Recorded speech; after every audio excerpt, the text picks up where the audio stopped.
Hey there, folks! My name is Misadventurer, and welcome to the first episode of the Rome campaign. This is going to be a long-form Let's Play of the 2019 grand strategy game Imperator Rome, featuring a number of mods, most predominantly the Terra Indomita Overhaul mod, alongside the Terra Europea submod. We're going to talk about all the mods in just a second, but first I want to note that in the description down below, you can find a full list of all the mods I'm using, along with some logistic information about this series, and some timestamps to various points throughout this first video. The introduction of this campaign is going to take a long time and involve an enormous amount of information, as this is a very complicated game, and an even more complicated campaign, and if you don't know, I am sort of an Imperator Rome maximalist. I love to immerse myself in the complexity of Imperator Rome, particularly with mods, and the way that I play this game and the way I'm going to play this campaign is very slow-paced, very detail-oriented, and with a big focus on min-maxing. So if you're looking for somebody to play this game at a very fast pace, kind of ignoring the finer details and just focusing on the most exciting parts, this may not be the campaign for you. But if, like me, you love seeing someone basically dive to the bottom of the abyss of a game like this, of a Paradox brand strategy game, with the level of complexity and detail involved in such a campaign, you're in the right place. So with that noted, the first portion of this video is going to be an overview of the mods we're using and some of the gameplay changes that I've made, at least to Terra Indomita specifically. I'll be going over all that in great detail in just a second. Then we're going to open up the campaign selection screen and talking about the starting situation for the Republic of Rome, going over some of their basic information like their heritage and the starting consoles. Then we're going to go ahead and open the game and actually get started, but not unpause quite yet. We're going to do our opening actions and more explanation of the starting situation from within the actual game. Finally, sometime late in this video, we're going to be hitting the unpause button and beginning the campaign in earnest. You can see in the timeline of the video when that is. It's probably an embarrassingly long time in, but trust me, all of the time of this video is going to be absolutely packed wall to wall with explanation and overview. So there's not going to be any delays or anything slowing down the video. I'm going to be as fast as I can introducing and explaining everything, but there is so much to go over. This is a truly incredible work of complexity in game design, and I'm so excited to immerse myself in it with all of you. So, with all that noted, let's get started with an overview of the mods that I'm using. First, noting that I'm playing on the 2.0.4 patch of the game. This is the anniversary patch. This is the most recent version of Imperator Rome available to everybody. And with this patch, it is possible to play this game on Ironman mode with achievements available. However, in my experience, some of the mods I'm using don't seem to work with this, and I'm worried about getting achievements that I haven't actually earned, which is something that has glitchily happened to me before on previous accounts. So to be safe, I'm going to play this campaign not on Ironman mode. I'll talk about this more once we're about to start the game, but I'm going to play this in an Ironman mode style where I basically show all my gameplay, obviously, in these videos. I'm not going to cut anything out or do anything off camera, and I'm not going to be reloading the game under almost any circumstance. I reserve the right for, small misclicks or glitches to maybe do a reload, but my actual subjective decision-making is going to be something I live with. That's part of the appeal of playing the game in such a min-max focus, is that I need to make sure I am giving myself the best possible chance to survive small micro-mistakes or, mishaps and blunders if I make them, which I surely will, despite my best effort. But I'm super, super excited to get this game going. So let's go ahead and talk about the mods that I'm using. I'm going to go ahead and open these on my other monitor so I can read them all. So the most important mod I'm playing with is Terra Indomita. This is an overhaul mod, which essentially is a compilation of other overhaul mods merged together and made compatible with each other. The most visible part of Terra Indomita is a Chinese mod called To the End of the World, translated into English. This mod adds in the entirety of Asia to the Imperator Rome map. So essentially China, Southeast Asia, Taiwan, the Korean Peninsula, the steppe areas, and the islands of Japan are all going to be on this map at the same level of scale and detail as the rest of Imperator Rome's vanilla map. This is a very impressive work of map modding, and the number of nations added to the map from this mod, all of which are historically accurate to the time period of Imperator Rome, many of which have their own special mechanics and mission trees, really brings so much more complexity to this game, particularly in our situation in the late game when interactions with Asia may be on the table. We'll see exactly how that works out, but I'm very excited to see how this is going to shake up the late game.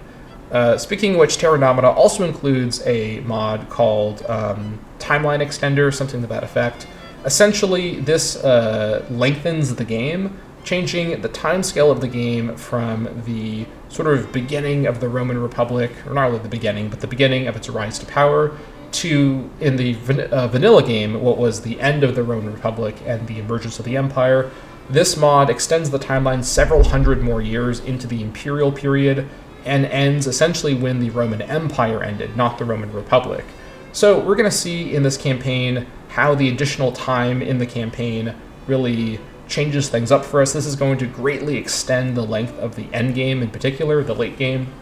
So we're going to see exactly what awaits us in that regard. Lots of stuff that happened historically in the Imperial period, like the emergence of Christianity, I believe are also simulated in this mod. So we're going to see if some new religions appear and other events that occurred during that period for Rome. So we're going to see how this changes things up again in the late game. Terra Indomita also includes a pretty popular overhaul mod called Imperator Invictus, which is popular as a standalone overhaul mod as well. The version of Invictus that's in Terra Indomita isn't exactly the same as the version that's a standalone mod, but they are based on the same core mod, and the Terra Indomita version is pretty much just adjusted to be more compatible with the other parts of Terra Indomita. I should note, by the way, that the core gameplay of Terra Indomita is going to be pretty similar to Imperator Invictus because of its inclusion in Terra Indomita. So if you have some familiarity with the differences between vanilla Imperator Rome gameplay and Imperator Invictus gameplay, this campaign is going to be much more similar to an Invictus campaign. Basically slower paced, bigger focus on grand strategy, and much more opportunity for min-maxing and good opportunities for more experienced players to really take advantage of these mechanics and systems. So pretty excited that that is going to be part of this campaign as well through Terra Indomita. Then Terra Indomita includes a mod called Full Mechanical Overhaul. This adds in a couple new systems, such as a Crusader Kings 3 style character perk progression system where you can focus in on different attributes.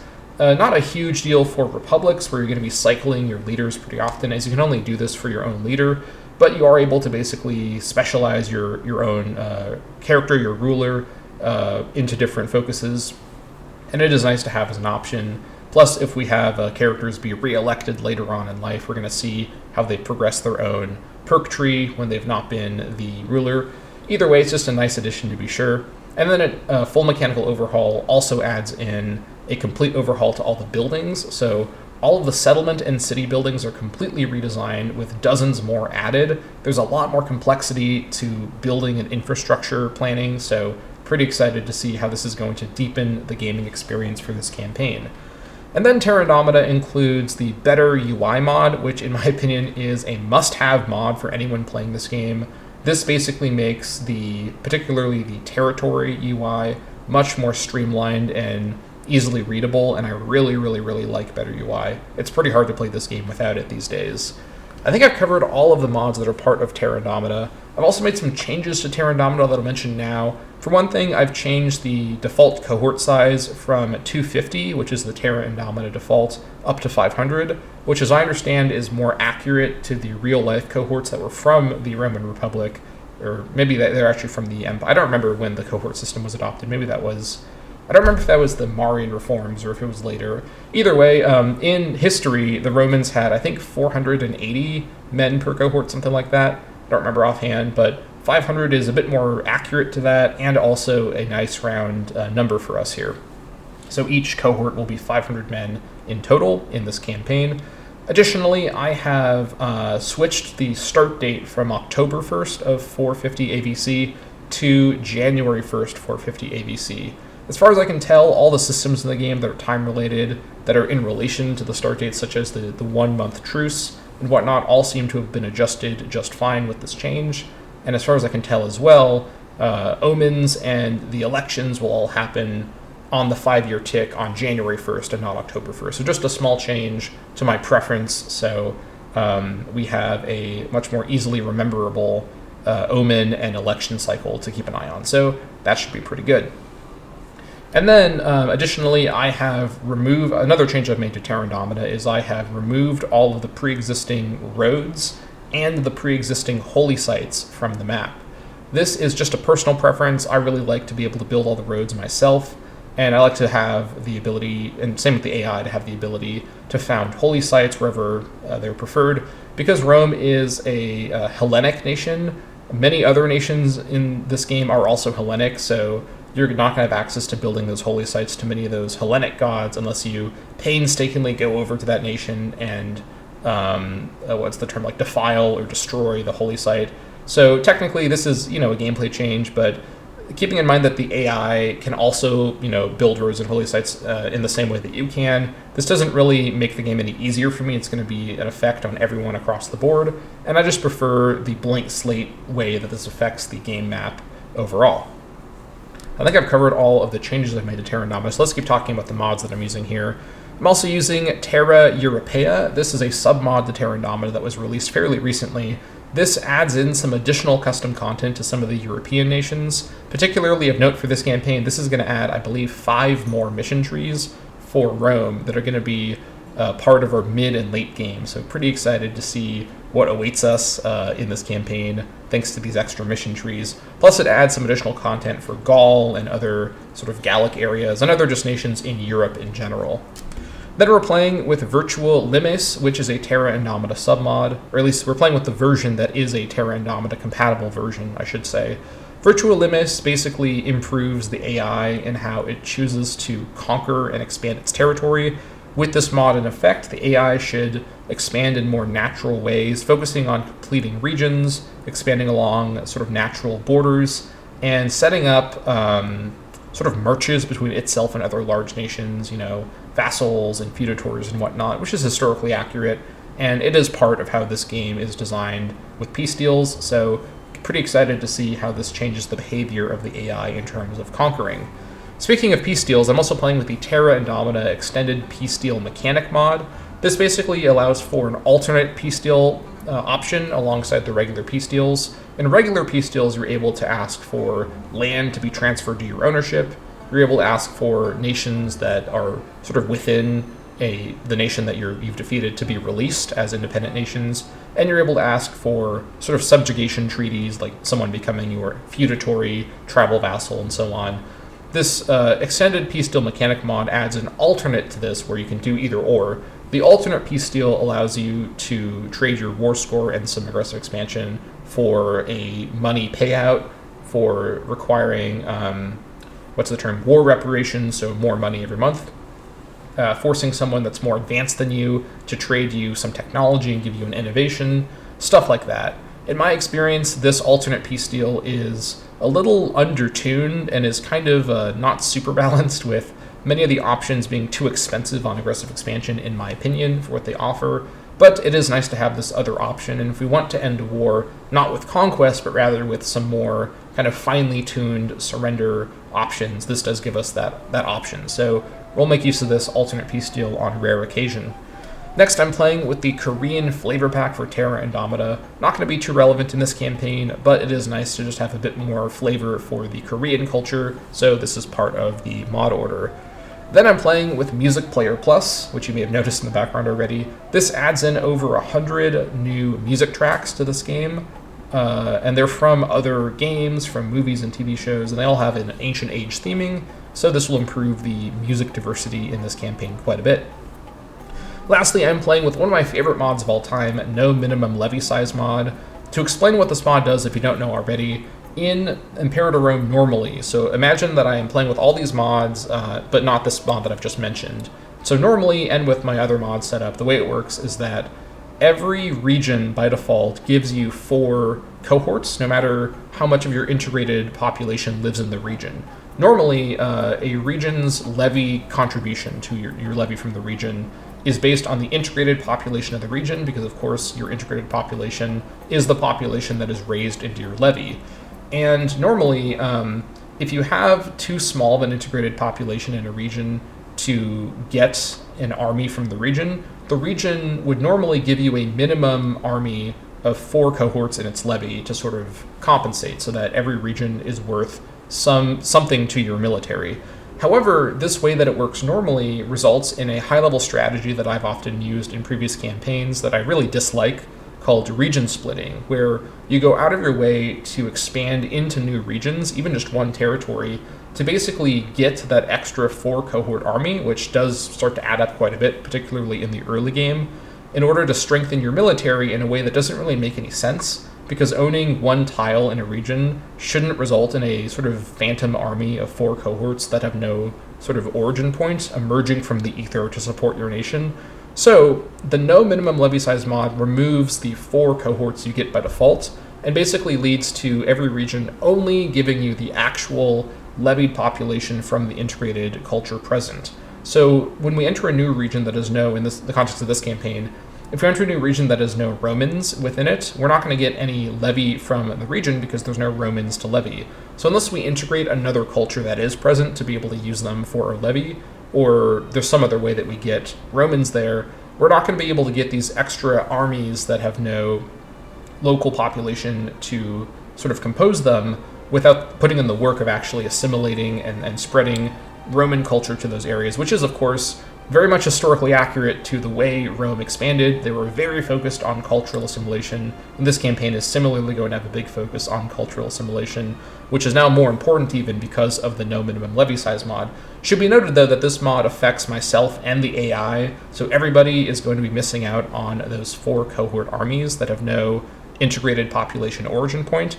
I find that this does have a pretty big balance effect, as very small nations may not be able to have even a single cohort raised from their own population that is integrated because they're too small to meet the minimum needed for at least one cohort. That just sucks for them. They're able to use mercenaries with their money, and the AI is fully capable of using mercenaries, so I have to leave it to them to just understand that that's what they have to do. But at the end of the day, the change for everyone, I think, is worth it because I really prefer playing without region splitting being part of my strategy. So that is all the mods that we're going to be using in this campaign. I think I've covered them all at this point enough. Let's go ahead and get started here with the Rome campaign itself. Whew. All right. I'm so excited for this. This has been a long time coming. I'm so excited.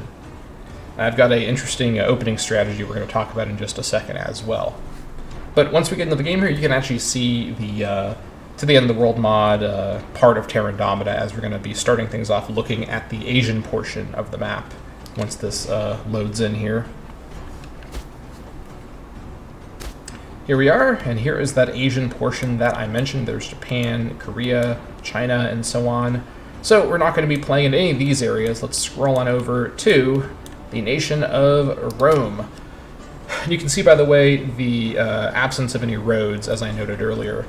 So, Rome.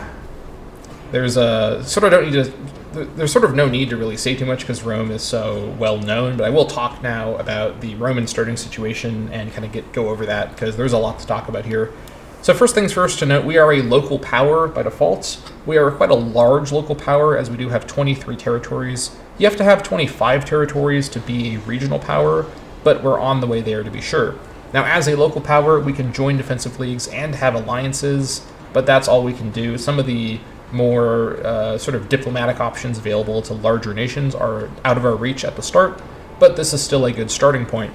Now, you can see all the effects on the screen there. What I want to point out right away that's going to be relevant, which is, and again, all these are going to change as our power ranking changes, but the 2 modifiers that are important to note right away and that are really critical to understand for our planning is, I can't show you my mouse, 1 diplomatic relation by default and 1 mercenary army by default. So we need to keep these modifiers in mind. We're not able to get too creative with our diplomatic slots or make use of mercenaries too extensively at the start without any other modifiers. So this is a good starting point. Now, we have Roman heritage. Born where the Greek south meets the Etruscan north, Rome has quickly risen to be the dominant force of central Italy and the leader of the League of Allies that stand ready to do their every bidding. Rome's unfailing capacity to mobilize its population and acquire the loyalty of the city-states under its protection has over time grown into a strong imperialistic heritage. So, our heritage modifiers are quite impactful. Rome is an example of a nation that has very sort of large-scale modifiers, both positive and negative.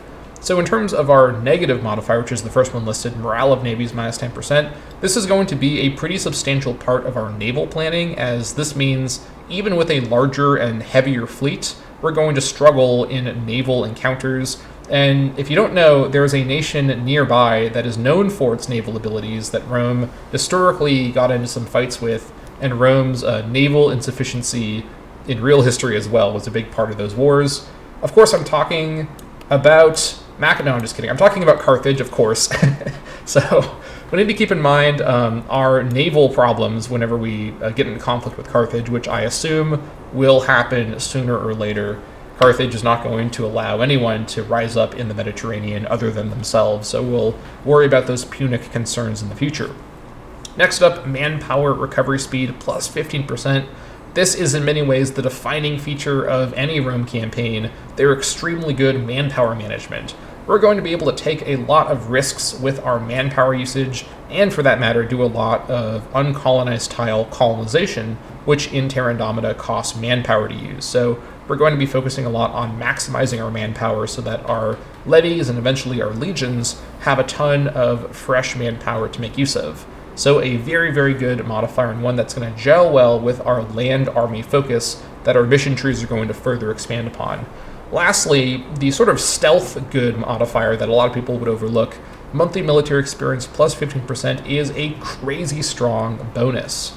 You may not be expecting it, but military experience is actually a resource that is fairly hard to get consistently. You do get a little bit every month, but you mostly get it from lowering your levy or after a war, or using your legion in combat. But this monthly military experience bonus is increasing that monthly tick, which is normally quite small. Increasing the tick by that 15%, which again is going to really come into effect every monthly tick, really does speed up our military experience gain. And if you think the Roman mission trees are strong, the Roman specific military traditions are very, very good. We're going to be really enjoying some amazing military traditions, which this bonus will help us get to faster. So pretty excited about that. Right. So we are playing as an aristocratic republic. Whilst outwardly democratic, an aristocratic republic limits leadership to those who enjoy high status. This means that we have a cycling ruler every 5 years. There's an election. And they also have a co-ruler, in this case, the consul and the co-consul. This is a defining feature of the Roman Republic, and if you think 5 years sounds like a short time for someone to lead the nation, don't even look at real history, because the Romans had an unfathomable 1-year term for their consul-co-consul pair. If you're wondering how the Romans managed to do anything with 1-year-long terms, that's a great question, and the answer is that's why they had so much trouble with their republic and with doing everything. This cycling ruler thing in the game, fortunately, is given a 5-year term, but as a reference to the real history, when we look in the actual game at the Republic screen, it's going to mention the year of so-and-so and so-and-so, which was the way the Romans actually counted their passage of time, was based on each consul and co-consul year. So the way that this works, by the way, is that our actual consul is essentially the real leader of the nation, with the co-consul only really mattering for certain events where their input is noted. Obviously, their loyalty is an important thing to keep track of. And if they have any of their stats higher than a regular consul, they basically lend their higher stat to the national effect of the attribute from the consul. Sort of like how monarchs with consorts work. So this is basically a monarchy with a consort, except as a republic. So that's the basic way consuls and co-consuls work, if you don't know already. Additionally, as I noted, rulers reign for 5 years, not the 1-year-long ruling that you see in real history. There are some mods that give the Romans more realistic 1-year consular sort of elections, but I think that would be a little too chaotic for this campaign. I'm not that experienced yet to be able to pull that off, but that would be fun for sure. And then it should be noted, rulers have to be 35 years old to be elected, and they can be re-elected after 10 years. So that is, by the way, 10 years after their term is done, not when their term begins. So for example, our starting consul could complete his 5 years, and then 10 years after that could go by, then he could run for re-election. So that's the basic way that that works. Lastly, as an aristocratic republic, we get 2 military idea slots and 1 oratory idea slot. We also have 20% civ level by default. And if we match up those idea slots, we get 5 character loyalty and 8% freeman happiness. Quite strong bonuses to be sure. So we're going to be focusing on getting those idea slots lined up basically right away. Now we are of Hellenic religion. I actually think that Hellenic religion is a little undertuned, and I think that especially compared to Druidic, it's a little underpowered. Incidentally, I think the Druidic religion bonuses, at least of the vanilla religions, is probably the strongest, but Hellenic is fine. It does have some good gods that kind of compensates for its kind of lackluster religion bonuses, but for what it's worth, we get build cost reduction of 2.50%, so that's always handy. And the other bonus is national citizen happiness of 4%. Citizens and nobles tend to be quite hard to keep happy, particularly early on before we get all the bonuses from our tech tree and whatnot, so this is great. But the -5 loyalty of governors is very punishing, especially early on, but again, before those tech tree bonuses help protect us from disloyalty. So fortunately, if we can get our ideas lined up, we're going to be able to sort of offset the Hellenic bonus. But if we're not playing as an aristocratic republic, you really do have to pay attention to your governor loyalty. So having spread from the Greek heartland, the Olympian pantheon is venerated by many.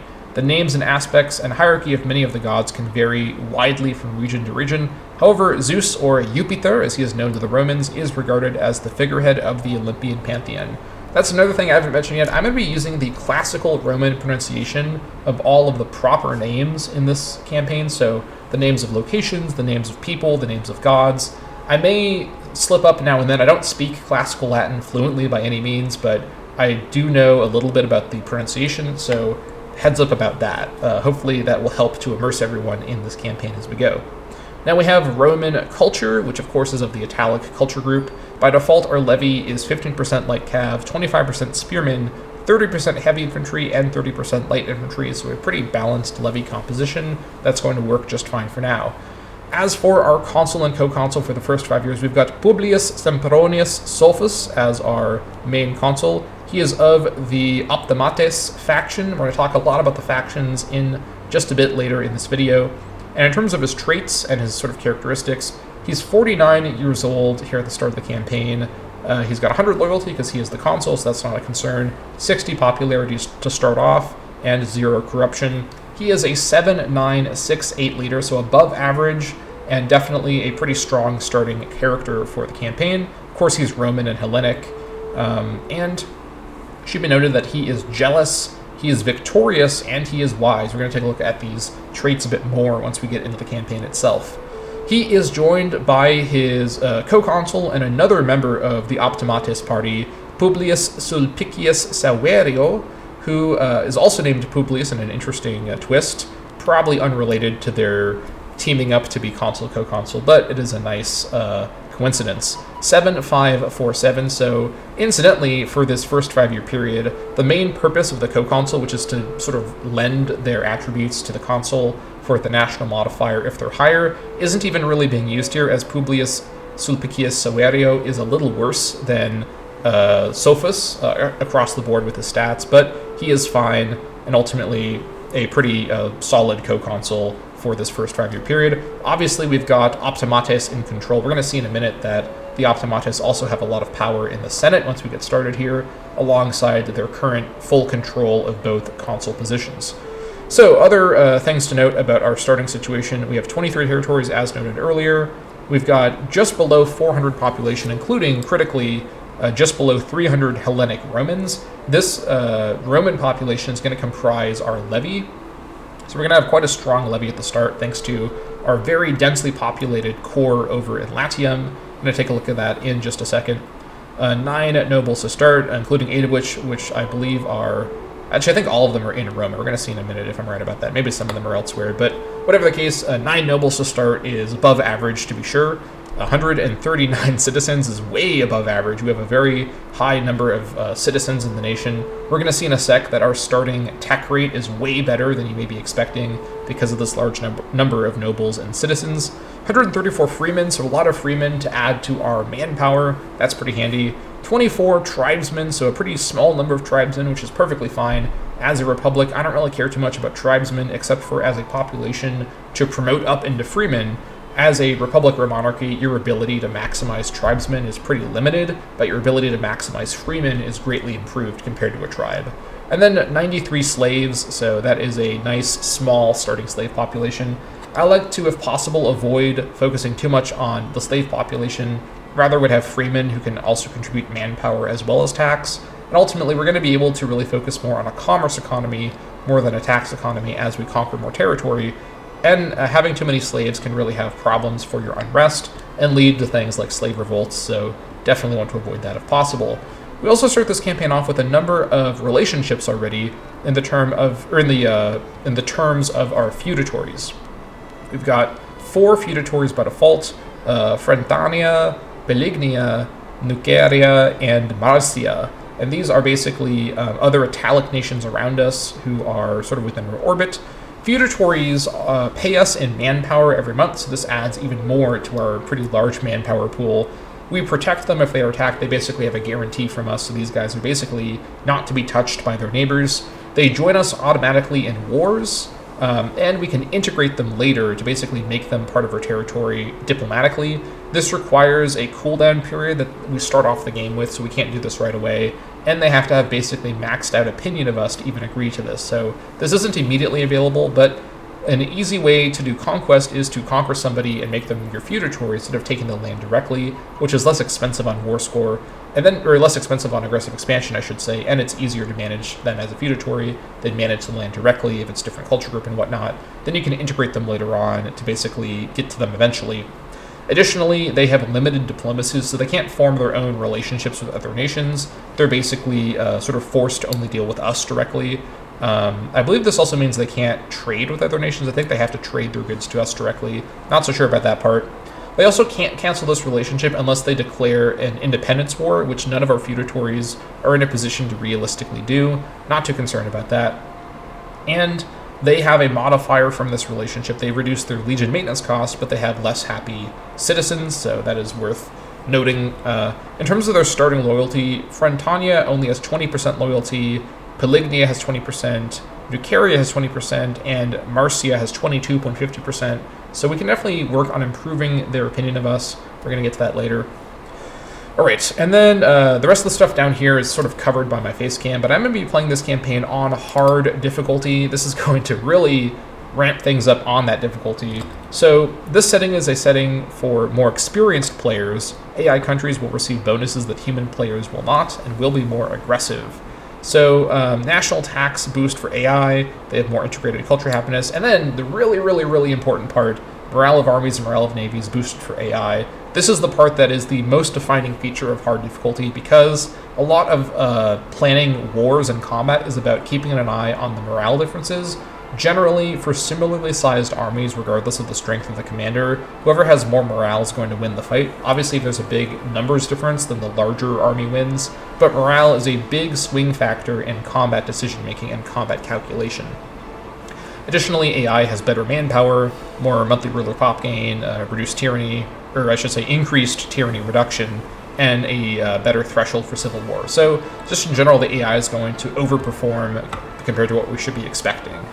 And then I'm not going to play with Iron Man mode turned on, as I noted before. This will be an Iron Man style campaign with all of the content, all the gameplay of the campaign being included in these videos. So you're going to see every action I take and all of my thinking about it. But just for the sake of avoiding the glitchiness of achievements being earned that I haven't earned correctly, which happens sometimes whenever you're playing with this turned on now with the 2.0.4 patch, I'm going to keep this turned off and just have backup saves. And then, possibly a controversial move, I'm going to turn mixed gender rules on. This is very ahistorical, more than maybe any other famous ancient nation. The Romans were very much patriarchal, to say the least, and they absolutely for sure would not have approved of having women in politics or women in sort of the Roman government in any way. I prefer to play with this on because this gives all of your characters in your nation more of a role. Namely, it gives half of your characters, who are going to be women, the ability to be involved in your politics as officers, as sort of legion officers, as admirals, as governors, even as consuls, depending on their characteristics. So this just adds more characters to the game and makes the game more complicated, which I always appreciate. And this means that it's going to be easier to keep those great families fully present in your offices, as you can use all of their adult characters, not just half of them. So those are my sort of reasons for going for this. I know this is very ahistorical, and there's not really any way to square this with the real way Roman culture approached things like gender, but this is just a gameplay preference of mine, and I think this is going to make this stand out a bit from maybe other Rome campaigns that you've seen, which presumably didn't go for this. So mixed gender rules will be turned on. I should note, by the way, that this requires a 25 PI expenditure at the start of the game to turn on the decision that allows for mixed gender rules, but that is honestly worth it for the benefit of access to the best quality female characters in your realm. So that is that. As for game rules, now a lot of these mention Invictus because these are coming from the Invictus portion of Terra Indomita, but of course I'm playing with Terra Indomita, not with standalone Invictus, just to clear that up. We're going to keep most of these on. So seasonal food mechanic. Invictus adds seasonal food mechanics that make the food system much more realistic and impactful. I'm going to keep this on because I really like these changes. This makes food a more important mechanic, particularly for as densely populated a nation as ourselves.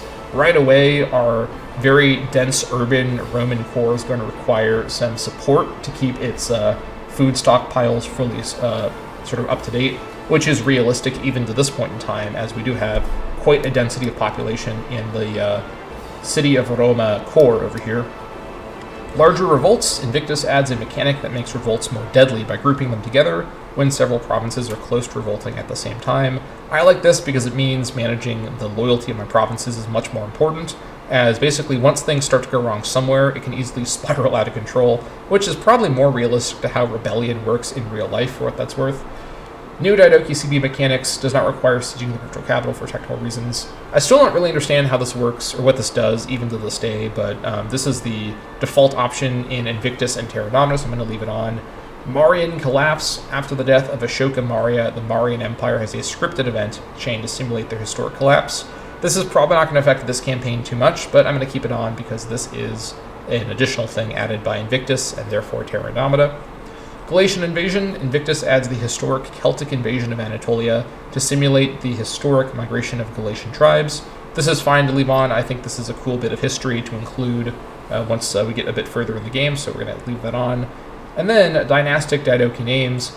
All Daidoki leaders have crowned themselves with the title of Basilius to secure their rule in the regions of Macedon and, I'm going to use the Roman translation, Macedon and Thrace. The Antipatrids and the Lysimachids could officially make their kingdoms a personal domain of their dynasties. I'm going to turn this on just so things are more consistent with the naming scheme. And then chaotic major powers and chaotic AI. I'm going to leave these off because although these options do make the game more chaotic and in some ways more fun, it does mean that planning and sort of long-term strategy is less important, as the AI just does weird things that can't really be predicted, as opposed to more predictable things, although often still quite weird. So we're going to leave those last two off. So 1st of January 450 ABC, which is 1st of January 304 BCE. Let's get going. Alright, Senatus Populusque Romanus. For over 20 years, the nascent Roman Republic has fought a harsh campaign against the Samnite people to the south. Although victory often seemed far from grasp, the war ended in Rome's favor, resulting in the liberation of the important Greek city of Neapolis. The Samnites, however, having retreated to lick their wounds, are far from defeated. In the north, the Etruscan people eye the expansion of the Republic with apprehension. To the south, myriad Greek city-states plot behind one another's backs, all the while appealing to their benefactors in Greece for aid. On the far-flung island of Sicily, the foreign invasion of the mysterious Carthaginian Empire threatens to upset the precarious balance of power in the region. Will Rome rise victorious or fall to internal strife and barbaric hordes? The fate of the Republic rests in your hands. For the Republic! And then Terra Indomita. Terra Indomita is based upon Imperator Invictus and fully integrates all of the content in Invictus. Terra Indomita also uses the map and many other assets from the Chinese to the End of the World mod, and adds many great features from better UI and full Mechanical Overhaul. TI is meant to be a standalone mod that contains all of the great content made by the Imperator modding community. And then some credits are below, for what that's worth. Alrighty, time to conquer the world. Alright, here we are in the Rome campaign, and there is so much to do, So buckle up, we're going to be looking at this map with January 1st, 450 on the screen there for quite a long time here, as you can tell already by the timeline of the video. So first things first, I'm going to immediately go to my decisions and embrace social equity. We're going to talk about all the other decisions in just a second, but let's do this first. For too long, we have ignored a full half of our populace. Let us break the barriers of bygone tradition and let all stand for office. And again, for 25 PI, political influence, I think this is a worthwhile thing to get access to double the number of characters for your government. We're going to be able to have a truly min-maxed government with all the characters in the Republic being put to work for the state. All right, there we go. Cool. Let's also go ahead and spend our PI on our ideas right away, as this is something I know for sure I can do. This introduction and like our opening actions are going to be so complicated that I'm going to have to do them in the right order on top of everything else. So first things first, our two military ideas. With our starting options here, we have got martial ethos. Ensuring that our soldiers and veterans hold a prestigious place in the social hierarchy is key to their contentment and loyalty, +5 morale of armies. We've got permanent shipyards. Establishment of permanent shipyards capable of constructing vessels of war will ensure that skilled shipwrights are always at our beck and call. Ship building cost -25%. And we have got ordered retreat. Retreat can be far from dishonorable. Ensuring that all our warriors have a plan of action in the event of having to fall back will result in a much quicker recovery when they do. So because I do want to line these ideas up, which you don't have to do, there are some high-level strategies where you ignore the slot type and just ignore the bonuses that you miss out on. What I want to do is get these lined up so I can get the loyalty of characters and the national freedom and happiness. As I said earlier, these are both quite good for this campaign. So for the first military idea, we're going to go for martial ethos for that morale armies +5%. And we're going to go for the other land combat focused one, ordered retreat. Reinforcement speed +10% and army morale recovery +5%. Basically, we want to maximize our strength on land. Now, that shipyard one would help offset our downsides in naval engagements and whatnot, but this is just a ship building cost reduction. This doesn't actually give us more morale or anything like that. So at the end of the day, we're not really going to focus on navies too much at this stage for naval combat, so we're going to ignore that one for now. For our oratory idea slot, I'm going to look at the 3 oratory ideas. Sanction privileges, monthly corruption -0.05. By agreeing to look the other way from time to time, we can lessen our reliance on using currency as a tool for bribery. We've also got military administration, loyalty of generals +10, and loyalty of admirals +10. By merging a clear, ordered bureaucratic framework into our military hierarchy, it becomes far easier to coordinate large military reforms. And hospitium, improved opinion, maximum +50%. The duty of the host should be extended to all those who visit our nation, especially those whom we wish to persuade.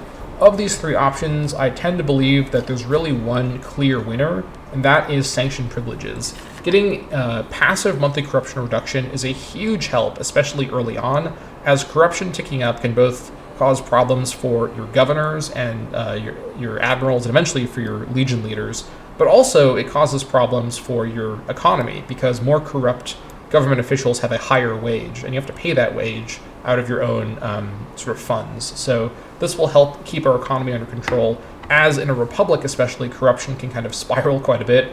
So we're going to go ahead and get sanction privileges here to get the other bonuses as well. Here we go, loyalty of characters +5 and national freedom and happiness +8%.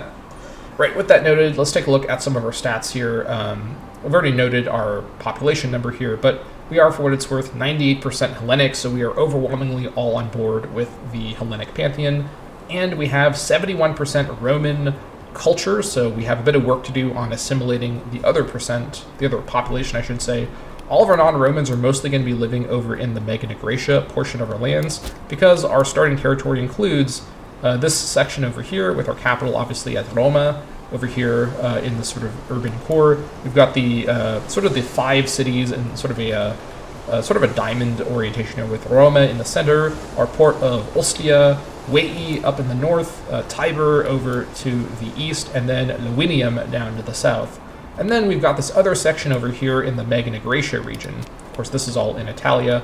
In Magna Graecia, we have got, under the governorship of Marcus Valerius Scaurus, we have got the cities of Capua, Neapolis, and let's see, this is a settlement, Satecula. Then we've got the Canusium city over here, and this section over here is surrounding the independent city-state of Sapontum. So sort of an interesting situation over there. Now, back over to our nation overview. We're just going to go through all of our tabs kind of in order to go over everything. Going back over here, let's look at our other decisions here. So first of all, I'm going to turn off the abolish social equity thing here. I'm not going to go back to male only. We've got these other kinds of republics we can switch to if the sort of criteria are met. Plutocratic republic, oligarchical republic, oligarchic republic, theocratic republic, and this is the imperial cult version. So we're not going to be doing any of these.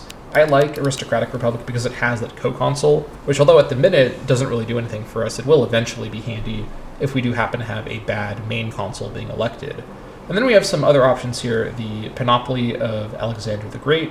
This is just for having all of Alexander's items that are scattered around the world, so we'll see if we can do this later. The Anthologia Philosophicae is when we have a bunch of various famous books, mostly from the Greek area and whatnot. If we happen to collect all these, we can basically destroy them all, and they all merge together into one collection that is like a super version of all the modifiers. So that is pretty handy. We'll see if we can pull this off later. Expanding the Campus Martius is one option that we have that's specific to us because we control the territory of Roma.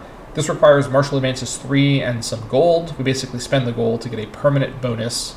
I think this is for the nation. Let me see here.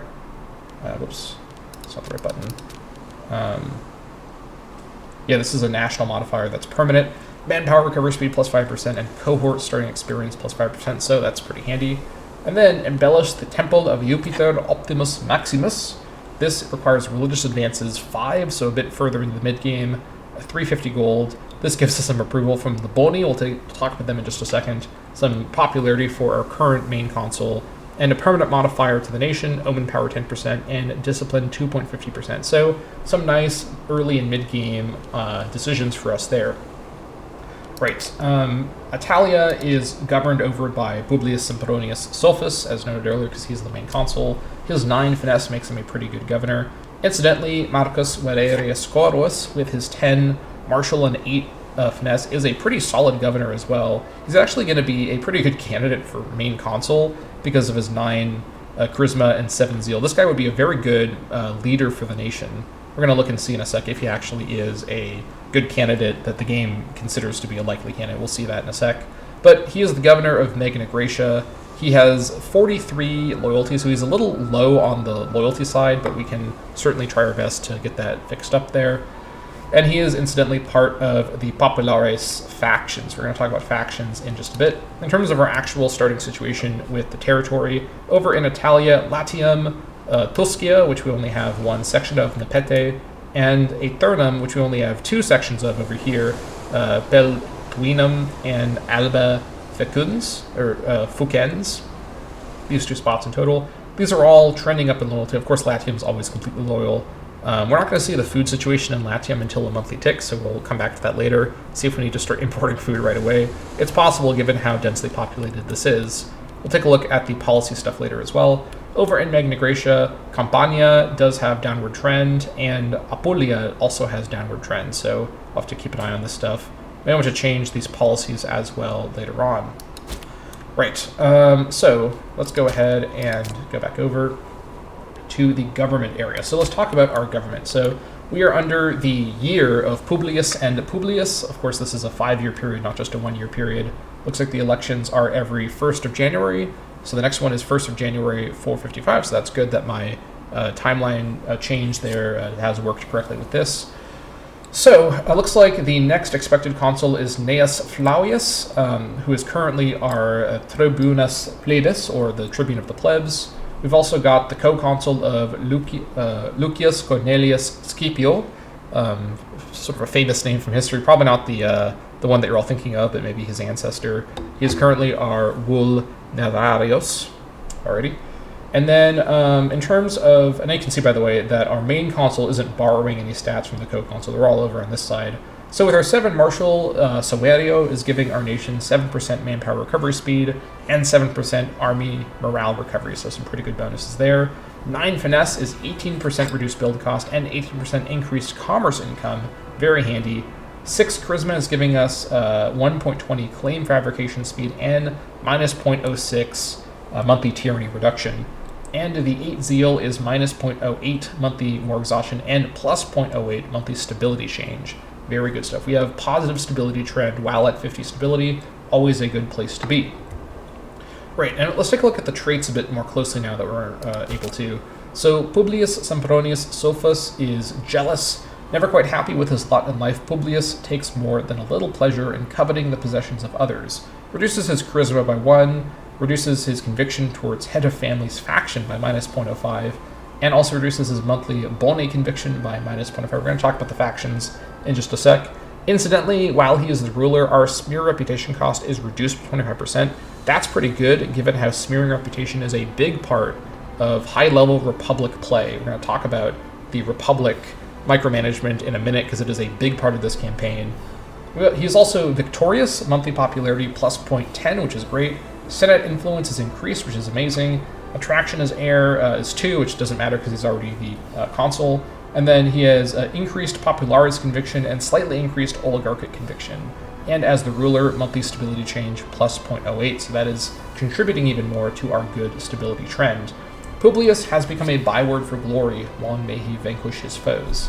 And then he is wise, 1 more finesse, increased monthly statesmanship, monthly boni conviction plus 0.15, and monthly traditionalist conviction plus 0.15. And as the ruler, citizens have 3% increased output. Simply having knowledge is not enough, understanding how to apply it shows true wisdom. And then I'm going to go ahead and put him on a scheme influence right away, give us increased monthly PI gain. This is good to just go for right now. He also does have a son, an adult son, named Publius Sempronius Sophus, so not the most creative name in the world, but naming your son your own full name is the Roman way, so we're going to roll with it. He doesn't have a wife, and his son doesn't have a noted mother, so we have some mysterious, what's the term? Kind of emerging from the ether descendants going on here, very strange. Maybe this is actually a clone of himself who's younger. Who knows what's happened here for Publius Sempronius Sophus to spawn the other Publius Sempronius Sophus, but we'll see if his son ends up being involved in politics at all. Of course, we're not playing as a monarchy, so the children of the consul isn't as important to keep an eye on as normal when you're playing as a monarchy, but we'll see if young Publius the Younger, I suppose, ends up being a character that plays a role in this campaign. Let's go on to scheme influence right away. This is going to lead to us losing 0.1 popularity each month, which is a pretty brisk pace for that, but we also get 20% increased monthly political influence, which is very good. Scheme influence, plus we have the chance for these influence stakeholder events, which give you the chance to get more stability or more political influence, so very handy. And then the co-consul isn't as important to look at too closely here. He's ugly and cautious, so I can relate. Other than that, though, nothing to really note here. 64 loyalty is pretty good, so we're going to just leave it at that and return over to the government screen. So we have a bit of an optimates time right now. We have I guess a wolf wave going on here with the optimates icon of the Roman wolf. So we're in a wolf wave year here. The optimates have dominance in the Senate and in the consulship with their 2 consuls. The leader of the optimates faction is Publius Cornelius Barbatos, who is the Pontifex Maximus, which I suppose makes sense for the optimates as a faction. Speaking of which, the optimates are the elite of our nation, rich and powerful senators who want to divide the power of the Republic between themselves, rather than let the unwashed masses affect the rule of law. They approve of changes made for the established greater families and elite, and hold a deep disdain for any who would be populist upstarts. So that is basically a good summary of the optimates faction. I talked about this in previous campaigns where I played as republics, but it's important not to draw direct parallels between these ancient parties and any modern parties. Arguably, all modern politicians are going to mostly be equivalent to what are in this period called populares. There's not really any mainstream modern politicians that are similar to the optimates in this, or the optimates in this time period in the modern day. Arguably, maybe some out there, but the optimates are basically like the snobby elitists of the Roman Republic. And in this time period, given that the Roman Republic is not a true democracy in the way we'd consider it today, these guys don't really have a modern parallel in modern politics. Arguably, the optimates are basically the mask-off versions of many real-life politicians, but in this context, in this time period, they're much more comfortable sharing their elitism, and that is a big part of their basically political identity. So these are elitists as a political identity, as a political party.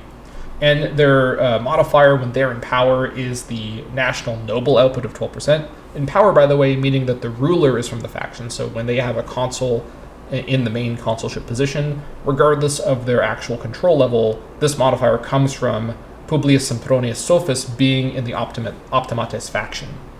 So, and speaking of which, they do have a 58% control, which rounds up to 59% for some reason, and they have 50 current approval, trending upward, plus 0.17 each month, and they really like, obviously, an Optimates member being the consul, and an Optimates member being the co-consul, and then another plus 0.08 from one of the traits of Publius Sempronius Sophus, for what that's worth. And then we've got the Boni faction, 30% control in the Senate at the minute, 30 seats. And then in terms of the Boni faction, the Boni are aristocrats who believe in the ancient traditions of the nation rather than taking part in the conflicts between classes like the Optimates or Populares. They strive to find a balance between the needs of the lower classes and upholding the stability of the nation through gradual reform. They approve of leaders who actively seek to preserve the peace and stability of the nation, and disapprove of anything that would break the current balance. So when we have got a Boni leader in charge, what we're going to see is build cost reduction of 15% and monthly wages for characters of 10% reduction. Those are pretty good modifiers, to be sure. It's more of an economic focus as opposed to really the research focus of the Optimates in terms of the min-maxing of that. And the leader of the Boni faction at the minute is Appius Claudius Caecus, who is one of our researchers already. And they've got 50% approval right now, or actually 50 approval, changing in an upward trend by plus 0.10. They don't like that neither of the consuls are from their faction. They like that we're at peace, which means they're not going to be approving of me much longer because I will be going to war pretty soon and pretty often. And they like when all of our pantheon deities are from the Hellenic religion. I'm mostly going to just keep my pantheon fully Hellenic all the way because I like the Hellenic gods quite a bit. And they're also getting some extra from our, whatever the term for the position is that gives you extra Senate. I don't remember the name of that position. We'll see that in a minute. Lastly, the Populares. We're going to be dealing with these guys quite a bit here. Incidentally, their faction leader is that governor of Magna Graecia, Marcus Valerius Corvus. So this guy definitely has probably some power base to him. Yes, indeed. So the Populares are the senators who work for the common man, or at least claim so, to get popular backing and make their own political platforms relevant. Popular generals and corrupt politicians have a tendency to join this party, as it lets them toss aside ancient traditions that might negatively affect their own rise to power. They approve of actions that reduce the influence of the Optimates and disagree with any moves to cement the control of the upper class. So when these guys have a consul in the seat, they get 8%, or we get 8% national freedom and happiness, which makes sense given the nature of this faction. 50% or 50 approval right now. It is trending down because neither of the consuls are from this faction. After the next election, there will be the main consul from this faction, Gnaeus Flavius, so we'll see if things get better then. Otherwise, these trends are all mostly under control. 11% control at the minute, by the way. So, again, just to kind of reiterate what I was saying earlier, it's easy to compare these factions to modern politics and to compare ancient Rome to modernity, but I would caution against making those comparisons. Generally speaking, anyone that says sort of a blanket statement like, ancient Rome fell because of this or that reason, because of the grain dole, or because of expanding, the Senate to include the Gauls, or whatever, actually, I guess they'd be more about the Republic, but if they say, ancient Rome fell because, of this thing that has this modern parallel, the reasons why ancient things happened are mostly completely unrelated to anything in modern times. It is truly a different time period, and this is especially true for the factions of the Republic. As I was saying earlier, the Populares, in my mind, are basically the most similar to modern politicians of any political leaning, because modern politicians will always claim to represent the average person, because we're in a much more democratic situation, at least in America and other kind of Western nations, or nations that have a democratic system. most politicians would be essentially what would be considered populares by ancient standards, with essentially sort of snobby elitists that wouldn't likely work as politicians being the optimates, and I guess you would say sort of centrists being the boni, but again, there's not really clear comparisons to make here with modern political parties. And to be clear, although the Romans were ahead of their time in being a republic, they were not a democracy by any means, nothing like, for example, what the Athenians had. But even the Athenians only had a tiny section of their population able to participate. In this campaign, in this alternate timeline, we've already pushed the sort of democratic index level of the Roman Republic way ahead by including women in our sort of main character pool with that change I've made. But by all accounts, this is still not a particularly equal rights type era. So there's still obviously slavery.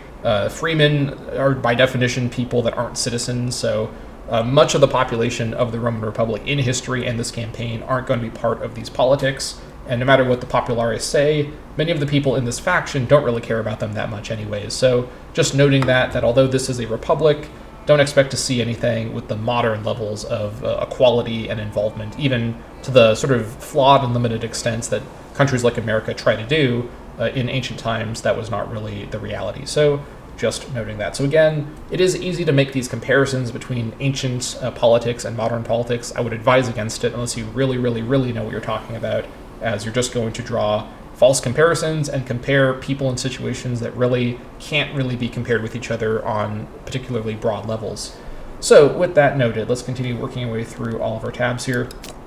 In our offices, we're going to do a complete overhaul of all of our positions to include those new female characters that can now be put into position, many of whom will be able to provide some really good stats for our nation. So I'm going to do this quite carefully, so I'm firing the least loyal characters first. Also checking in our tech area.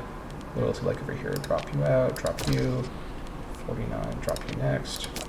Also dismiss these two guys now while I'm over here. And back over in the offices. Just fire all these guys, making sure to fire the least loyal first. And we'll get everybody back in here.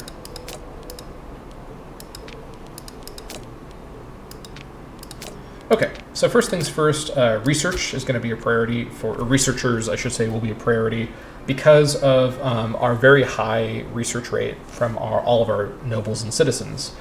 We also start at martial advance, really at advance 2 for all 4 categories and with 8 innovations. So we'll look at that later. For now, though, let's get these positions locked down. Actually, one thing that I could do first, though, is consider if I want to fire this guy here first and replace him. Anybody notably better than him? I think he's actually fine to keep here. He's a minor character, but he's also the leader of the party. It could be a problem. Coward, Swarm Family. This guy would be fine. Although we're going to miss out on the 10 martial of this governor. Because of our cycling consuls, having governors be a source of our good martial for levies early on might be good, given that Sophis only has 7 martial. The 10 martial on Mr. Corowes could be handy to keep. 10-8 is pretty good. I'm gonna leave him in that position, so we're gonna leave him there. All right, over in the tech area, we're gonna start by prioritizing people that have traits, research traits. If any of them have research, okay, a couple do. All right, this guy would be okay for a, well, below 8, I'm not so sure about. Does anyone here have better than 8 who has a research trait? 9 for Zeal for Cornelia Secunda, so that could be good. All right, so let's add her for the research advancer. Just so we have, because I do want to prioritize really high stats for the researchers, but having someone with a trait would be nice. All right, so Cornelia Secunda is going to be our religious advancer. She's a polymath, which means that she has the chance to generate additional innovations. Basically, you get events where you get extra progression on your research because of people with these traits, and the more people that have traits that are your researchers, the more often these events happen. I'm not willing to go below 8 attribute levels for any of these positions, so with her 9 Zeal, she's going to be the only character with high enough in any stat to be a researcher with a trait, so welcome to being my research advancer. Very good. Then for the rest, let's just go for the highest quality possible. 12 martial for our martial advancer. That would be quite strong. I may save this guy for some other purpose, though. Gaius Junius Bubulcus. All right, over here rather. Let's go with Lucius Papirius Garsor with 10 martial. That'll be good for the civic advances. This guy's a trait too. I actually missed this guy. Appius Claudius Caicus. This is the Bonnie party leader. Looks fine to me. Let's put him in. And then for the oratory advancer, let's go ahead and put Lucius Volumnius Violins. Looks good. 10 charisma. So we've got a nice, strong set of researchers now. Very good. I'm going to look at my innovations in just a minute. I'm going to go through this in the order. So in terms of our government positions, let's assign them in the order of most important to least important. I think most important for now is probably party approval. So Appius Claudius Caudix is going to be our new censor. And because censor is not a proper word, it's more like a, what's the term? It's like just a general noun. I'm not going to try to use the pronunciation, in every instance. Like I said, call it a censor is the more accurate way to say it. Let me know in the comments, by the way, if you know how to speak classical Latin and I'm doing anything wrong here. I'm trying my best. Appius Claudius Caudix with his 9 charisma. I'll have to build up his statesmanship, but this is fine. Young guy, so he's in a good position. Incidentally, in real Roman history, I think the censor actually was an office that had an age requirement, so he wouldn't be able to do it in real life, but beside the point. Next up is probably national tax, so this is probably where Gaius Junius Bubulcus is going to be in a good position here. I like having a martial character to do the national tax, that's kind of funny. The Praefectus Militaris looks good. And then probably military experience is next. Quintus Fabius Rurianus. Alrighty. 27 loyalty. It's just from Scorn and Power Base, so he's going to be fine, ultimately. The loyalty of all of your officers contributes to your PI gain, so that's worth keeping in mind. Next up is probably Omen Power. Looks like I need to start getting some more characters from families because I'm going to run out of offices here, so I might even have to go back and put new characters in. Let's put, let's see here, Fabia Tertia. Looks fine. And then let us do the Tribunus Plebis with Quintus Fabius Gerges. Looks fine. Next up is the Praetor. Let's go ahead and put Gaius Claudius Crassus over there. Let's do the Pontifex Maximus with Publius Cornelius Barbatus, who's the party leader. And then lastly, for the Vulnerarius, let's go ahead and put Cornelia Secunda. So those are all of the great families attended to. Incidentally, my great families, because I'm talking about it right now, are the Fabii, the Claudii, and the Cornelii. So, pretty good. Alrighty, over here. Alrighty, so now we've got a much better sort of spread of stats across the board. Once they build up more statesmanship, it's going to get even more impressive, and also 1.67 PI. Now you can go back in the video and see what it was before I did all those changes, but hopefully as we can attend to their, attend to their loyalty, this will get even better. In terms of laws, Rome has its own unique set of laws. We're going to go over this really quick here. So for the military reforms, we could, if we had the PI for it, switch between Republican levy, which is what we currently have, and the Servian levy. So the main difference here with Republican levy is we have levy size multiplier of 7.50% and monthly war exhaustion minus 0.04. As the Republic grows, so does the need for a larger and more well-trained levy. The census is a good base for how to allot roles in the levied citizens in the army, but age should play an almost as important role.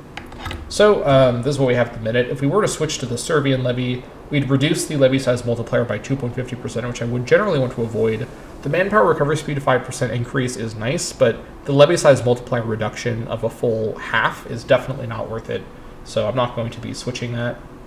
We also, I believe, cannot raise legions with our current rule. Yes, that's right. We need to have the correct law. So the law in question would be Punic reforms or the much later Marian reforms. So we'll get to these when we get to these. In terms of our election reform, we currently have the Leges Genucii, which reduces our divine sacrifice cost. The Genucian laws had a variety of errata. However, the keystone tenets held that any politician was forbidden from possessing more than one office simultaneously, and furthermore, that at least 10 years must have passed after the date of his first election until a magistrate was able to hold the same office again. In the game, this is actually 10 years after the end of his first term, not the beginning, so slight gameplay change. We could, in the future, if we want to adopt the Consulatum Ultimum, which gives us 5 more years per term, or the Lex Antonia, which reduces the term duration by 3 years. I will probably never do this. I might do this under some circumstances, but this will be a pretty big decision to do. And there's also the Princeps Civitatis to establish essentially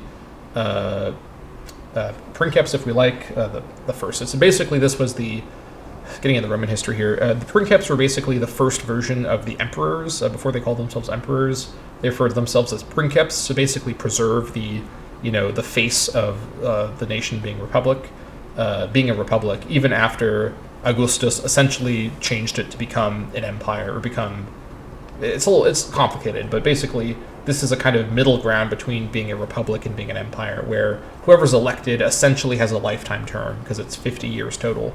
So for now we have the 5-year terms, we have the divine sacrifice cost reduction thanks to that.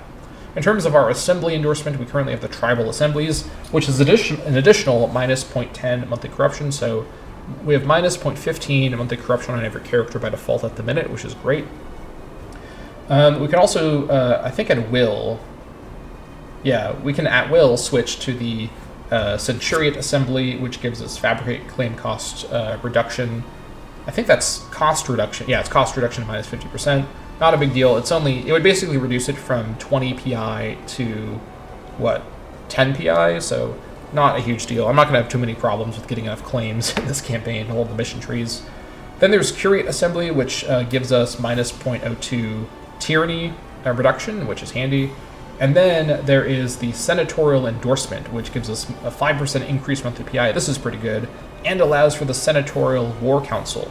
So this is a pretty good alternative, but we don't have the PI for this right now. We'll see if we can switch to this later on for that PI boost.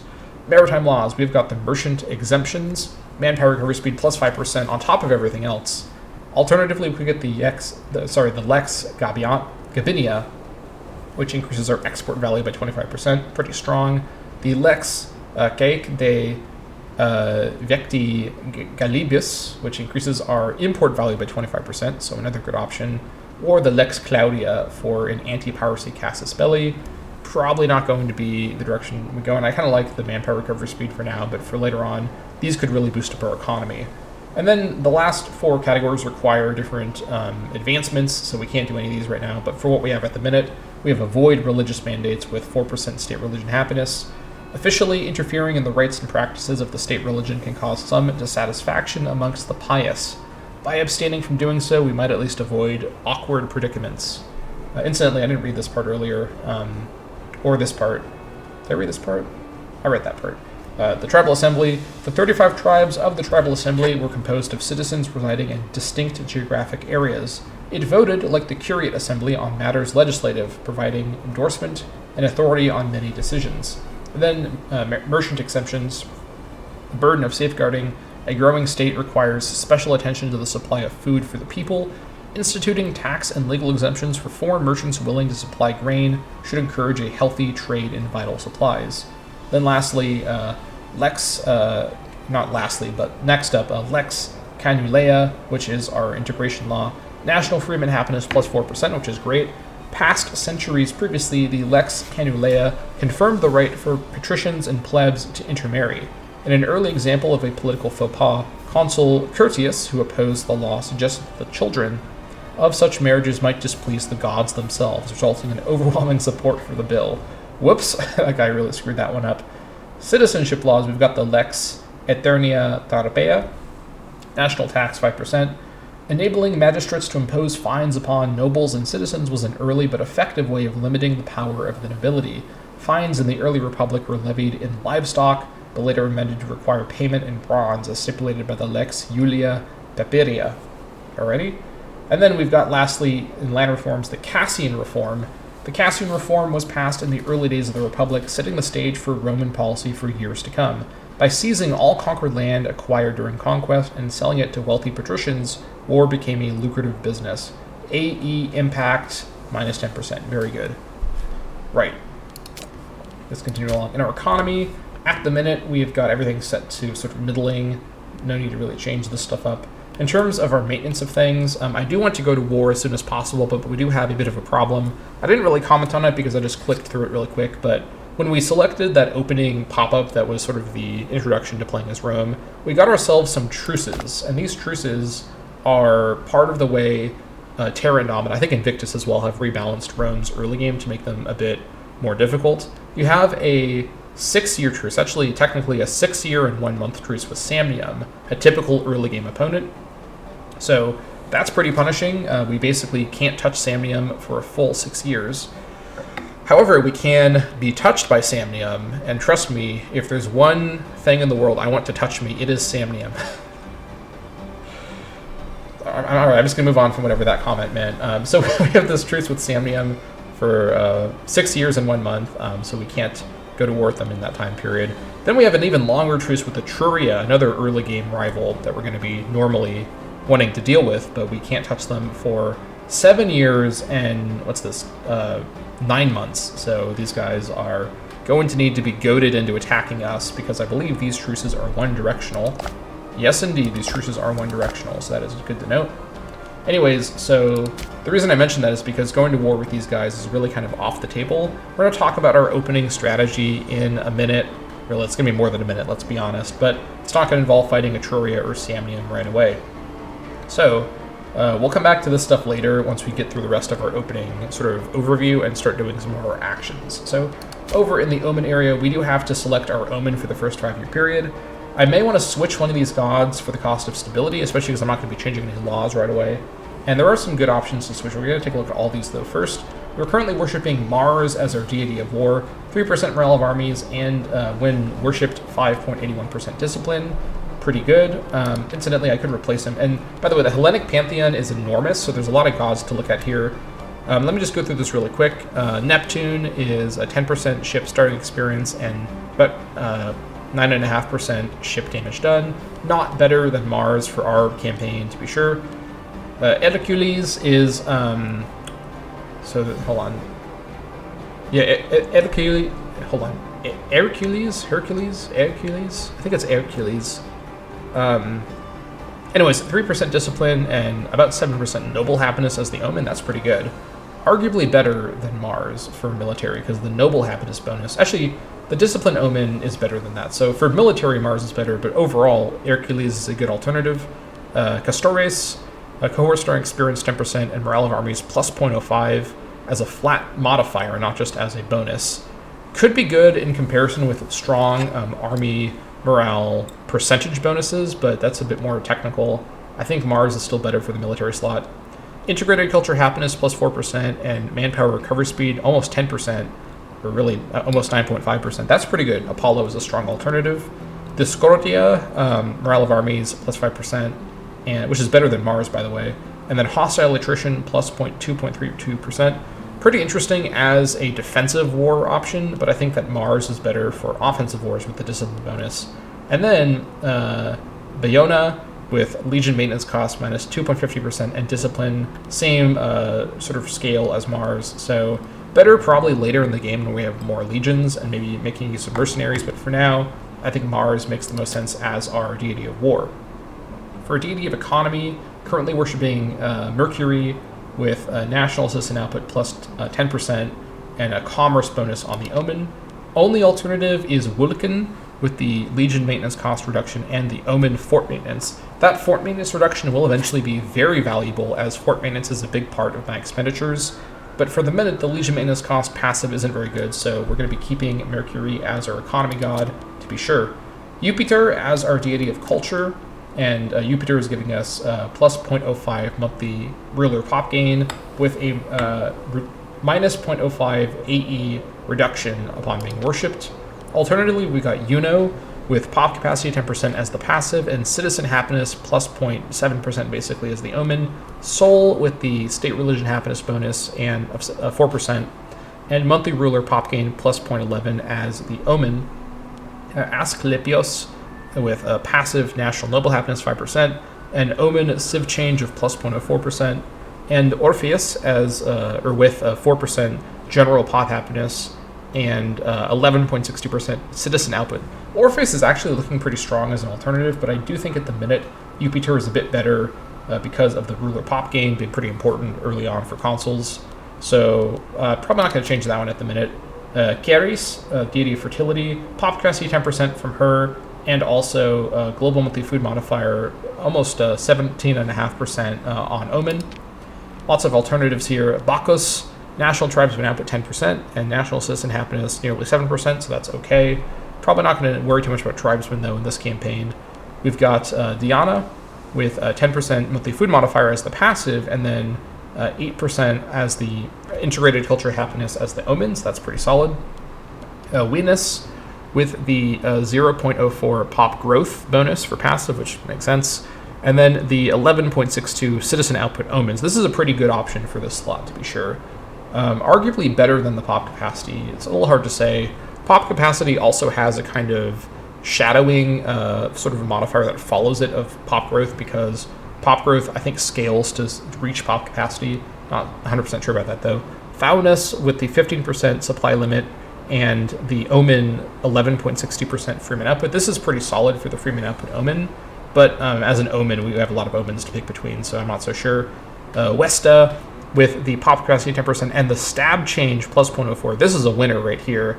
I may be switching the deity of fertility to Westa for the pop capacity bonus, which I guess would just be replacing Keris, but having the stab change as an Omen for a 5-year period is always a good thing to have, and I think this is worth considering.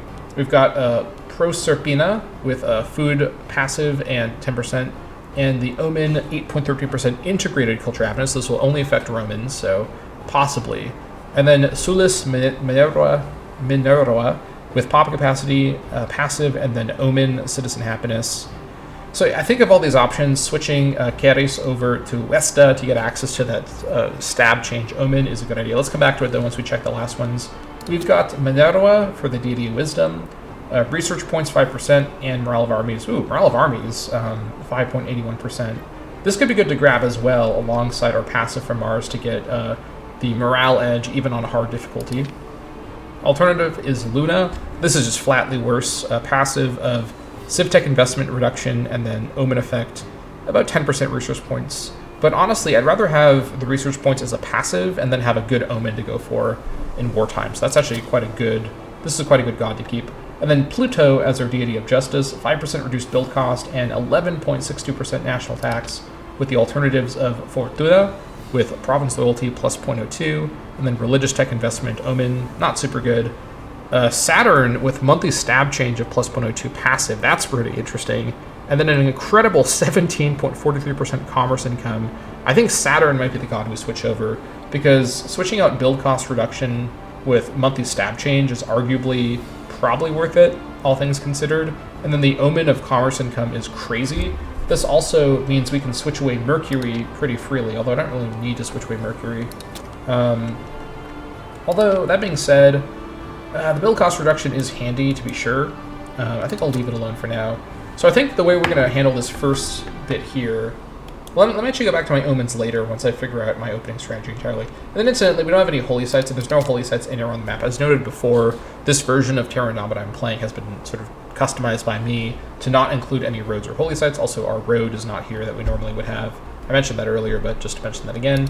We do have a bunch of treasures just sitting in our reliquary that we could add somewhere once we do have a holy site, so we'll get to that later. As for culture, we are, of course, the Roman culture, and the Romans are the only integrated culture by default, so that's perfectly fine. Not going to mess with any of these other cultures at the minute. Some of them have special modifiers already from the way the game is set up here, so I haven't done this, obviously. We'll come back to this later to set up colonies in the future. Trade overview, we currently have 0 import routes, and we are currently trading away our cloth to Syracuse. I'm going to go ahead and just allow this trade to continue as... Actually, no, I'm not. I want to have the surplus of cloth in my capital, so I'm going to actually go ahead and cancel that trade to preserve the surplus of cloth, reduce my income by a little bit, but it's better to have the... Actually, as a surplus, this isn't super great. It may as well, though. I'd like to have surpluses in the capital if possible. Anyways, Military-wise, we have got 33 cohorts coming out of Italia, thanks to our extremely high population over here. You can see the organization here. These guys with their 3 donkeys are going to be very well supplied. Led, of course, by the governor of that area, Publius Sempronius Sophus, our consul. With Magna Graecia having only 3 cohorts, you can see that my no minimum levy size mod is in effect. These guys have enough Roman population to at least muster 3 cohorts, led by Marcus Valerius Corvus, so worth noting there. And of course, no legions are allowed at the minute. Traditions-wise, we have got access to Roman and Italic tribe traditions. These Roman traditions are very good, and the Italic tribe traditions are also pretty solid, so we'll look at these later when they become relevant. And mercenaries, no need to really talk about these mercs at all at the minute. Diplomacy-wise, we currently have a bellicose stance by default. Normally, you start off a neutral stance, but we actually start with bellicose stance, which is more historically accurate.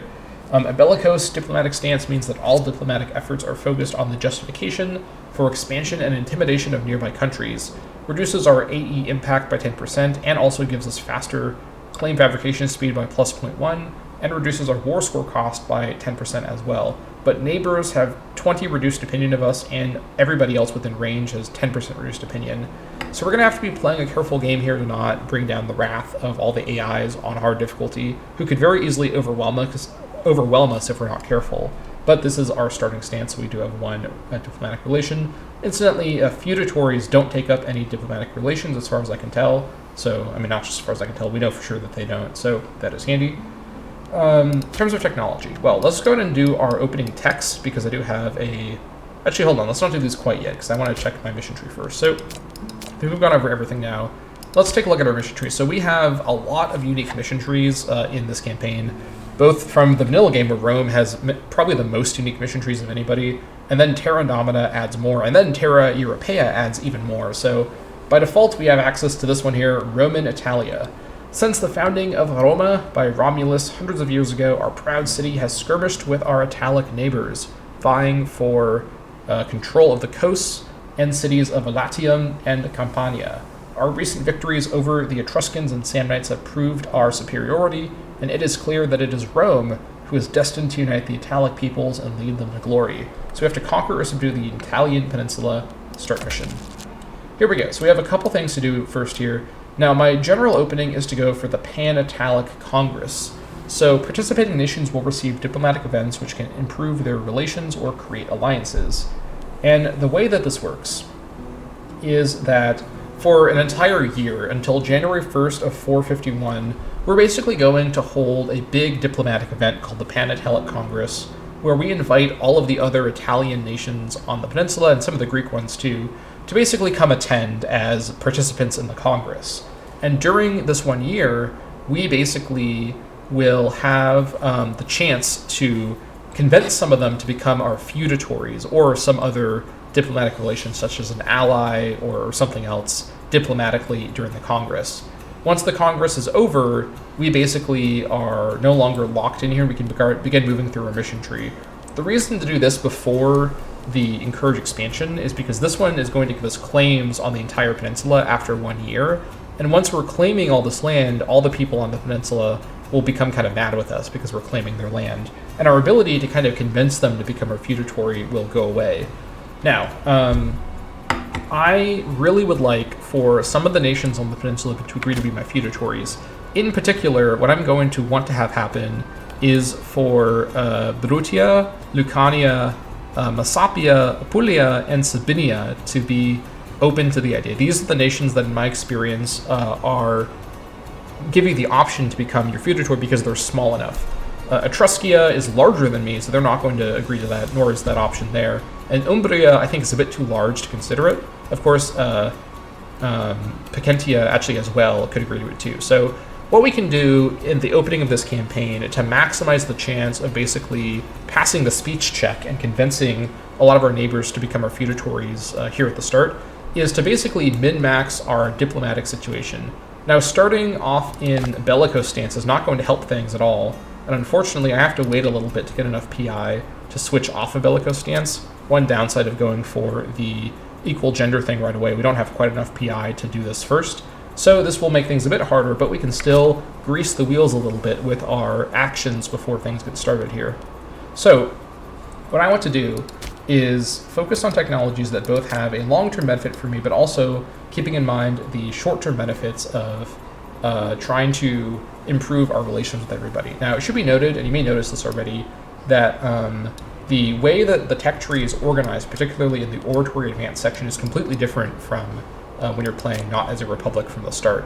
So, for example, Town Criers is in a different position, and important things over here, like, where is it now? Patrocinium is like way the hell down here. So this section of the Oratory tree, which is the area that I tend to focus on the most because you get the most PI bonuses, is completely reorganized when you're starting as a Republic. So we're still going to start putting in our innovations now to try to get as many bonuses early on as possible. So normally I would go for legal patronage to get extra loyalty of characters over humane conduct. However, for this start, I'm actually going to go for humane conduct to get a bit more diplomatic reputation to help out with my Italian Congress plans. So the concept of battlefield honor has existed for millennia. Nonetheless, we should set down a code for dealing with our opponents, that we ourselves might receive fair treatment in defeat. All right, very good. Next up is official orators, monthly tyranny minus 0.01. Employing skilled speakers to proclaim our decrees, laws, and decisions will lessen the chance of fomenting dissent in our populace.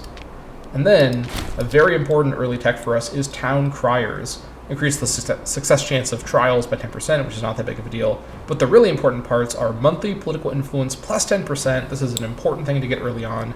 And as a Republic, this is really important. Smear reputation cost minus 25%.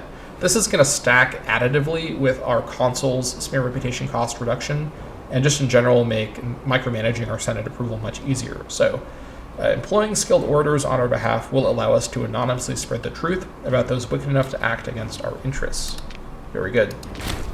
Incidentally, we have access to some new stuff because we're playing as Rome. We'll look at that later on. I think it might be worth, though, to grab open negotiations to get one more dip rep, although I'm going to hold off on deciding that quite yet. Could also go for centralized committees to get change governor policy cost reduction. Always good to get this early on. I think I will go for this. Standardizing the bureaucratic tools of our governors by providing them with competent assistance will improve the effectiveness of local government by cutting inefficiency. Let's grab that. Alrighty.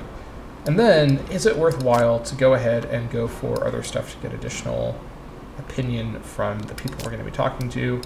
Possibly. And let me think about this. I want to make sure I do this in the right order.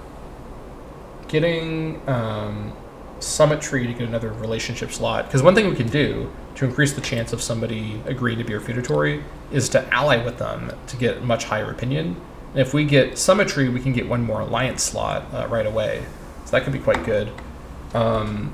Definitely could be quite good. Alternatively, one thing we can do is, who do we have claims on? We have no claims on anybody. Right, so what we can do as well, once we get to 20 PI, is get a claim going on somebody. That being said, it's going to take around 2 years, and within 2 years, we will finish the Congress and also finish Encourage Expansion. So for this first sort of 2-year period, we're not going to be going to war with anybody. So we're not going to need our military quite right away, which means I can for sure lower army maintenance and also lower fleet maintenance. And I'm going to go back to the text in a second.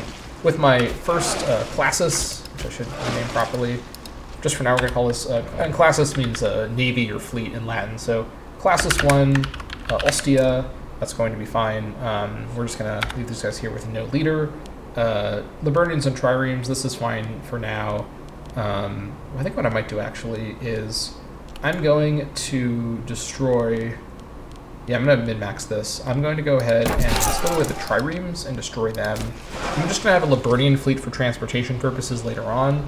For now, I don't think I need the triremes, so let's disband the triremes to make a bit more money from reduced naval maintenance. Also going to lower our fort maintenance as well. Then we're going to take a look at our forts in a sec. We're going to do some land changes in a bit here, but back over to tech. We could also get census data to get a bunch of extra characters in Roma and 1 free province investment. This is probably worth getting right away, to be fully honest. Also increases our pop capacity by 5% and reduces our oratory provincial investment cost by 10% as well.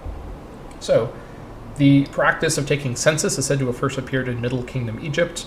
On a wider scale, however, it became vital to the continued administration of the Roman Republic, providing valuable data about the ethnicity and details of dwellers therein. So let's grab this.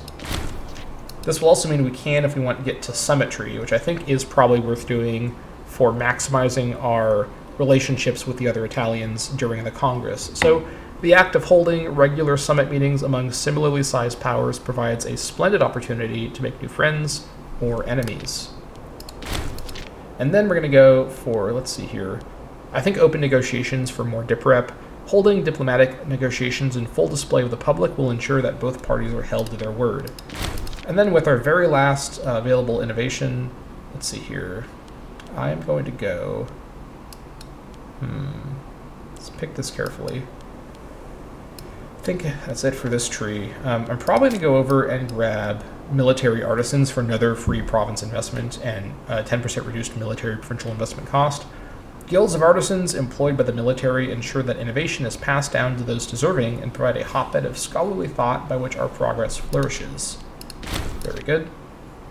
And then over here in the Latium province, I have 2 of these innovations for free now. I could go for the one that gives me more fort capacity so I can keep the fort in Wei without any extra cost, and that might be worth doing right away. I'm also considering just going straight for business investments, which I tend to focus on. Let's come back to this later. I'm going to do this all in the right order here. So, I'm going to not start the Congress quite yet. What do I want to do next here? I got my text going, and I know I focused a lot on oratory, but oratory is really one of the strongest trees here for the early game to get these extra PI bonuses and whatnot. Let's see here. Could go for Omen now. Now that we know we're not going to have a very militaristic opening here, I probably want to go for, let's see, we're going to get more commerce in just a second, so that could be a good option for commerce income. I think national tax is going to be the most reliable early on of all of these options here. We could also switch one of these gods, or not switch one of them. We don't need to switch anybody, technically. Switching to Westa wouldn't do anything right away, but I think this is a change I want to make. Because I think I prefer the stab change omen over the monthly food modifier omen, so let's go ahead and do that there. Alright, so we're going to switch carries to Westa for 15 PI, or I mean for 15%. Yeah, 15 stability, not percent. I guess it is technically percent, but you know what I mean. Alright, and then for the god that we select, I think for this first 5-year period, that being said, I could go to war after the first 2 years, so I'd have 3 years still. In that sense, it may make sense to go for Minerva in order to get the additional morale of armies. That being said, I don't think I'll be fighting anyone in the from 52 to 55 before I can select Minerva after that. I think going for Pluto right away for the tax bonus is probably the better option. That being said, I can get my trade route set up before I make that decision. So at the minute so actually first let me look over here. We do have 1 slot in Campania. I'm just going to go ahead and trade for value over here. Nothing too fancy. Probably just go for precious metals. Actually, I want to save both of these for the capital. Let's trade in probably something with citizen happiness. So I'm going to probably trade in gemstones here from the Ptolemaics. A bit more commerce economy down here. And then also, yeah, I'll come back to that later. Over here, let us trade for, let's see. I think precious metals surplus is good to get right away, and it's worth a lot, so let's trade with the Antipatrids, and let's trade with the Puglia. Alrighty. And then, tempting to go for glass as well for 8% more citizen happiness in Latium, and then civ level across the board, and it's valuable. I think that is worth going for. Trade both of these with the Antigonids, which means in a few years that we're going to end up trading with the Ptolemaics for them, most likely. And then here is the unusual move in the opening here, assuming this works the same way, because I did this strategy, not in a campaign for YouTube, but a long time ago when I was playing Invictus, so I think this will work again in this context. Let me find... Actually, we can reach enough people to do this right now. So we're going to trade for honey as our last resource, which may be a surprise. It's not for the food, although the food may be helpful. We're going to see in a minute if the food's needed. But this is actually for the dip rep bonus. I really want to get as much dip rep and as much opinion as possible with everybody that I'm going to be targeting in the Italian Congress to maximize the chance, given that I won't be able to switch out of bellicose stance for a few months here, to be able to get some feudatories. And the dice roll of whether the event even pops up for each person is a dice roll. And on top of that, the order that it happens is random. So we could get a lucky RNG situation here where all the people that I want to offer to be my feudatory do the offer, and we have a high chance to then win the dice roll on selecting it. Or it could be none of them. But either way, it's worth investing into these dip rep things right now in order to maximize the chance of this Congress really being profitable, because getting these people as feudatories will make our early game a lot more easy. So let's trade for honey with the Antigonids and also with Adrissia, which really means we're trading it with Thrake or with the Lysimakan kingdom, but you know what I mean. So there we go. Incidentally, my commerce economy is now looking a bit stronger, but I think going for that tax bonus is going to make more sense than going for the commerce bonus. So let's see here. I could also go for the stab change thing, plus 0.04. Actually, I can't because I just got her, so never mind. Yeah, let's worship Pluto. We beseech the god of the underworld to open his coffers for our cause and bless our people with his wealth. With all these minerals and newfound wealth, our society is sure to prosper for a long time to come. The great lord of the underworld is the oldest of three, but he lost both the skies and seas to his two younger brothers, left behind with only the souls of the dead and the realm named in his honor. As well as being the caretaker of the dead, he is known for his wealth and access to the minerals of the earth. There are many stories of the heroes who travel to his realm to rescue someone, several of those leading to tragedies akin to Orpheus. Most Hellenics do not fear the god, as he is not vengeful, nor actively seeks the death of mortals. So, this tax bonus should make a noticeable improvement, 4.43 at the minute, and now it's going to be 4.89, so definitely worth something there. Right, now let's take a look at our actual territory. We're going to start over here in the stuff that is not as built up, just to be thorough. So we've got the city of Canusium. Incidentally, here in Apulia, this is a pretty good city location. Farmland on a minor river coastal, so I assume warm climate. Yes, indeed. So this is a really good spot. It's also central in the province, too. Also, Barduolos is a pretty good alternative location, but they both are fine. Canusium being a city already is handy. And the reason it has the sort of barbarian appearance is because the population here is mostly going to be Messapians, and the Messapians are actually an Illyric culture group culture, so that is worth noting what's going on there. Once this place becomes peopled by Romans, it will sort of have a Roman appearance. In fact, we could set up our first colony over here, and I assume if I set up a Messapian colony, it would select that location. Worth checking to see. Never mind. Oh, this place doesn't have Messapian culture as the prominent culture. Really?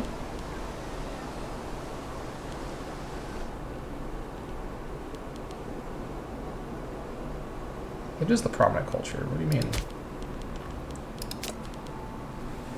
Must start a province where Messapian is dominant and which has room for settlers. Oh, maybe it doesn't have room. No, it has plenty of room. Hold on. What's the problem here? Okay, I don't know what's going on with that. I can't make this a colony for some reason. Whatever, I'll worry about that later. So we have a fort in Lucaria, which I don't think we need to keep at the minute. I'm going to go ahead and just destroy that to save some money, or to make some money, I should say, and to save some money. No other buildings here. I could build a fort in Canusium, which is probably a good idea, but for now, I'm going to roll the dice that I don't need this right away. Come back to that later, at least. All right, down here on the other side of Magna Graecia, sort of not in the exclave, we have got this territory down here. The fort in Satacula, I'm going to go ahead and destroy as well. We've got the cities of Capua and Neapolis, and then the hills of Venephorum. Capua is the capital at the minute. These are both farmland on a minor river on the coast, so these are both perfectly fine locations. Neapolis is in a slightly better location, I think, all things considered. Although Capua is in the slightly more protected sort of middle coastal province as opposed to this one, where Neapolis has its port. So the question becomes ultimately which side of the two ocean tiles do we prefer.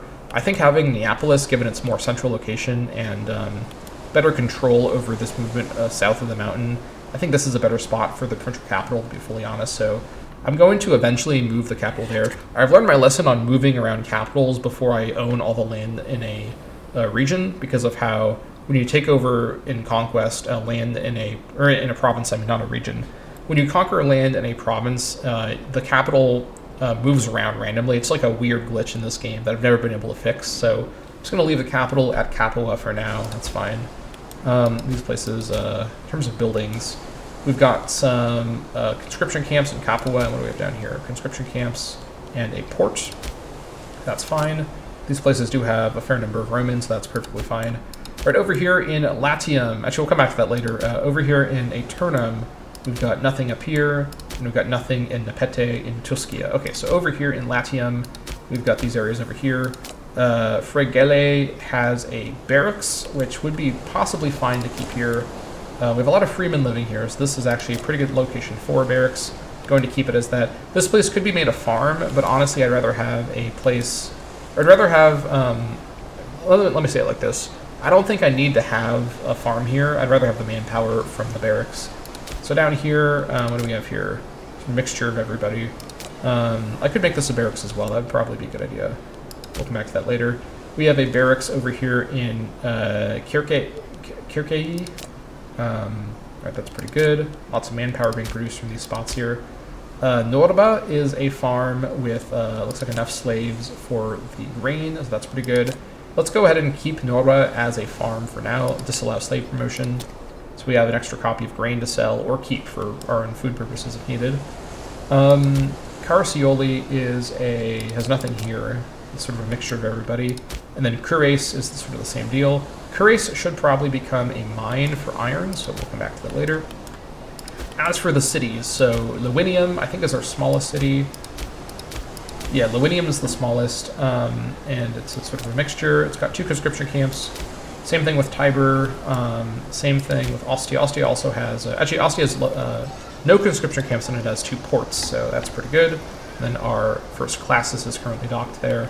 And then Weii is a lot bigger than the other small cities. Weii has a conscription camp and 1 fort, so we may want to keep that fort there. Although at the minute, I'm not too worried about Etruria attacking me necessarily, so I think we can possibly destroy the fort. What I should do is actually fortify all of my cities over here, at least fortify Ostia, so that from the north, both of these cities are protected. I think that is probably worth doing, and I think what I'm going to do here is, it's the first time we're going to do this in this campaign, but not the last time. Let's cancel the honey for a quick sec and trade for stone in order to get the trade with Egypt, in order to build a fort over here in Ostia. Get that going. I think that's worth doing right away. And then we'll go ahead and cancel the stone and use the rest of our money for other purposes, namely diplomatic purposes. Let's go ahead and trade for honey now with the same people. All right. Getting this fortified. This may be a little preemptive, but I'd rather be safe than sorry. If Etruria declared war on me, which they, on hard difficulty, they very well could do at any minute, they have no truce with me, I would be in big trouble. Ostia would be quite vulnerable. I would have a larger army than them, but I would still struggle in a fight like that, so getting Ostia fortified is an important step to take. And then over in Weii, as I noted, they have a fort and a conscription camp, so that's pretty good. I'll keep the fort there for sure. And then it is probably worth at least getting 1 level of a fortified province. We're going to need to get this and then 3 more for these 3 forts to all not be more expensive, but at least 1 level reduces the extra maintenance, because it'll be 6 and then it'll be 3 and 3. So hopefully you understand what I'm saying there. We also have gone over the pop capacity because of that decision, or because of that innovation we got. That's fine. We can move slaves out to fix that. Okay, we'll go ahead and do that there. Let's see, where do I move the slaves to? Let me start moving slaves up to Curace. What that means is let's trade for vegetables for a quick sec. Cancel the honey. Get the vegetables going. Trade just for the Tigonids for a sec. That's fine. Send them up to Curace from Roma. Send all 4 of them, I think. Alrighty. And then back over here, cancel this and go back to honey.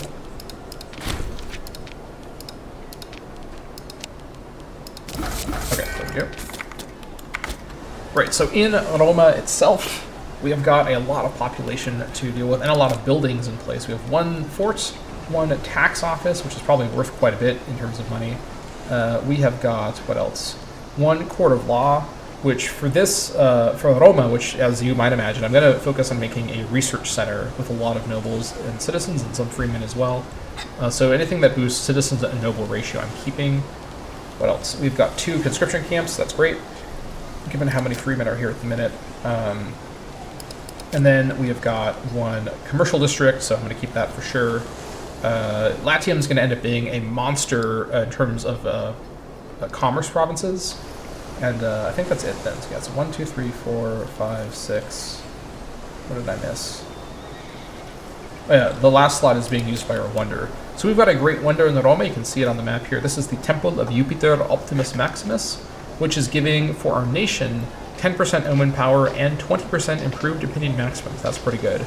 And the province of Latium gets 10 increased migration attraction, which is incredible, and 15% pop conversion speed. So currently it's at tier 2, and as it ages, it will increase in tier, with the effects possibly getting stronger as a result.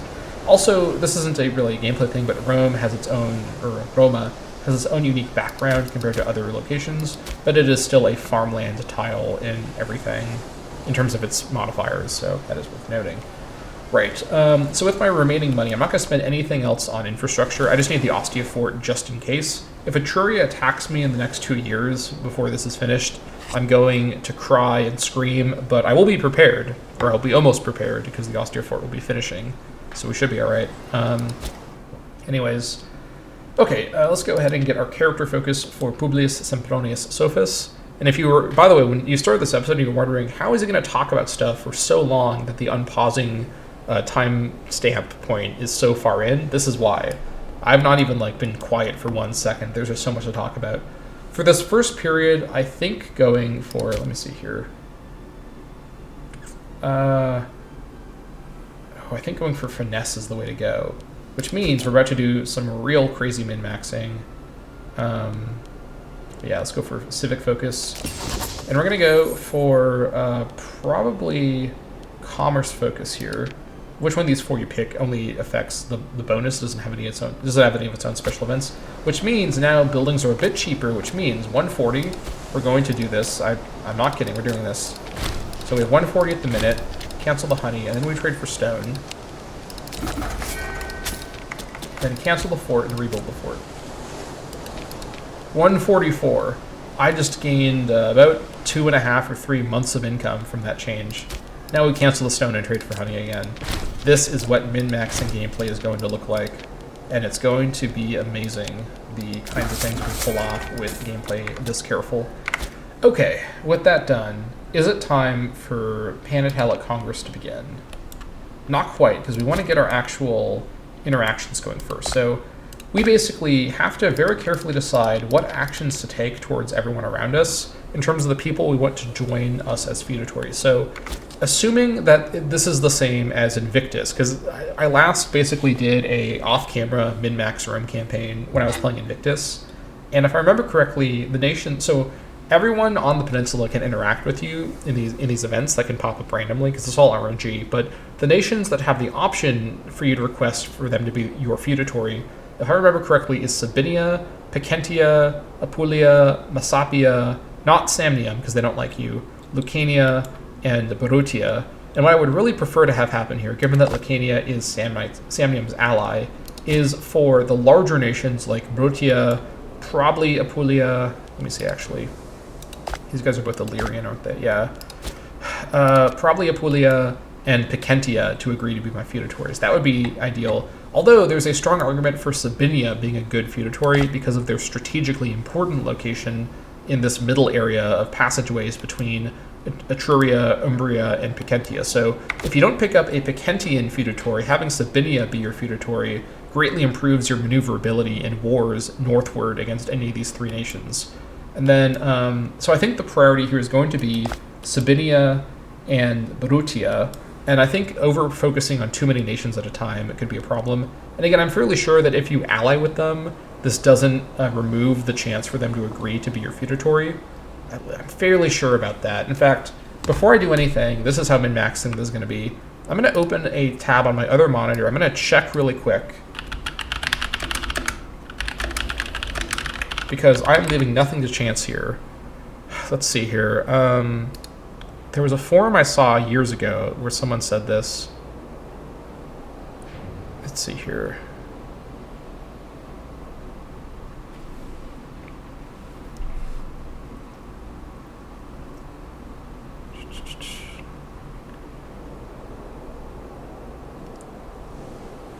Sorry for the delay here, but I am just checking really quick.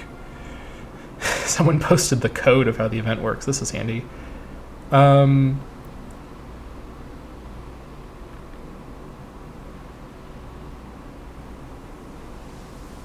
Okay, so Etruskia, Etruria, and Umbria won't agree to it. That's for sure. I'm trying to find if being someone's ally prevents them from agreeing to be my feudatory.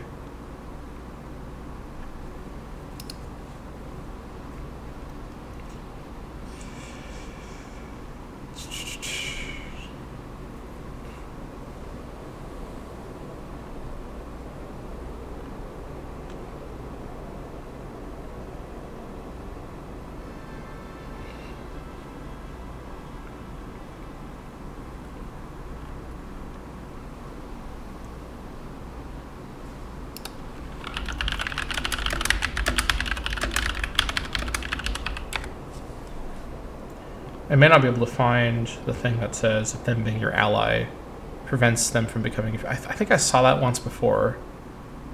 Don't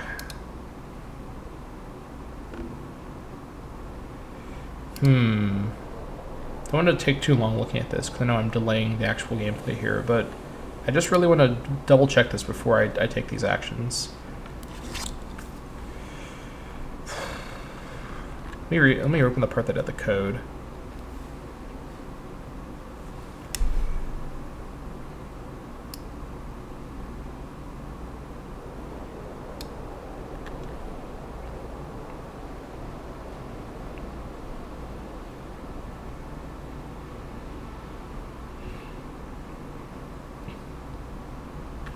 Okay, so the ones that don't have any ports are also likelier, which means Sabinia is the one that's likelier. Actually, does Brutia have any ports? Brutia has no ports, does it? No, so Brutia has no ports. So what I want to probably do is focus on Sabinia and Brutia, but the question is, will allying with them lock me out?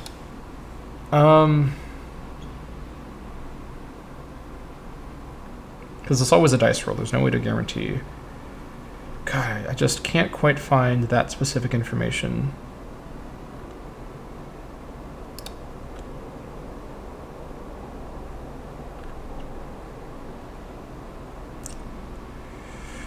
Yeah, I can't find it. That's unfortunate. Okay.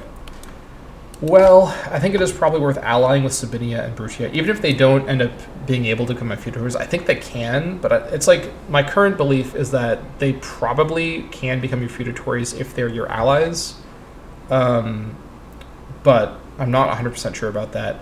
But even if they don't agree to become my feudatories, I'm able to build really strong relations with them and make use of them to then go after other nations like Etruria and the Samnite Lucanian alliance, potentially. So, I think, assuming that an alliance doesn't lock us out, also I need to get to enough Senate support, which I'll do in just a second. Assuming an alliance doesn't lock us out of making the offer to Sabinia, I'm going to ally with Sabinia and ally with Brutia. If I remember, in my Invictus game that I did off camera, I did ally with Sabinia and Brutia, and I was able to make them my feudatories, and I think I remember that correctly. This was years ago, so, alright, so we are going to do that. Next thing to do, though, before we proceed, is to get our Senate support above 51. I think our best bet here is to smear someone from the Populares. They have the lowest control, and they're going to have downward trend in support, so I want more support from the more controlling Boni and Optimates factions. So smearing our governor would be one option. That would probably be a good idea. It's now quite cheap because of all the modifiers. I have to reduce smear cost. Only one tyranny. He loses 25 popularity. Let's see here. So, assuming I've done the math right, this shouldn't bring us above 51, but it's going to be an improvement here. So let's see. So we're going to smear the reputation of Marcus Valerius Corvus. Oh, okay, this was more than I was expecting. 51.22. So, weirdly, when you smear someone's reputation, they don't lose loyalty, which is a baffling gameplay decision. I don't know why it works like this, but reducing his popularity is going to also reduce his power base, which will indirectly improve his loyalty. So, works for me. Now we have the support of the Senate because we've called this guy a nefarious fiend, or whatever we called him. I don't know what we called him. But we can now do diplomatic actions with Senate support, so no tyranny gain. Very important playing as a Republic to always have senatorial support before doing anything that's international or diplomatic, because the Senate will always consider those decisions it needs to approve of. internal decisions can largely be done without Senate support, but anything diplomatic, Senate wants to weigh in, so make sure that they've got that approval. It's honestly pretty easy to maintain Senate approval once you know how to min-max the approval of the most highly controlling parties. So let's ally with Sabinia to get the opinion of them boosted up right away, and so they don't ally with somebody else that we dislike sooner. So let's ally with Sabinia there. And then we have another slot now because of symmetry, so let's also ally with Brutia, who will also be a good person to bring in. Incidentally, these guys are of Italic culture. I mean, same thing with the Lucanians, but the Lucanians being allied with Samnium are likelier to be opponents of mine.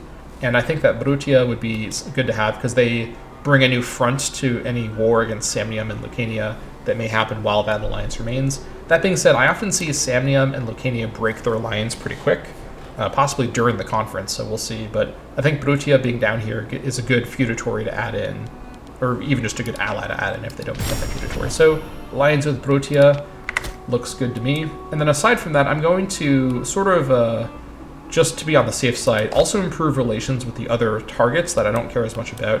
Again, I don't think Samnium can agree to become your feudatory, but other people that are sort of their size can, including, let's see here, 11, yeah, including Lucania, I'm fairly sure.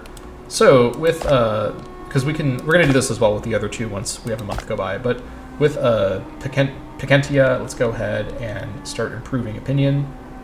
And we'll do a gift after enough time has passed to improve opinion with Picentia. Although that being said, it may be worth saving our money for the actual Congress. There may not be enough time for the improved opinion to make a huge difference. Let's see what we can do here. 25, let's see, 25, 50, 75, 100. I think we'll have enough. I think we'll have enough if we do approved opinion with everybody. That being said, after the Congress, these opinion improvings won't really matter at all, so maybe what we do is we just send gifts instead. This is, because honestly, in the next year, we're only going to get like 12 opinion from this, so getting the boost of opinion right away is probably better. So let's send gifts to everybody. So send a gift to Picentia. This is a lot cheaper overall, to be sure. Send a gift to Apulia. Plus, this will increase their chance of joining the Congress, because the AI nations can decline to join the Congress if they don't like you. So be sure not to accidentally send any insults, at least not to these guys. Send a gift to Masapia. Send a gift to Lucania. And I don't think Samnium will agree to be your feudatory, so I'm not going to bother with them. And I'll send gifts to Sabinia and Brutium after, or sorry, Brutia. Brutium is their capital. Send a gift to Brutia after the Congress begins. So, with that noted, let's go ahead and begin the Congress. There is a dream of shared nationhood, that we and our Italic brethren can be united under a common cause. Such a bold and novel move will surely tower over past diplomatic successes. Alrighty, here we go. We can only do destroy Italian allies. That's perfectly fine. This is a pretty interesting option, but I'm not going to go for it in this campaign. Alright, Pan-Italic Congress is underway. It's going to be done January 1st, 451. Very good. Now, I'm going to save the rest of my money because during the Congress, you can get these events where you have to basically pay out people, and it's good to have the money in reserve for now. So I'm going to save my money for this first year at least. And yeah, I think we're basically good to go ahead and unpause the game over 2 hours in. This was a fast opening, everything considered. I mean, you saw just how complicated this was. But I think we're looking solid now to proceed. Anything else I need to do right now? Don't really think so. You hear that? Something just fell over somewhere. Don't know what that was, but hopefully whatever that was not important. Mystery noises in my room. Very nice. Okay, maybe it is some sort of paranormal activity. That would be interesting if it was. I'll let you know if I discover I'm being haunted. But whatever the case, putting that aside, I think we're good to go ahead and get started here, and let's do just that with the Rome campaign. Let's begin. Just on speed 3 for now, because we're just waiting for the events of the Congress, and there's no other activity happening here, so we begin.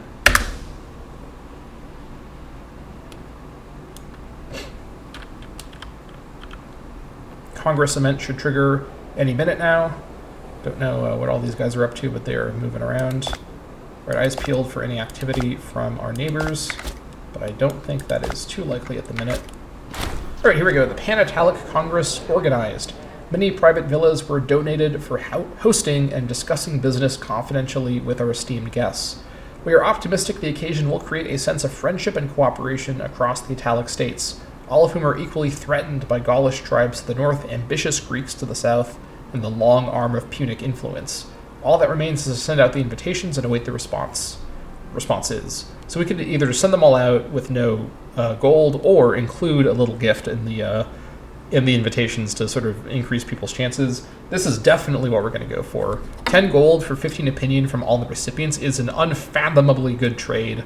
I would pay 100 gold for this, honestly. Maybe not that much, but I'd pay a lot of gold for this. So a small gift would show our goodwill.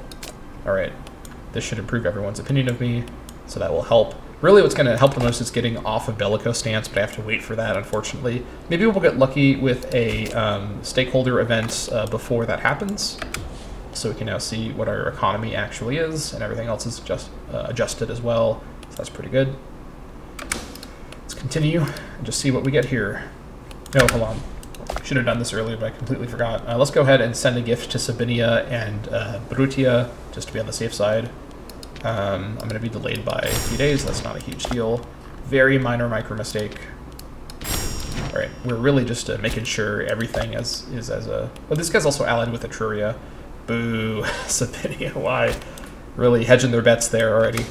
That's fine. That's their smart move by them, because Etruria is my most likely early game arch nemesis of anybody. So that's fine. Everything else is looking fine here. Let's see...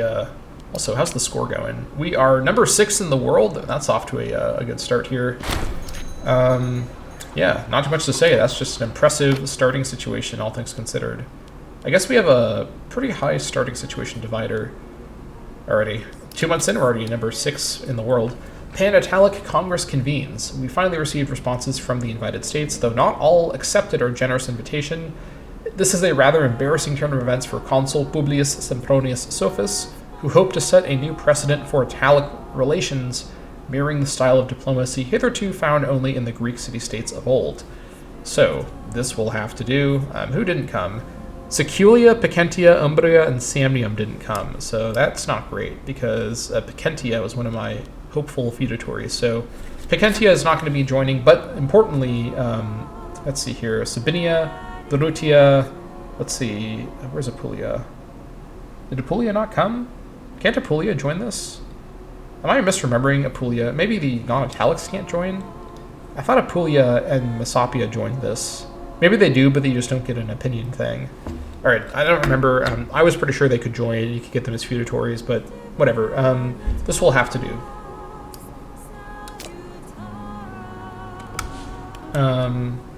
Okay. Let us proceed here. So, so Picentia is now sort of off the table as a participant here. Let's go ahead, actually we have to wait for that. With Lucania, they actually changed the alliance over from Samnium over to Metapontum. That's an interesting shift. Let's go ahead and, let's see here. I could improve relations with them. That's probably overkill. Let's just leave it as it is. I don't think I need to do any treaties or anything like that. That's probably not going to be necessary. Just leave it as it is. And then with these guys, I think we're fine to just proceed. With my honey, that's going to help out quite a bit. So we'll just wait and see what we're looking at there. Also saving all my PI to switch off a bellico stance as soon as possible. That's going to be a priority. Everyone's just moving their ships around. Very interesting. Dialogue with Etruria. Okay, this is our first dialogue event. These events have a RNG chance to trigger, and who it's with is also random. And then all these options are also random because Etruria decides with a dice roll that is in the code. So we owe much to the Etruscans, though they have allowed their ridiculous obsession with federal autonomy to weaken their position. They could be useful against the northern barbarians or Carthaginian colonies. The time is now, the past is past, we must decide what to propose to the Etruscan delegates. I don't really want to have any relationship with this nation here. A guarantee from Etruria is going to diminish our standing in the peninsula, so no. We could become allies with them, no. I could just lose 5 PI, I prefer not to. Or, this is the one I'm going to go for, gain 2 popularity on Sophus and also they lose opinion of me. This is fine. Etruria doesn't like me and is not going to like me no matter what I do, and as soon as I can get them to attack me, that would be preferable. So, or if I can attack them after the truce. What of it, Etruscan scum? You foul Etruscans, I don't care for you whatsoever. Talks with Etruria concluded.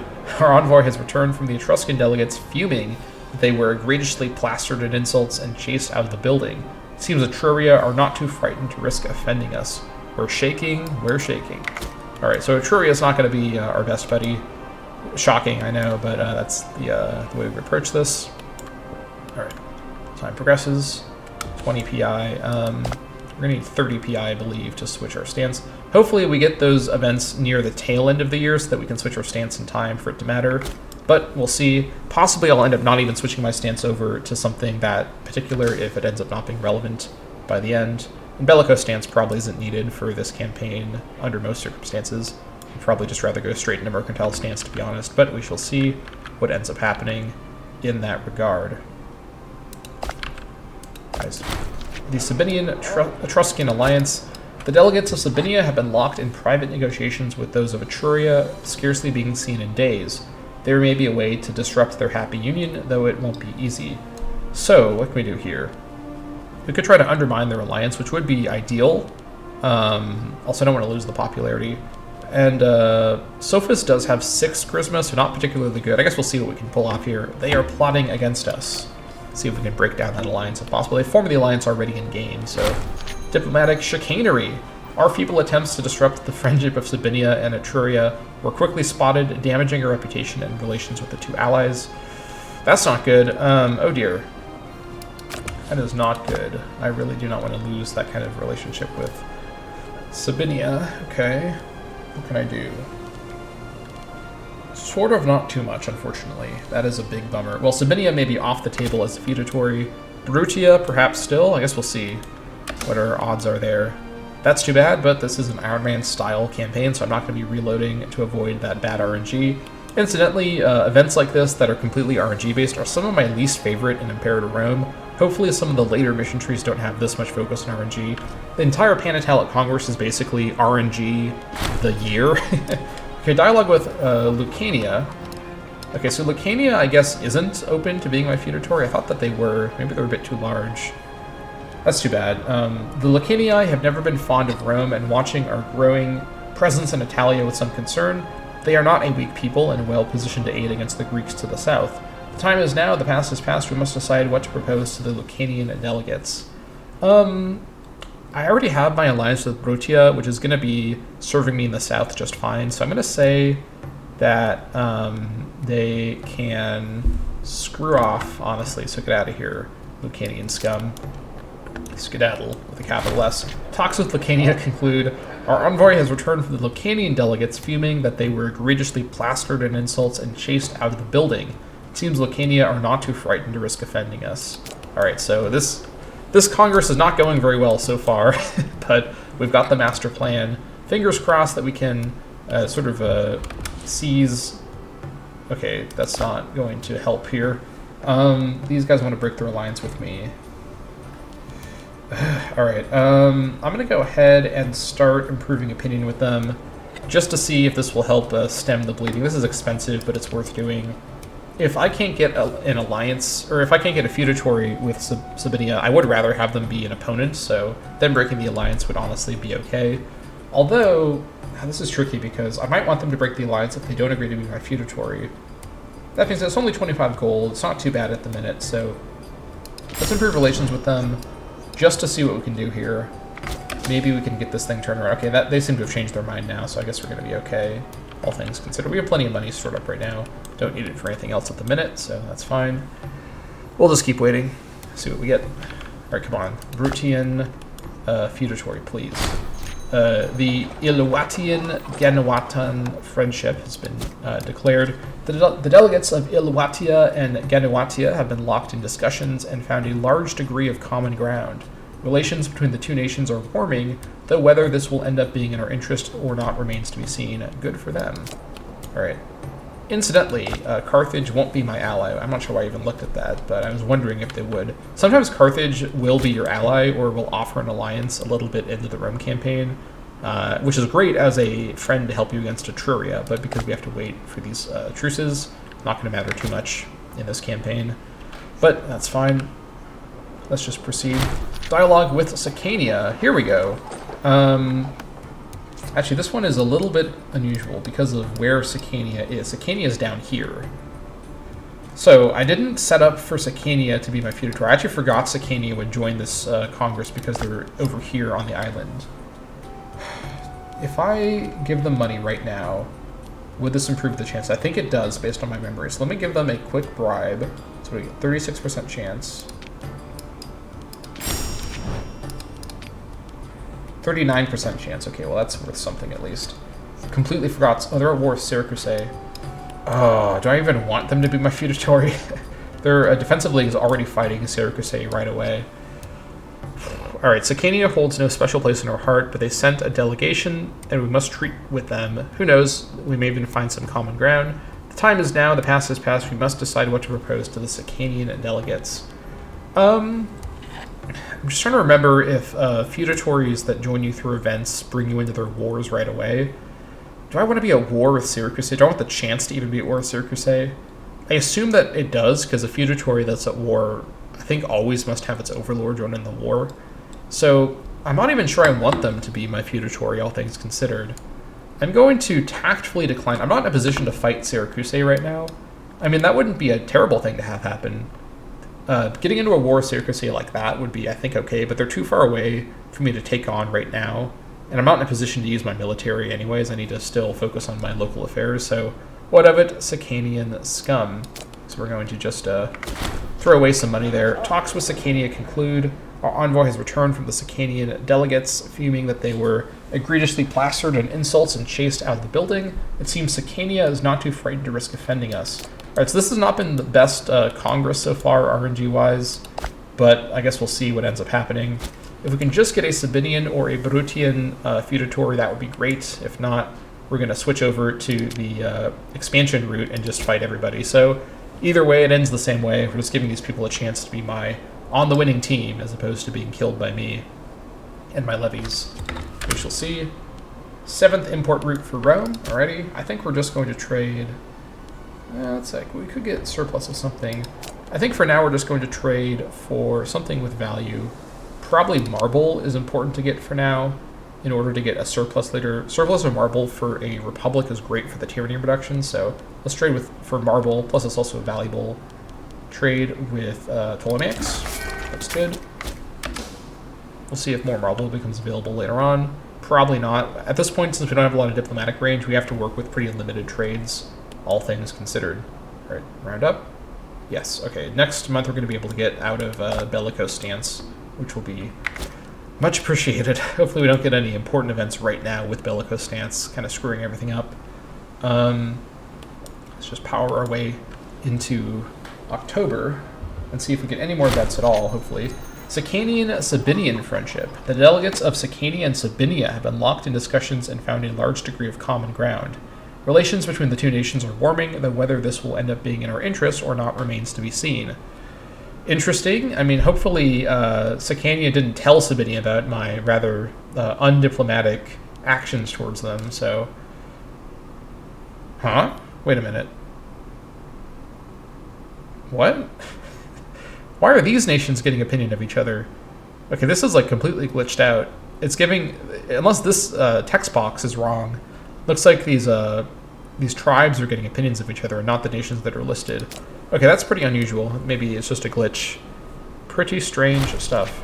Optimates agenda, or rather, Optimates agenda. Land for Quintus Fabius Rullianus, or hold on. I think it would be Rullianus. Enriching the elite is once again the agenda of the Optimates. This time they have decided to gather around the head of the Fabii family, Quintus Fabius Rullianus. They claim that he deserves some land as a repayment for his excellent service to the Senate. The populares are loudly opposing the legislation, as it looks like it will be public land that will be given to the Fabii family. Could give this guy... Ooh, 50 approval from the Optimates is not really on the cards right now to lose. That would cause some Senate support problems. So, Not that they need it, but they have our support nonetheless. Fortunately, and in a rare twist, the Populares aren't unhappy with us doing this. They're just, in the lore, they're unhappy, but I guess here we can do this here. All right, so we give 3 holdings to this guy, and this achieves the mission of the Optimates at the minute to grant holdings. Also, is that only 3 and not 5, so that's good. And then 20 approval from the Optimates. The Optimates. This will give us a pretty good Senate support. All right. That is pretty good Senate support, as expected. All right. 1st of October.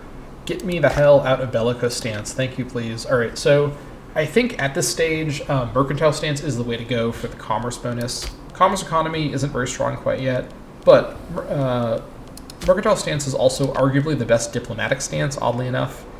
Although with the new ones here, cooperative stance might be better for diplomacy than mercantile. Now, fortunately, with Terra Indomita, you've got these new stances that are actually a bit better for those things. But all things considered, also appeasing is pretty good. Although this is better for maintaining alliances than getting new ones. Also neutral, we could get one more relationship. I think mercantile is the best one, though. All right, mercantile stance it is. This will improve our economy a little bit, so almost 5 gold per month. That's pretty good. And yeah, let's see if things work out with no longer importing honey. That's not going to work. We need that honey, please. No, no more honey. Okay, Thracia. How would you like some money, Thracia? Where are you? Actually, where is Thracia? Wait, hold on. Thracia is the location. It's Adricia who has the honey, I assume, right? Let's double check that. I need that honey, no doubt about it. That's Adricia. So if I were to give Adricia a bribe, would they agree to give me the honey? I think this would be enough. Send them a gift. 7 gold. All right, no funny business. Oh, come on. 1 month of that honey, then I can maybe start improving relations with them. That's really kind of... I should have allied with them for just 1 month. That would have been better. Misplay right there. Dang. All right, well, I'm playing this episode for very well otherwise, so this is not the end of the world. Anybody else that's close to being open to trading? Byzantia, maybe? Let's give that a try. All right, Byzantia. How would you like some money for your honey? Send a gift. All right. Come on, please. God, it's 39. It's so close. All right. No one else is going to be close enough because it's all minus 50 for those guys. All right. Yeah, because this is their surplus bonus, so they're less likely to trade it. That is a bummer. I guess for now, we'll just trade for, I guess, more marble for the surplus bonus. That sucks, and I'm going to keep the honey I currently have just in case I can get honey again before this mission is done, but probably we're going to miss out on that. That is a huge bummer. Just bad RNG. That's how it goes with Imperator Rome. I've tried my best, and after a month, we'll see if we can boost relations with both of them enough to get the honey from one of them. If not, we just have to proceed, because I think 40 opinion, they still won't trade it, even if it's 40 approval, 40 disapproval, so... It is what it is. We've tried our best to boost up our diplomacy, but may end up not being in the cards here. All right, let's just see, just be thorough. Cancel one of our marble trades for just a quick sec. Oh yeah, here we go. Adricia will trade for honey. All right, there we go. Dodged a bullet there. Thank you, Adricia. That'll have to do. All right, come on. Sabinia or Brutia? Come on, give it to me. Give me those events. I crave submission from Sabinia and Brutia specifically. Come on, let's see it. Whew. All right, 1st of December, 1 month to go. Looking good.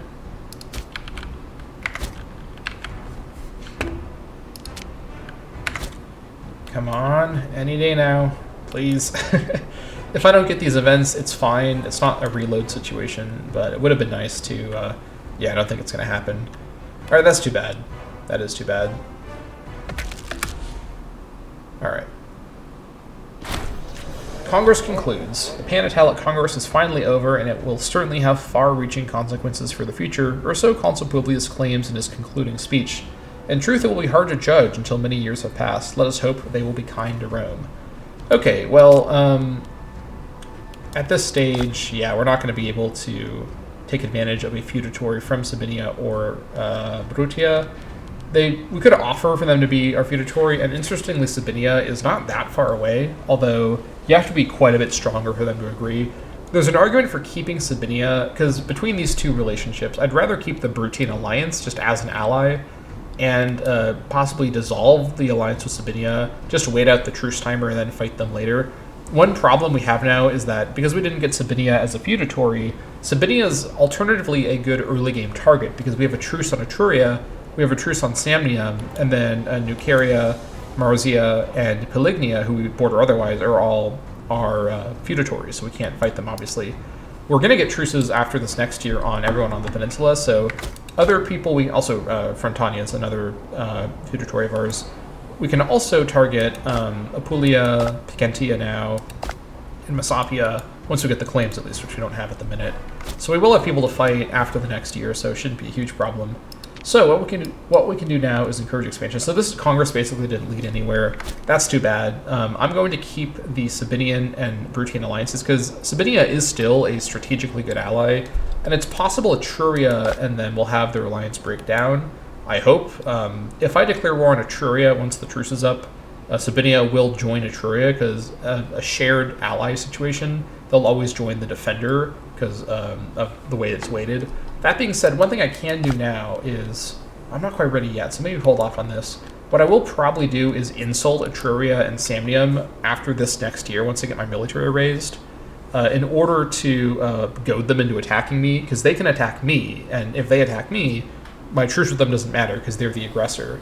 And this way, if Etruria attacked me, Sabinia would break their alliance with Etruria, and they'd join me defensively. At least they probably will.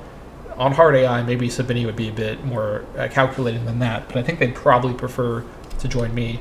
And between the two of them, I kind of want to fight Etruria more, because the Italia province, or the Italia region, is in this direction. Samnium is just going further into Magna Graecia, which has its pros and cons. So I could get some AE for now and insult Etruria. I guess I could have done this earlier, technically, but definitely didn't want to be attacked during the Congress. I was, preoccupied. But now what I could do is insult Etruria and insult Samnium, and basically kind of get ready for a possible attack.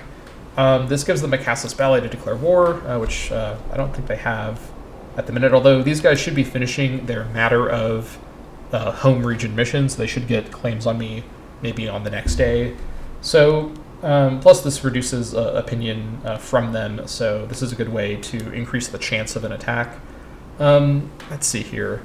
Etruria, again, I think Sabinia would break their alliance if Etruria attacked. Samnium is allied with Lucania again, so they've actually reestablished this alliance.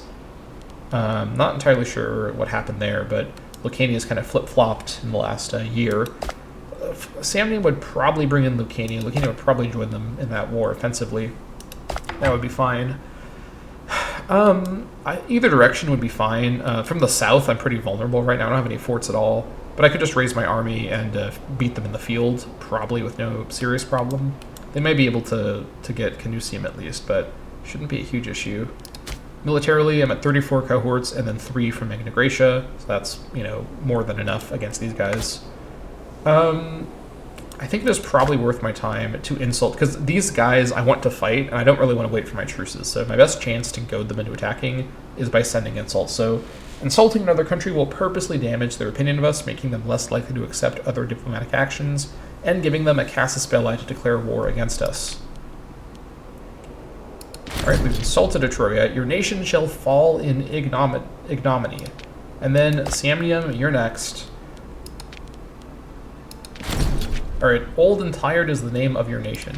These insults are pretty extreme, so I don't blame them for maybe attacking us. That being said, I maybe should have waited for the Olbia fort to be done. That might have been a good idea, but I think we're going to be okay, all things considered. Right, so now let's go ahead and get to encourage expansion. Once this is done, we're going to get claims on everybody, and so everyone's going to dislike us a little bit. So I may as well start making everyone dislike us a bit sooner. just giving these guys more time to decide to attack me would be handy. If we are to inspire in the Roman people a longing for real glory, we must begin to convince them that the conquest of our neighbors is not only expedient, but necessary. Here we go. And also for this next year, I'm going to go ahead and switch over to increased pay on army maintenance. This will hurt my economy a little bit, but it's going to be worthwhile if we get attacked out of nowhere. Also going to go to regular fort maintenance, but the fleets will stay unpaid for. Samnium, incidentally, has no ships. Lucania has no ships, so against these guys I can just operate with no fleet maintenance. Etruria has a sizable navy for this area of 14 ships, so against Etruria I just won't use my navy for anything. I'll keep them in Ostia. So for now that's fine. No need to raise my legion before actually being attacked. I can just raise them anywhere I like. Better just to leave them unraised for now. That's fine. And I think we're good to just go ahead and proceed. Although first I'm going to go ahead and switch out my trades. I don't need honey anymore. I don't need any more dip rep boosting stuff. And unfortunately I can't get any sort of rebates or kind of reversals of my tech, since I got tech that was pretty dip rep focused. But I was going for it. This is an Iron Man style campaign, so I can't, just because I got bad RNG on this attempt, I just got to roll with it, so it is what it is. I can't get more marble at the minute. Maybe I could with a bit of finessing from, who's this? Tamarkia. I'll just wait until somebody else has it for free. That's a bit too hard to probably get it that high. I don't need marble super badly, so let's just trade for something for its modifier. Probably at this stage what I want, because I already have iron surplus, right? I do, yeah. Probably what I want is dates for extra. Well, I don't really have enough commerce income quite yet for that to be worthwhile.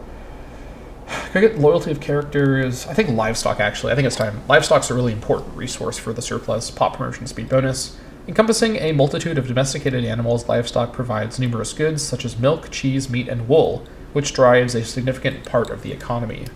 Alrighty. Trade with with the Antigonids, I mean. Speaking of which, what's going on over here yet? Nothing too crazy quite yet. Nothing too crazy quite yet. The craziness will soon start happening. Never fear. Okay, with that done, I think we're looking fine now. Let's see. I could build some buildings or sort of manage some population. I don't really have enough money yet to do that, so I'm just going to hold off for now, and we proceed. Alright. Everyone start building immediately, which is very funny. These guys... Oh yes, he has a claim on me. Did he not do the mission? That's kind of interesting. Let's claim on me. Come on. Do it. Do it. Attack me. Please. I want to see you do it. Also, our manpower max is nearly reached. Not much we can do about that. The Deceitful Umbrians. Gaius Unius. So by the way, we're going to get this year of like racist events where we basically smear all of our neighbors. Like, the reason why this year is going to lower our opinion with everyone is to get claims on everyone. We have to do these events where we basically, you know, throw slurs at them and say, this land belongs to me. So get ready for some ancient Italic bigotry here. So Gaius Unius Babulcus lumbers up to the podium. Lumbers is a great word for this. To talk on the Umbrii.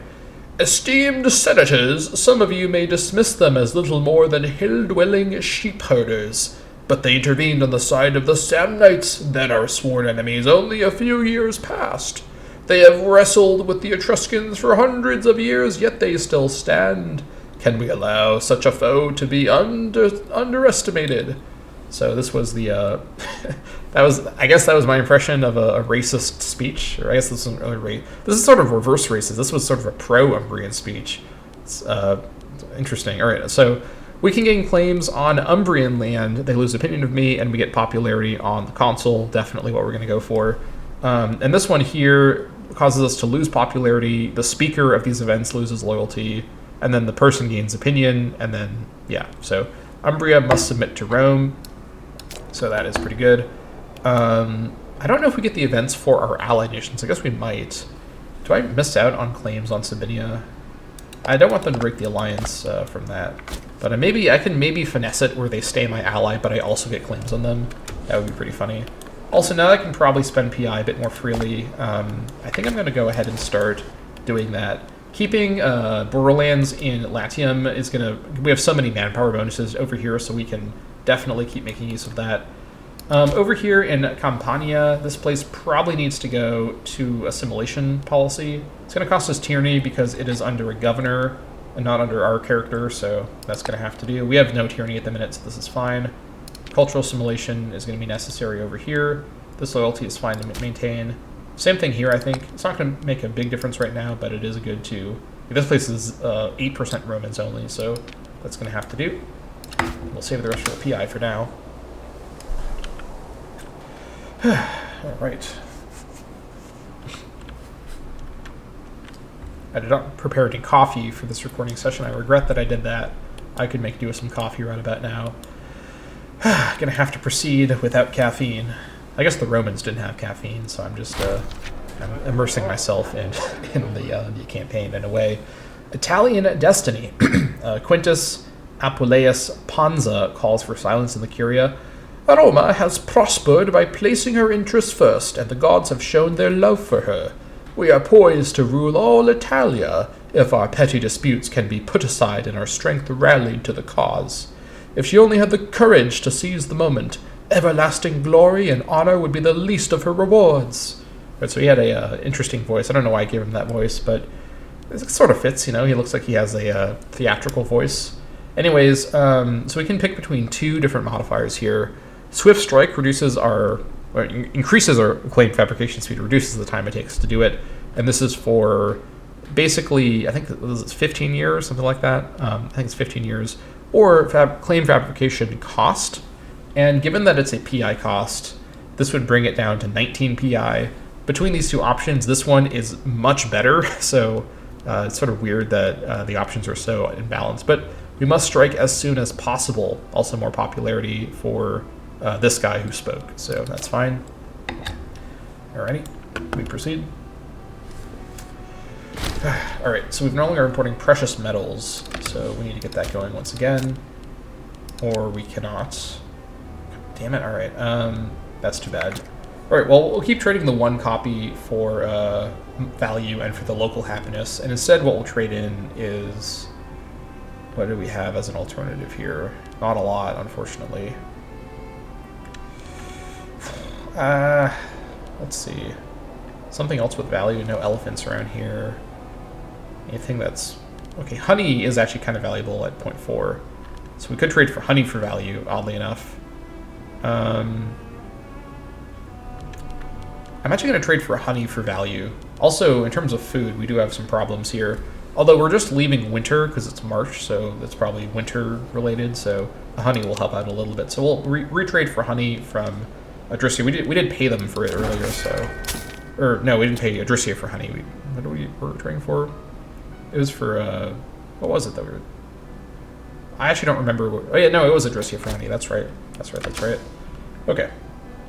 Looking solid. Is that Corkyra? Hold on, what are they doing over here? Goofy. Here we go. The Etruscan threat. Marcus Fulvius Paetinus, who is our, actually he's just some guy, rises, clearing his throat vigorously.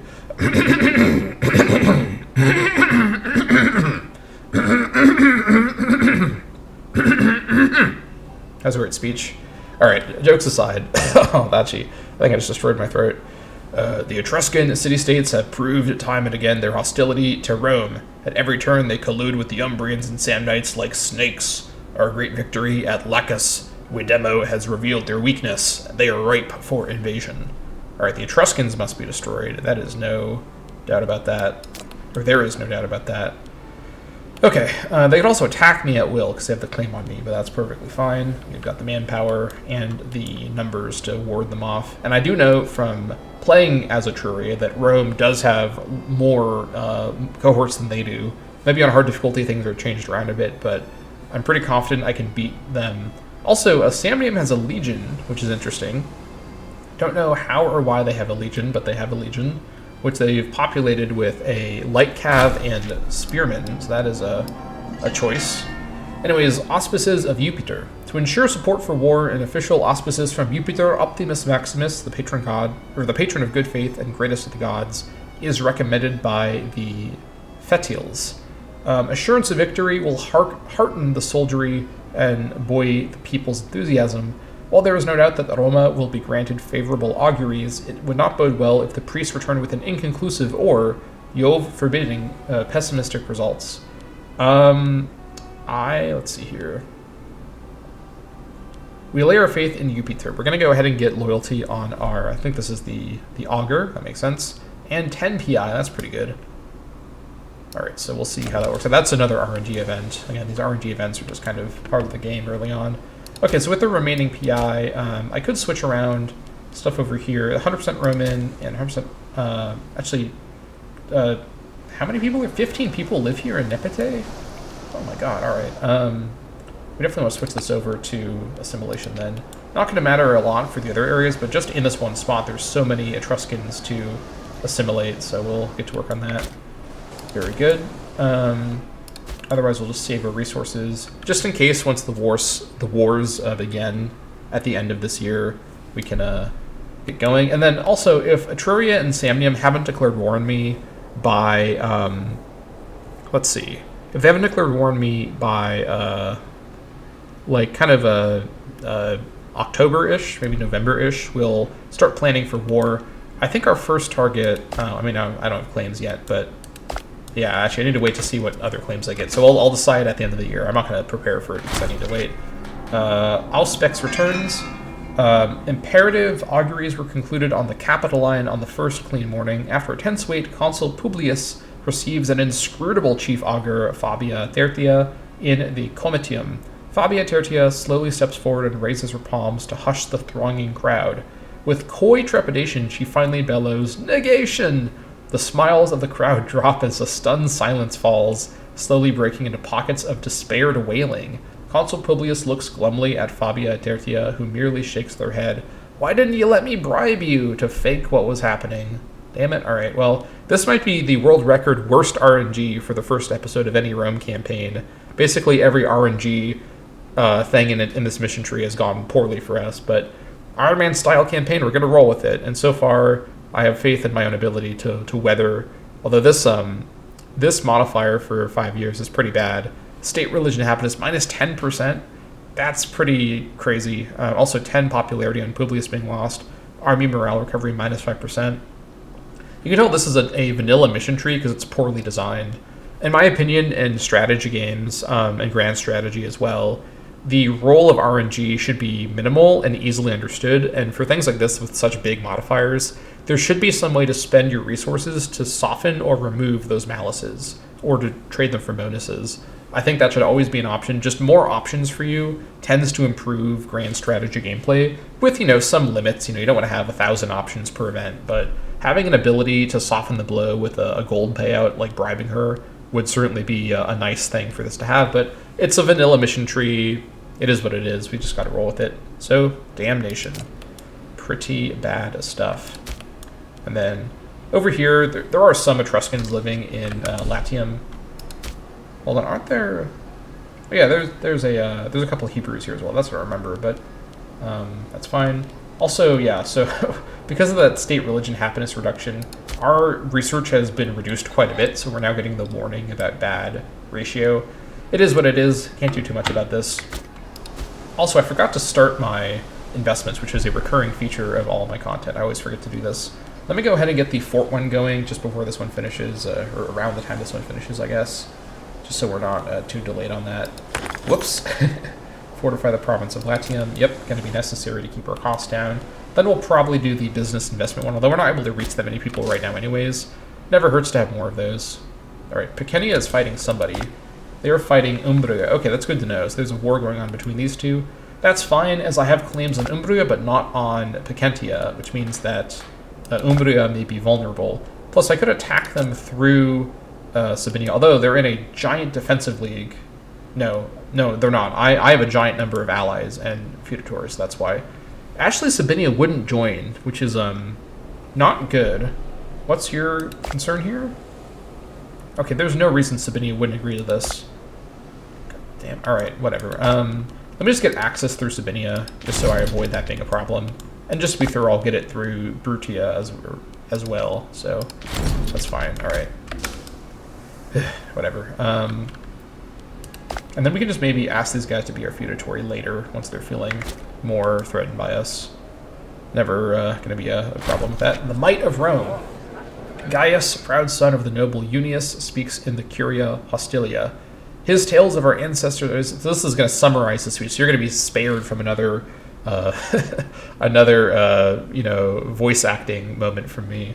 His tales of our ancestors' greatest victories exhort the Senate to match their achievements. Before, with twinkling eye, he delivers a heartfelt appeal. It's kind of a sinister description, or like a not sinister, but like a kind of a what's the word? Kind of a whimsical description. I like how I mixed up the words sinister and whimsical. Those are like opposite words, but whatever. To ensure our enemies never be given an opportunity to threaten the sacred republic of our ancestors, to ecstatic applause and much thrashing of togas. All right, so we could get popularity on this guy, approval from the Populares, which is a rare sight in this campaign. Could be handy, although we actually have a little bit right now, so that's pretty good. And also 5% morale of armies for 10 years, or same outcomes, but at 5% manpower bonus. I think 5% morale of armies is a bit better in a hard campaign. This is tempting, but we have a lot of manpower, and I don't think that's going to be a big problem. Also, the manpower modifier doesn't affect cohort numbers, it just affects the manpower resource, so it's not as good as it seems for having the larger army. It's more about having more of a pool of manpower to, restore your losses. But anyways, morale of armies plus 5% is the way to go for this. This man must address the soldiers. Very good. All right. In the south, meanwhile, no other activity that I can see here. Allied with Messapia and Sapontum. That's annoying. All right, we'll deal with that.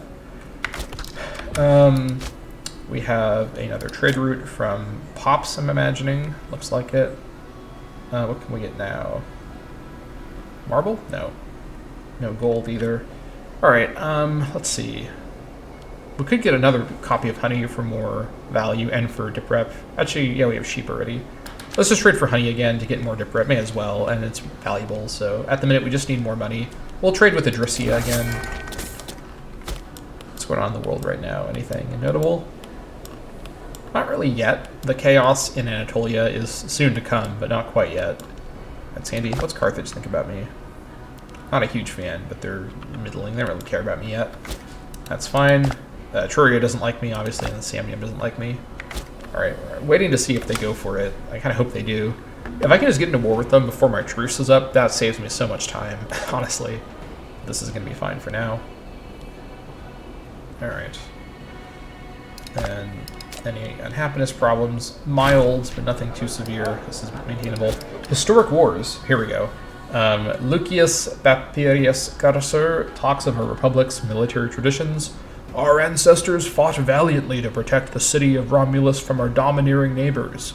We should recall what became of these invaders, the Sabines whose women we carried off to Rome, Etruscan King Lars Porsenna, who Horatius Cocles valiantly threw back from the Pons Sublicius. May they never again dare to threaten the Servian walls. So we can choose between two different modifiers and different outcomes. Gain popularity and loyalty, and we get an offensive bonus, which is probably what we're going to go for. Siege ability and heavy infantry offense. Or this one here, where we lose loyalty on our researcher and lose popularity, get fort defense and heavy infantry defense and popularity. Let's go for attack is the best form of defense. Very good. How are we doing score-wise? Not even in the top 10. I'm not sure exactly how this is being calculated, but we are number 21. There I am. That's going to have to do. At least on the score list, we're allowed to drink alcohol, so that's pretty nice. All right, Umbria, to no surprise of anyone, is winning their war. These guys are much stronger than Picantia, so that is not a surprise at all. The jealousy of the Samnites. Today, Lucius Papirius Cursor delivers a polemic against the Samnites, or a polemic, I should say, not polemic, a polemic against the Samnites. Samnium once more threatens our gates, concealing their ill intentions behind Trojan platitudes. How many wars must we fight and win before they submit? How many more men, proud Romans, need die before our southern border is safe? No more, I say. The disgrace at the Caudine Forks must be cleansed once and for all with Samnite blood. All right, Samnium's days are numbered. There we go. So now I can actually attack Samnium once my truce with them is up. Very good. I don't care about their opinion of me. They can go and, you know what they can do. We all know what they can do. All right, it's no surprise if anyone, Syracuse is winning all their wars over here. I'm glad I didn't make these guys my feudatory. I'd be drawn into this stuff down here and be vulnerable in the north. So I think I made the right call in that situation, to be sure. Yeah, we're going to have to wait and see. Whenever Sabinia becomes more interested in being my feudatory, going to have to wait on that for now, but it is what it is.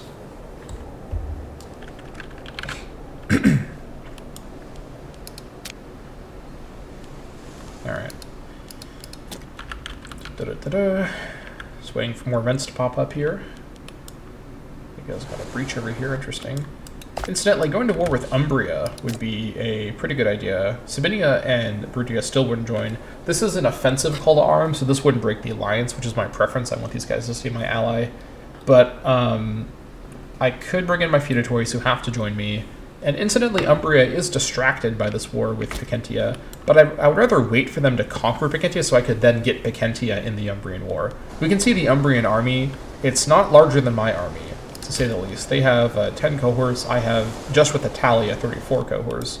And then Magna Graecia, who now has a 4th cohort from Assimilation, join in too. So, yeah, we can just beat Umbria once they finish off Picentia. Umbria has an allied with Etruria, which is a pretty common Umbrian maneuver. So in this campaign, we may be able to sneak in an Umbrian war without Etruria getting involved.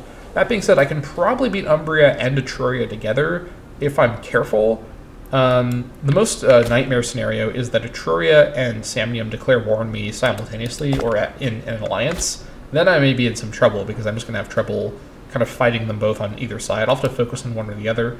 But yeah, my truces with Samnium and Etruria are going to slow down my attacks on them for quite a long time.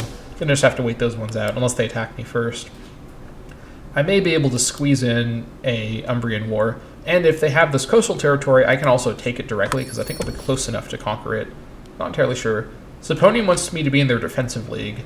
That is a very insulting thing for Saponium to say to the nation literally encircling them in land, so no. I'm declining on out of pure spite. It's also not a very good idea diplomatically. I don't want to be in a league with anybody. That is just asking for trouble. That's like having an alliance without the offensive capabilities. All you're doing is being called in. Unless you're playing as like a city-state and you're really scared of somebody and you can't get into a good league, then maybe it's good, but I don't think it's going to be a good idea in our situation here. We'll just leave it as it is. Also, our fort is finishing soon, so that's pretty handy. It's been good to have our forts get paid for during this time because we're concerned of a possible declaration, but so far, so good. Should be fine. Also, incidentally, in terms of when I can start integrating my feudatories, I need to have a full opinion with them, and I think I need to wait 10 years anyways, so I could start improving opinion with them really at any point, and I honestly may as well now, although I think I can just keep waiting. Them joining me in wars will give them more opinion of me anyways, so there's really no need to do this right away. Bro, we've installed the procurators.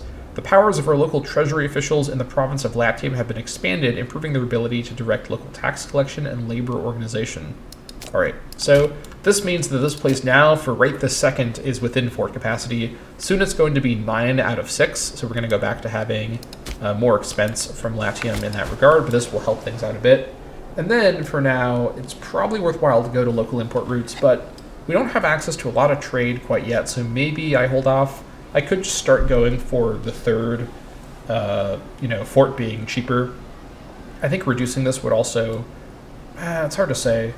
I think all things considered, getting the business investments going is probably a more important focus. So, entice business investments in Latium. Let's go for it. We're going to get a lot of these things for free from our innovations, so no need to worry too much at the minute. All right. A few more months to go. Yeah, I'm just going to wait and see after the year's done what attacks I can make. I'm thinking Umbria is probably the first target, once they finish their war at least, and they conquer that. Plus, they're going to probably be weakened and not be in a really good position to defend. And if we do it right after the war, they're not going to have time to pick up allies. The AI won't ally with other AI during wars. Aims of the Bonnie realized. Oh, the Bonnie wanted me to do an investment. I didn't even notice that, so that is good to know. Whoops, accidentally making the Bani happy. Partisans of the Bani are practically falling over each other to congratulate Consul Publius for defending their interests in the Senate of Rome. Ensuring the concerns of the conservatives were addressed will help to win their support in future disputes. Politics is a game of compromise. Well, I'll take that. 69 approval. Nice. We've got low food in Tuscia. Well, not really. We just have declining food in Tuscia. Game's being a bit melodramatic about that. We have big food problems in Latium because it's wintertime, but I think this is maintainable temporarily. Never fear. We'll import food if needed, but for now I don't think we need to worry about that. Save up our PI for now as well. Year is almost over, which means war approaches, and I'll get my army raised once we finish off the year and get all of our claims settled. So, almost there. All right, Umbria, come on, hurry this up. Fortress in Ostia is done. Perfect. This can start building up its, what do you call it? Garrison. And now it is a little expensive to pay for these forts, but it is what it is. All right, 1st of January, 452. Wait for this to load. Here we go. The Ascendance of Rome. The efforts of our more belligerent senators have succeeded in persuading the majority of the Curia, and even the people of Rome, that Italia is ours. The Campus Martius is alive with the cries of our confident soldiers, and fresh haruspices reinforce the gods' assent for war every day. The end of the recent conflict with our enemies in Etruria and Samnium have left our republic as the strongest power on the Italian peninsula. Our victory has firmly convinced our feudatories in the value of supporting our cause, and have shown other small states the value of being on our side. Roman settlers are now moving on their own accord into the regions to our north and east, establishing new colonies, expecting our protection. All look to us from Samnium and Etruria to Sicily and Carthage, awaiting our next move. Icing of warfare and a man at war. Alrighty, so I've got claims on just Samnium, Etruria, and Umbria. That's it. Okay, that's not, again, not the best RNG for this first episode, but we're going to roll with it. The Samnium and Etrurian claims are pretty unhelpful because I can't attack them with those truces, but the Umbrian claim is pretty good, and I can just wait for this to finish, so that's going to have to do. Let's see. So next up is a row of victory missions once you control certain territory. I think unseating Umbria is going to be the first priority over here. This just requires owning those two locations technically, so we could do this even when they don't own the territory of Picentia. And I want to declare before they finish, even though that would be strategically good, because they're going to probably abandon their siege to come not defeat me in combat, and then their war with Picentia won't finish, so I'd rather them finish the war than I attack them. So I think that's the plan. And then Samnium and Etruria just have to attack me themselves to get that war going before those truces are done in 1,000 years. So we're going to wait on those for sure. Other than that, is it worthwhile to actually change my stance again from mercantile? I think commerce economy is pretty slow right now because we don't have a lot of trade, but it's going to get better. I don't think I need the assimilation bonuses quite yet, as I don't have a ton of non-Romans quite yet, but we'll get them soon though, so we'll consider that later. And then I could spend my money on infrastructure, but don't really think that's super necessary.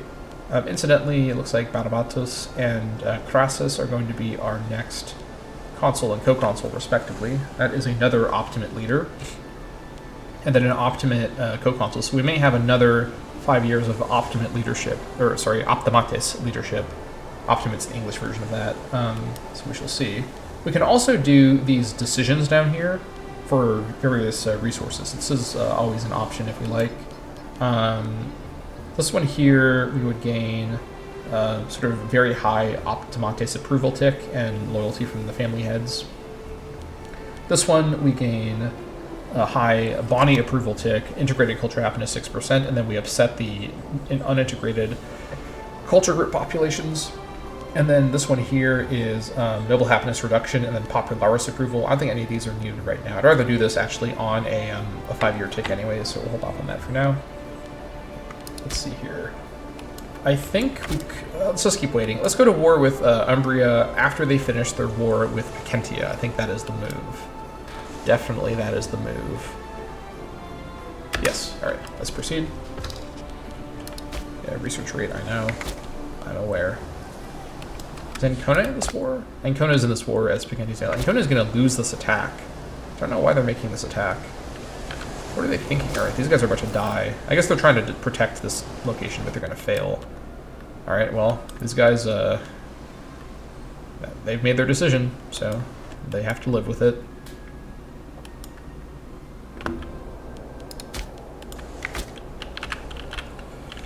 Alright, looking solid. That's a surprise up there. Alright, we just need Umbria to finish this war and get their stuff conquered. In the meantime, I guess I probably should start taking claims on other nations. Probably, that being said, one way I could fight Umbria is through Lucania. Can I think I'm able to take this stuff because I'm within the same sea tile, so I could sort of indirectly, or not Umbria, sorry, fight Samnium through Lucania. This is one way of doing this for sure. You bring in Samnium, yeah. Okay, this is the way. I actually totally forgot about this as an option, because normally in my Rome games I've done before, Lucania and Samnium have a diplomatic breakdown, and they never restore, or they never reestablish their alliance. But in this campaign, they actually have restored their alliance that they broke down earlier, as they often seem to do. So let's fabricate a claim on Lucania. This is actually a pretty smart way to get into war with Samnium. Yeah, okay, so let's do this. So I probably could have noticed this earlier. As you can tell, there's so much going on in this campaign that I'm going to miss things here and there, but I'm noticing it now, so better late than never. Fabricate on Lucania. Fabricate rather on Grimentum. This will be 1st of August of next year. This may have to do, this is much sooner than the 456 of my Samnite truce ending, so that will be fine. Let's get that going. And that is going to be a little faster as well because of my... so it's actually going to be 1st of July, so that's actually a lot faster thanks to that bonus I got. So we at least have a war we can do, aside from the Umbrian War. And also, I think I said this earlier, but once Umbria conquers this, I think we can take land here by taking this. Okay, they did finish sieging, good. Now they're going to run back over and retake their stuff. That war should be over soon. Basically, as soon as this war's done and Umbria wins, I'm going to immediately raise my army and go to war. We can move through Sabinia thanks to our military access, so that should be fine. We'll see if Etruria takes advantage of this. Actually, Etruria being allied with Sabinia is probably their best, the best way this could have happened, because they're also on bellicose stance, because they're using their one slot with someone that will break the alliance with them if they attack me. So Etruria, by not allying with Umbria and allying with Sabinia, actually is going to make this a lot easier for me, all things considered. Pretty happy with that, to be honest. Alright, so we just proceed. Could start using my money to build some buildings. Probably worth considering. Alright, so how do I want to start organizing this territory? Well, at the minute, what I really need the most, let's see here. What's my ratios looking like? I need more citizen ratio in Roma. I think that is a big priority because we have so many citizens here. But we're going to lose... Actually, this is an Israeli Hebrew citizen, not a Roman citizen. So this demotion, because Hebrews are not an integrated culture, so they're... Wait, no, Israelites, not Hebrews, because Israelites, the culture, Hebrews, the religion. Israelites aren't an integrated culture, so they have to be demoted to freemen, because integrated cultures can be citizens and nobles, non-integrated cannot. So I think what we do here is we go ahead and trade for stone for a quick sec, cancel hesitantly the sheep trade, although livestock's really common, so this is the safest trade for us to cancel. And then we go ahead and trade for stone. Not a lot of stone traders. We really need to get our diplomatic range increased because we can barely reach anybody. Trade with just whoever has stone to trade. And let's go ahead and build something that gives us more citizen ratio. Court of Law would be a good option here. The territorial provincial loyalty won't do anything because this is the capital province, but the civ level bonus would do something. Citizen happiness is obviously great, and then the desired ratio 3% is also really good. Citizen district, alternatively, would increase the ratio by quite a lot more, and it's probably a better priority for a tile like this. So yeah, 3% versus 10%. So let's build a citizen district over here. I'm gonna have up to 3 of both of these. Any building, I talked about this in my recent Kamai campaign, but any building that adds or changes ratios has a limit because of the way it works. So anyways, let's build a citizen district for the citizen desired ratio plus 10%, and the 2% civ level's handy as well. And yeah, that looks good. Let's go ahead and trade back over to sheep. Or I guess livestock, technically, which includes sheep, but also other, just as a sheep icon. But it's technically sheep, pigs, cows, and whatnot. Sheep's pig, cow. One cow only. That's what you're trading for. All right, come on, Umbria. Where did they go back over here? Maybe that's what they did. I didn't see where their army went. If their army was... I wasn't paying attention. If their army lost in the fight over here, that is not great, because I don't have claims on Pikentia. So I guess we'll see what happens with that. I'm hoping Umbria just went north, and then they're coming back down to kill these guys after they retake this. But this is not being retaken, so I'm a bit nervous now that they lost. Okay, these guys are going north, which makes me think the Umbrian army is in the north. Okay, I'm not entirely sure what's going on, but well, we shall see. Okay, also, in the war against Lucania, if they break their alliance with Samnium, or if vice versa, if this alliance stops happening, we're going to be in some trouble, because I'm not able to reach these guys without transport, and I only have 6 ships. So let's hope this relationship stays, and that Samnium joins the war, so I can move through their land and also fight them. Also, their capital is unfortified, although they are building a fort. So, let's see, this should be finished after the war begins. Like over half a year. So we can actually get a free siege on Bovianum with no fort there. That's pretty good. That is pretty good. Also, we have our next... Actually, it'll be a monthly tick, or in a few days. This is randomly a few days later, so we'll get our extra resource slot here in Latium from that. That's pretty good. There it is. Coming in a few days later, randomly. Okay, what can we reach? Not too much more, honestly. Probably worthwhile just to keep trading for honey for value. This is the best we can do at the minute. We could get a fish trade going for National Freeman Happiness. Probably worth considering. Almost for sure worth considering, actually, yeah. Yeah, even in May we have food problems. You know, I think we actually do have food issues here. It's hard to tell because it changes so much with the season, but May should not be a serious food shortage period, so... Alternatively, I could go for fruit for a bit more food, but also the commerce and loyalty bonuses. Let me lock down the... So this is with Armenia. Let me lock down the fruit trades as best I can. In fact, I'm going to cancel... Controversial move. I'm going to cancel the marble to get the other fruit trade. I really want to ensure I have the fruit trade locked down, and the marble trade might be a bit easier to reestablish later, so that's the move there. This should help with the food situation a little bit. I guess we'll see if I need to do more work later. Alright, so I don't know what's happening up here anymore. These guys have wandered off into the fog of war. Who knows what they're doing? Hopefully we see the survivors of whatever fight happens up here walking back south, and we get a sense of what's happening up there. A grand Saturnalia. In a stunning display of generosity, Publius, a well-loved member of our religious institution, this is, by the way, Publius Cornelius Barbatus, another Publius, has commissioned a grand festival out of his own pocket. Superb. This is going to help with our happiness situation quite a bit, so fan of that. Definitely a fan of that. Alright, Umbria. I survived so much bad RNG. Please just finish this war. Oh, someone for a millisecond wanted to trade with me and then they changed their mind. The human heart is fickle like that. It is what it is. Gonna have to just wonder what happened there and then proceed.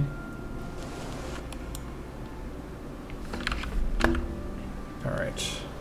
Citizen District is nearing completion. Very good. No longer importing glass from Galilee. I'd like to be importing glass, please. Looks like Egypt took over. Alright, so that means that we've had some Anatolian shenanigans. Let's go see what the damage is. Oh? Oh, yeah. Galilee's over here. So, Ptolemaics took over a little bit of the Antigonids. Oh, yeah. Oh boy. Alright, man, alright, so the Antipatrids, Argos, oh no, not them. Oreos, Opus, Elatea, Ptolemaics, Andros, Kos, Karenica, who else? Dodecas, Koinos, Seleucids, oh boy. So as usual, the Antagonids have been declared upon by everyone in the world who's Greek. So that's lovely for them. This is a standard. This is just a standard Antigonid situation. Playing as the Antagonids is probably pretty difficult because you have to deal with everyone wanting a piece. All right, well, that is what it is. As I said before, some of these trades with the Antagonids would have to be replaced by Egyptian trades. I called it at the time. I am proven right. No surprise there. Heresy. Deified a living god and spirit of the nation. Bad Rabahu Haryanka surely breathes, bleeds, and dies just as any mortal. This is a scheme to promulgate influence of Maria. Bereft of dignity, followers of the old god Badrabahu Kagyan may strike back. So Maria is deifying people. Not too surprising there. What's happening in China? Nothing good is happening in China. Oh my god. Wei! What are you doing, Wei? Wei is going crazy. Alright. Nothing else to standard Phnom W over here. Alrighty. Back at it. Yeah, so unfortunately my wars are delayed a little bit, but it's just bad RNG. Just rolling with it. As I've said before, this is an Iron Man style campaign, so I'm just gonna, you know, proceed with what the RNG gives me. Hopefully we're getting our bad RNG out of the way for the early game when it matters the least. And hopefully those later mission trees... what? Okay. Who owns Galileo? Oh, Antagonids came back in. God, alright, fine. I'll trade with the Antagonids again. Just please give it to me. Don't hold back. I don't know why I said it like that. Pause. Oh man, I mean, alright, I'm not gonna go down that line of thinking there. Alright, oh, what? No! The glass trade is out of control. Alright, who took it over? Is it gonna be Egypt? Is it gonna be Egypt? Oh, looks like it's, Ionia? Wait. Ionia would almost, okay, you know what, I'm just gonna buy out Ionia. Alright, Ionia, I don't know how or why you took over the glass trade, but I'm just gonna pay you off to get the glass. 6 gold. This should boost them up enough where they'll agree to pay me glass now. Or pay me glass, to give me glass. Alright, that's worth it to keep the glass trade going. Citizen happiness and the civ level is really strong as a bonus, so don't want to lose out on that. Anyone built any holy sites yet? No. Probably want to lock down some holy sites. I'm going to save my PI for that purpose. Publius. Publius Sempronius Sophus is a man of many faults, but a cold heart is not one of them. All his peers wax lyrical on the subject of his ardent friendships and passions. Splendid. Alright, so he's gained loving, one more friend, one more charisma, one more friend slot, I mean, and one more diplomatic relation. Handy, but probably not going to make use of that because that's going to go away after the election. Incidentally, his replacement is a little worse across the board, but otherwise is fine. Co-consul will give him extra martial. What else? Extra charisma, and that's it though. So that's fine. That is fine. We proceed. Citizen district in Roma is complete. Very good. This should fix up that. Here we go. Yeah. Now we have enough ratio for those citizens. Works for me. I'll take it. Get out of here, pirates. Don't sack Ostia, please. Thank you. That's the power of being good at speaking. I passed the charisma check. So I think Umbria lost the fight. I don't know exactly what happened, but somehow these guys managed to beat Umbria in combat. They only have, unless Umbria's off somewhere else. Where else would Umbria be? Oh, maybe they were sieging Ancona. That's probably what they were doing. Or Ancon, I mean, because this just was attacked. Okay, so Umbria's actually over here in the Fog of War. That's what's going on. So, figured it out eventually. Tribal Chief Titus offers friendship. This is the Chief of Brutia. We received an envoy sent by Tribal Chief Titus Fabricius, ruler of Brutia. He offers our ruler, Consul Publius Sempronius Sophus, his personal friendship. This could be a once-in-a-lifetime opportunity. Yes, absolutely. Opinion with Brutia is very welcome. Very good. Okay, looks fine to me. We continue. Not too much really going on at the minute. A bit of a slow-paced end of the episode here, but I think this is fine. Hello, Kel Satania. You are doing quite well. These guys have a unique mission tree in Terra Indomita, so that's not a huge surprise. Definitely not a huge surprise. We'll see if these guys manage to wrestle control of this island from Carthage. Incidentally, this is all part of the Italia region, so I would like to control these islands sooner rather than later. This mostly involves fighting our way into there through Etruria and having naval dominance over Etruria. Not happening super soon, but we shall see. Alright, Umbria, come on back and knock these guys out so I can go to war with you.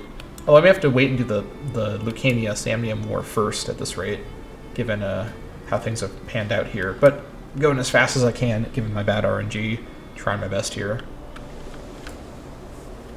Alright, we're just going to save our PI and money. I want to get a holy site founded in Roma. Oh my god, again. Alright, no glass from Galilee. It's old news. Alright, who's selling the glass now? Oh, what a shocker. Ptolemaics took over Galilee. Wow. Unbelievable. The biggest upset in the world. Alright, give me the glass. Okay, anyways, scorn aside, that was a very scornful comment. We need 50 PI and 300 gold. I think the PI can reach pretty easily just by not spending PI, and the gold, I'm not so sure about. We'll see what we can do here. But I would like to get a holy site in Roma. In the base game, without my changes that I've made, Roma starts with the holy site for Jupiter, so I kind of want to get that reestablished, or get a holy site reestablished, just to put my reliquary item somewhere. In terms of which god I'd put there, Jupiter is a good option, although I'm not sure I'll keep Jupiter forever. As noted before, Orpheus is a pretty good alternative. Asclepios is another good alternative, actually. Well, I think Orpheus is a bit better. It's either Juno or Orpheus. Jupiter is also good, though, for the ruler pop gain. And if I wanted to reduce AE quickly, that Omen with Jupiter would be good as well. But I kind of think Orpheus is the best one here. Pop happiness 4% is really strong because it's so general. All population gets that bonus, and it's not just specific to, like, nobles or whatever. Juno with the pop capacity, getting more pop capacity from more sources is great, because we're going to have such high population in our core. So I think it's worth considering Juno for the pop capacity. I think we're going to be okay with happiness. Pop capacity is pretty specific. You're not able to get it from a lot of sources. Happiness you get from all sorts of things. So perhaps switching Jupiter to Juno is actually not a bad idea. And in a weird sort of roleplay sense, given that in this campaign we've allowed female involvement in the Republic, and Juno is the wife of Jupiter, having this Roma, which already has this wonder that's the temple to Jupiter, have a holy site to Juno and be focused on Juno kind of makes sense in a way. If you know, you know. Alright, so with that noted, we probably have enough stability to justify switching this over now. Although we don't really need to switch it right this second. Yeah, we'll do it later once we have more stability, and once there's a need to switch it to get the holy site built. I think you can only build holy sites to gods that are in your pantheon, so we'll just wait rather on that. Alright, Umbria, where the hell are you? You finished sieging this. Oh, they've retaken this. They must be on their way right now, so literally any minute now Umbria arrives. Speaking of which, here they are. Okay, they're defending because it's their fort. Let's watch the Battle of Spoletium. The first battle in this campaign is a battle between other Italians. I'm using that so it's not quite so loud. Alright, nothing really to comment here. Umbria just has the numbers. Okay, and I guess they peaced out during the battle, so works for me. They've conquered everything, including Ancona. That's pretty good. Alright, Umbria. Time to die. Let's go to war with Umbria. Which would bring in my feudatories, but not my allies, which is fine. I'd be going for probably... Which one would be better? Probably Picenum. Where's their capital? It was moved over to Ancona. Oh, dang it. Actually, you'd probably be able to target... Oh, wait, now, hold on. That is Picenum. This one's the Eternum one. Right. Okay. So, let's go ahead and get our army organized and raised. Probably in Nepete is the best place to raise them. I may or may not use the... I guess I can raise the Mega Integration Levy and bring them in as a reserve, but they're going to take a while to reach me. Let's just start by raising the main Italia Levy in Nepete and send them north. I've been running extra pay for a few years now, about 2 years now, so these guys should basically be at full morale no matter what. And I was doing this again defensively in case Etruria or Samnium attacked me, but that didn't work out. Oh well. Here we go. We can see what Umbria has to offer here, and it's not much. We'll raise the Mega Integration forces as well, just to be on the safe side. We'll bring these guys up. Actually, we'll get to war first, then we'll bring them up. Alright, these guys are led by an 8 marshal leader, which is a little annoying because our leader only has 7 marshal, but the number difference should do everything for itself. And we're doing this before they lower, which means that they're not going to be able to re-raise for free with their full levies. So this is perfectly timed. Alright, we're going to be declaring war on Umbria to take Picenum. Now, fingers crossed that Etruria isn't smart and doesn't declare war on me while we're fighting Umbria and sort of out of position, but that's why we built that fort in Ostia, so we are going to be fine. Take Picenum, here we go. Declaring war on a country with the same rank or higher gets approval from the Populares. Didn't know this happened, but that's fine by me. Populares like it when we go to war with strong enemies. They probably dislike it when we go to war with weak enemies, so works for me. Alright, here we go. No need for any naval maintenance. These guys have no ships, but it's not going to matter. I guess I could send the Navy around with no maintenance to just blockade their port. I honestly may as well. We're going to be out of naval range. I don't have any ports on this side, so we're going to take some damage on our Liburnians, but that is the world's smallest problem, and that is a sure thing. So now Umbria is going to be... they're the ones that are going to be, you know, crying and weeping and all that stuff. Crying and weeping? I guess, yeah, whatever. In we come with our 34 cohorts. Umbria is probably going to flee from our approach, which I wouldn't blame them for.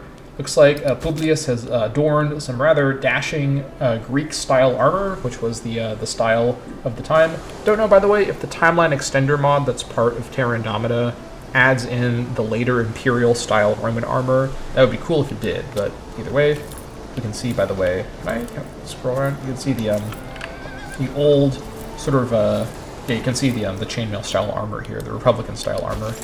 Righty. And then looks like shock action is the best option with our composition. I probably want to put... I only put heavy infantry in the front, actually. That's probably right. We've got chariots, heavy infantry... Hold on, chariots... something else. I don't see what the other one is, so it's not displaying. But something, chariots, heavy infantry, light... And I think it was slingers I saw. Yeah, it's a mod units. That would make sense, actually, because slingers... any mod units aren't displayed on this... this UI, it's just a glitch, but I think they have slingers, which I think should be fine. I'm not going to worry too much about that. We're going to win just based on numbers alone. Alright, light cav on the side. Yeah, spearmen in the back. This is fine.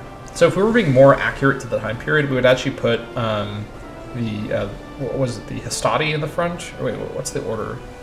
I think Princeps are in the front. Is that the right one? And then Hastati, and then Triarii. I don't remember the name. It was a Principe? I think it's Principe go in the front, and then Hastati, and then Triarii, if I'm remembering right. Maybe Hastati is just the levy one. I don't remember, honestly.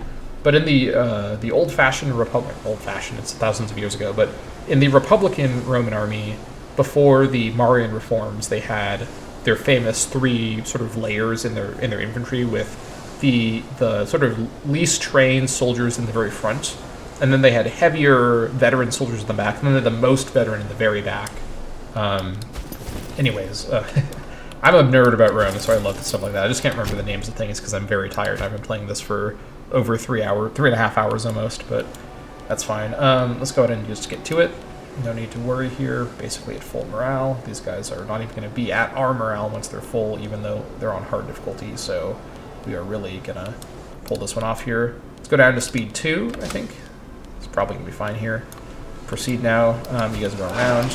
These guys have no allies and have no way to call anybody in that I can think of, so we're going to be safe. They're going to get away in time, which is fine. They may get military access. That's an interesting nation to get access through. Samnium? Okay, I don't know what that's about, but they can't reach Samnium as they have to get through our feudatories, so I guess they have access. I guess Samnium was just jumping at the chance to help out in a war against me, so that's fine. We'll just go get to work on Spoletium and possibly do an assault. We'll wait for our reinforcements to arrive before we... Although I actually won't, because then this guy will claim the sack because he is higher marshal. And if you know anything about me, I don't let any other man claim the sack instead of me. No pause! I mean what I say when I say that.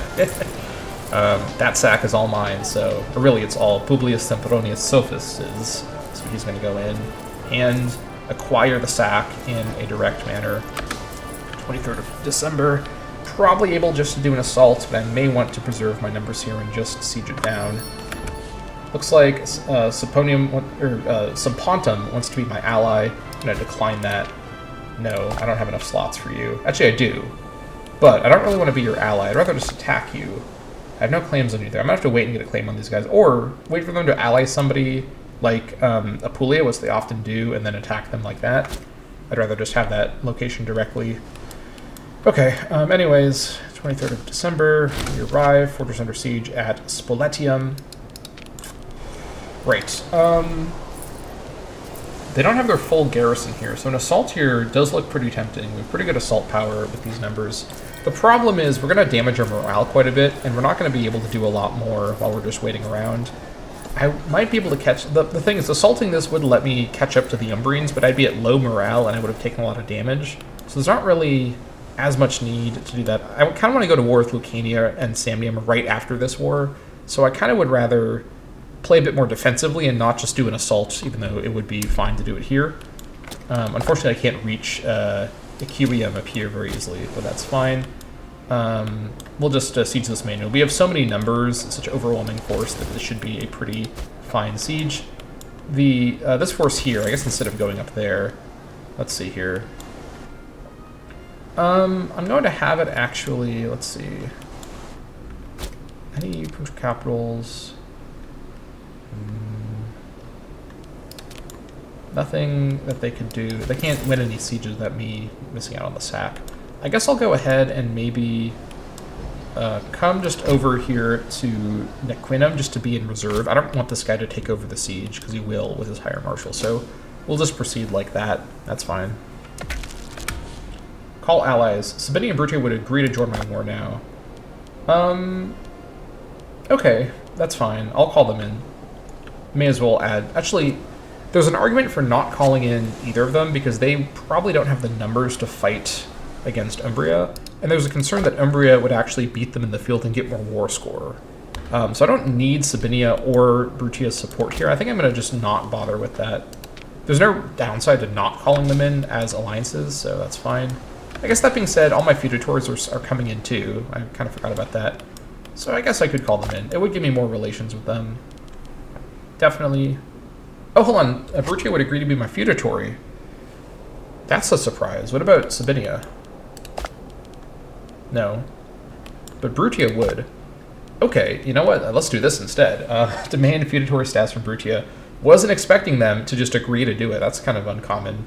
Alright, a feudatory is a small subject nation who gives a portion of their monthly manpower income to their overlord and is under their control.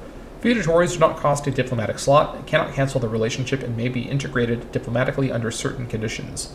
Feudatories are automatically called to their overlord's wars, so this would bring Brutia in, I believe. Feudatories must be of the same culture group as their overlord and also receive cheaper army maintenance in exchange for less citizen happiness. It's really cheaper legion maintenance, but whatever. Okay, I am a little surprised by that, but I'll take it. Thank you, Brutia. Welcome to the team. Alright, so I'm not going to bother calling in Sabinia. I don't think I need to do that. We've got military access, which is all I really care about. Plus, this would give them a target to go for over here, which I don't really want to give them. So this should be fine. Alright, my fleet is slowly making its way over. Please don't get killed by pirates, by the way, all my friendly navies. That would be ideal. If we get a breach here, I will do an assault, though. Looks like Frontania is about to get killed by Umbria, so eyes peeled, Frontania. Don't do anything stupid. I may want to go support them with this force here. I'd prefer that Frontania not take this over, because I want to sack this myself. That being said, do I want to sack it? I guess I'm not so sure about that. The thing is, I can't decide to not do a sack if this guy does the sack and he'll just decide. So I still would prefer for my main guy to win the siege, even if I don't want to go for a sack. So I think that's fine. Oh, we got a breach. Okay. It's pretty hard to not go for this with the breach. Not gonna lie. Definitely hard not to. Okay, you know, with the breach, the assault should be a lot cheaper on manpower and morale. Let's go for a breach assault and then go over and grab a cubium while this army is recovering its morale, because it's going to take maybe a point of morale damage, maybe a bit more. Let's just go for this and get this moving. Order the assault. Giving an order to assault will be costly in manpower, but it may force a quick outcome of the siege. Here we go. Let's see what we're dealing with here. Alright, that's 1k. 1.5k. It's going to end up being about 1.7k in losses, and what's the... about 0.8 morale. It's not that bad. All right, Siege of Spoletium is 1. We've captured 5, well, really, we killed 3 population, and we sent 1 slave to Roma, 1 to Nepete. Okay, and then as for the sacking of Spoletium, because our character playing as the consul is the one who did the assault, or the one that won the siege, Publius Sempronis Sophus has led his men to glorious victory during the siege of Spoletium. The enemy flee in disgrace, and all that is left is to decide on how to treat the residents within. Needless to say, these spoils of war likely to cause those back in Roma to admire Publius greatly, but leaving such wealth in the hands of one man could cause problems in the future. Right, so this place here is a forest, which means it's not going to be a city once I take it over. This is a pretty bad spot for a city. So this place should be sacked pretty thoroughly. I want to kill these populations because they're not going to be of great use to me. I'm going to kill 4 nobles, which is great because nobles are the ones that are the hardest to deal with after you conquer it. We also gain 165 gold, which is phenomenal. He gains Cruel, which is fine, as we're going to cycle through characters anyways. While he's the governor, that's more slave output, and also slightly more tyranny, but we have so much tyranny reduction. This is perfectly fine. None shall hide. Loyalty to this guy from some of the levies is not a big deal. Loyalty of cohorts from levies is not a huge problem. It's when you're talking about legions that it does become a big problem. None shall hide. All right, good. This place actually has way more population than it's allowed to have, which is interesting. It's a city. Why is this population so low? Oh, it's completely out of food. Oh my god. Okay, yeah, these guys are not managing their food situation at all. Whoops. Sucks for them, I guess. Here come the Umbrians, by the way. Yeah, so as expected, Frontania didn't know how fighting works and thought that they'd be fine standing here with the force that's many times larger coming their way, so thanks for that one. These guys are about to cost me some more score, but that's fine. Let's go up and get Equium, and I'll have the Conscripti, the first Magna Greci, sort of follow behind in a reserve capacity just in case we need the extra marshal for something. All right, let's go and grab Equium, and then we'll swing around and get to work on Ancona, I believe. That is the move. No other war participants or anything like that. This should be perfectly fine. And our ships are nearly there to get involved in sieging this, or in not besieging, in blockading this port over here. This will help with the siege here as well. Now, these guys here will probably they're probably going to focus on the fort in Buca. Fortunately, there's a fort in Terwentham as well, so they're going to be stuck over here for a minute, so we should have plenty of time. They're not going to be able to reach Canusium super soon, so that's handy. Other than that, nothing else to really note here. Let's just proceed. Also, I should use my money for something. Probably going to build more infrastructure over here in Latium. That's probably necessary. It might be worth actually attending to the food situation a little bit, I'm not going to lie. Not going to lie at all. Yeah. We're in winter. It's hard to tell. There's not a lot of snow around here, but we are in winter right now, so we do have some food problems here. It is sort of like balanced a little bit in the middle of its kind of 1.1k capacity, but should attend to this. There's an argument for switching Frigele from a barracks location to a farm location, because it is grain. Plains is a bit more food as well. yeah, I may have to make that call. Fundi would be a perfectly fine location for barracks, and this one here with the wood is also fine. So let me sort of decommission the manpower stuff. Also, there's no manpower coming here technically, so not a huge deal right now. Let me go ahead and trade for stone. Let me cancel the sheet for this. Some mid-war economy management. It's got to happen. Trade for stone with just whoever, and then let's destroy the barracks here. I guess no, I need to destroy the barracks here. And then we build a farming settlement. Should increase the food by a lot and also reduce the slaves needed for surplus. We'll be down to 10. And then we'll move slaves here once we... I guess we can do it now, actually. So now we switch over from stone to vegetables to move the slaves, to get the slave movement reduction cost. Or, I mean, cost reduction. Trade with whoever. Just a quick sec here. Alright, into here. Move pops. We can move the one that went to Roma, so make more room there. And then move a couple from Tiber, I think is fine. These are also Hellenic Roman slaves, so that is quite handy. So these 10 slaves, also let's disallow slave promotion. These 10 slaves will be enough once we get the farming settlement done. This place here, by the way, should not allow slave promotion. Good, it doesn't. Alright, good. Now we go back and switch away vegetables back over to livestock. Alright. Trade with Egypt. That should be a reliable trade. Incidentally, this is basically stable. Antigonians are actually holding on better than I was expecting. Oh, hold on. Lysimachans are fighting Adrisia. Interesting, okay. How did this come to be? Oh, it's just a war for Thrake. Okay, that's fine. Alright. This is just going to happen. I can't do anything about that.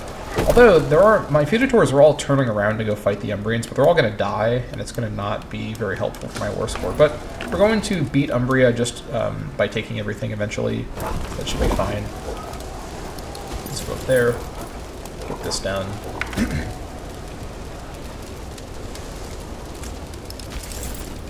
Alright, this should be a pretty quick little siege. These guys are just walking in to die. I don't know what they're thinking. Stupid guys. These feudatories are just useless. Like, militarily, you can't rely on them for anything. Another import route? Probably from Pops, I'm assuming. Looks like it. Okay, I can trade for gold again. That is phenomenal. Please, let's trade with Salacia. Alright, that is super, super helpful for happiness purposes. Very good. Alright, let's sack Ecubium. So this hill tile is also... Oh, I didn't sack it. Oh, okay. Sometimes it just doesn't have a sack. That's fine. Well, we took it over, so that's what matters. Let's get to work on Ancona while we have the ships support. Although these guys, I think, are... I can't tell if they're heading down for... Actually, can't tell where they're going at all. They could be going back over to Spoletium. Maybe they see this force here that they think they can defeat. I suppose that they're not wrong about that. Let's bring these guys over to Kingulum so that my main army can back up and just join in the fight if these guys come for them there. They'll be in the hills, potentially, too. That's fine. Alright. Actually, I'm going to have you allow attachment so the feudatories will come follow this force around. That's probably the best way to use them. Alright. We'll see where these guys end up going. They may be going for Nepete for a quick, free little siege, but we'll see what they do. If they try to go south through here, they're going to get stuck in the zone of control of... actually, Pecenium's not... Or these guys aren't in the war, so that is one problem. Could be worth calling them in, so these guys can't leave the zone of control once they come in here, if they do come in here. We'll see where they're moving before I decide. I don't want to bring those guys in if I don't need to, so we'll decide strategically once these guys finish moving to see if they're going south. They're just going to stand right there for no good reason, so... Classic AI. Oh, no. No, no, no, no, no. No, no, no, no, no, no, no, no, no. Please leave in time. Go hide in my allies' port. Don't get killed by pirates. That would be a disaster. Alright, so I think I moved away in time. I think on the same day, the person does successfully move. Looks like it. Okay. That was a very close call right there. Hopefully my song helped accomplish that. Alright, so 7th of March. Ooh, that's not good. Hopefully Nucaria slows them down. Are these guys aggressive? I think they are, right?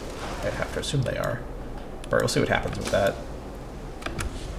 Okay, oddly they are fighting Nucaria, but my guys are getting away in time. That's a little weird. Alright, we're just going to hide in the port in the meantime. I'm not going to tangle with the pirates. What are these guys doing? Okay, strange behavior by these guys.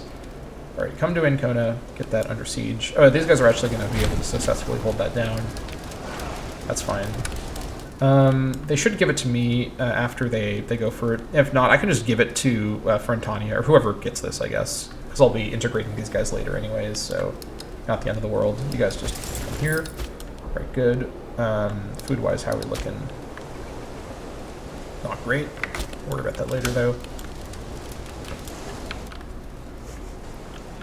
Alright, you just come post up here. I think these guys are going for Kingulum, which is fine, because I can ambush them with my army that's in Ancona. That should be no big problem. Okay, they're not going to go. They see what I'm doing. They're not going to go for it. Now they may not actually be able to knock these guys out. Actually, they'll be defending here. They've got the numbers, actually, so they can do something here if they were so inclined. We'll see if my feudatory sort of team is able to hold this place down. Probably not. All things considered. Now we just wait to see if we get a breach up here. Probably we won't, but maybe we'll get lucky. Actually, hold on. No, this doesn't take into account who's really defending based on the fort, so we'll see what happens down here. We shall see what happens down there. All right. Can these pirates leave? They're kind of holding me in if they're just going to stay here. Alright, I don't know what's going on with that. Let's see if the pirates leave. Yeah, as expected, my feudatories will lose this fight. That's what I thought would happen. No surprise there. We just keep waiting. If these pirates could just leave, that'd be really cool. That'd be swell if they could leave. Am I fighting them? Maybe I'm not hostile with them. They're in pirate mode, so... But I'm not getting a battle indicator. Can I actually just, like, do this? Oh, I can't do this. I definitely can't do this. Okay, I didn't get a battle indicator. That's a glitch. That is a glitch, and I lost all 6 of my ships. Great. I appreciate that game. Love that a lot for me. I also captured 2 of them. Well, who needs a navy anyways? Rome is a nation of the land. You all saw that. That was literally a glitch why that didn't display for me. Alright, whatever. I'll just build more ships later. It's fine. Not a big problem at all. It also wasn't to Umbria, so I didn't lose any war score for that happening. So it is what it is. Nothing to be done about that.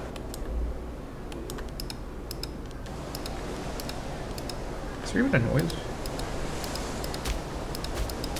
Oh, there is. It's just not always working. Alrighty. The Lucania claim is nearly done. Very good. Supply shortage, not a breach, notably. But that is fine. This will do for now. Okay, they're actually backing away. I don't know what they're doing. They're not going to be able to stop me, so... Mysterious behavior from the Umbrian AI. Not to be too unexpected. Standard Umbrian moment. Alright, let's save our money so that I can get a holy site once I have enough PI. We're nearly there, and we still are able to get the Uno holy site, I assume. Which means it may be worth actually switching over to Uno now. The stability loss is going to be painful, but this is probably better to do now than later, once we have more population affected by the stability.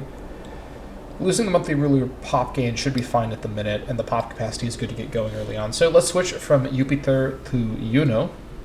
Alright. Okay, that's fine. Then we'll get the holy site for Uno set up in Roma once we progress a bit further. Alright. No breach in sight. We finished our claim on Lucania. That's fine. I could get another claim going. I'm going to save my PI like I just said a minute ago to get the... This is what no coffee gaming looks like, by the way. I am unable to function at all. Alright, where is the Umbrian army? They're just standing here, sieging weird random places, and not the fort they could siege, so... Okay, I guess they heard me say that, now they're heading straight for the fort. Oh, maybe not. They didn't hear me say that. Mysterious behavior. A religious procession. A struggle between the religious echelons of our society and the peasants has recently come into light, as the populace at large feels like the religious ceremonies are inaccessible and distant. On the other hand, our high priest and his attendants demand the distance needed to do their jobs properly, and argue the peasants have no right to the inner workings of our religious ceremonies. Okay, so we could lose 5 stability, gain 5 reduced state religion happiness, 15% omen power, loyalty with our Pontifex Maximus, so this is probably not the way to go here. To gain 3 stability and gain loyalty, or gain 6 stability, get more state religion happiness, reduce our omen power, reduce our religious tech investment, and lose 15 loyalty on the Pontifex Maximus. This guy, incidentally, I believe is going to be the next consul, so his loyalty is actually not going to matter that much, because he is going to become the consul, and then his loyalty will be 100, so kind of not a bad person to lose loyalty with, all things considered, in our government. And the 6 stability is really good, and the omen power loss is, at the minute, just going to reduce our tax rate a little bit, and that's basically it. For the 6 stability, this is a pretty good option here. So the peasants are right, it is time to open the gates of the temples. Not a particularly optimates style comment to make, but that is what we're going to do. That is fine, all things considered. Sorry, supply shortage, not a breach, it should be noted, but that's fine. Let's keep at it. Back up to full strength on all of our cohorts. Plenty of manpower left over. Looking pretty good. Let's hope that we get a sack here so we can fund, get closer to funding the, what do you call it? The holy site. Probably not going to be that much of a sack, though. A small sack is still a nice sack to acquire. That is the official position I have on that matter. No, I won't elaborate. Oh? We just gained... Oh, you know what? I think it's because of this fleet passing by. We just gained 1 full siege progression for sort of no reason. I think it's... Yeah, it's from the fleet. Yeah, that's right. Yeah, blockading the port improves our siege progression quite a bit. So we could do... So this is a pretty damaged garrison. We could probably do an assault here and basically get away with it, even without a breach. I think with a garrison this damage, that is actually probably going to be okay. Umbrian army could punish us for this, but it's going to lose the fight no matter how much morale we've lost. I kind of want to meet them before they get up to no good, so let's go ahead and do an assault.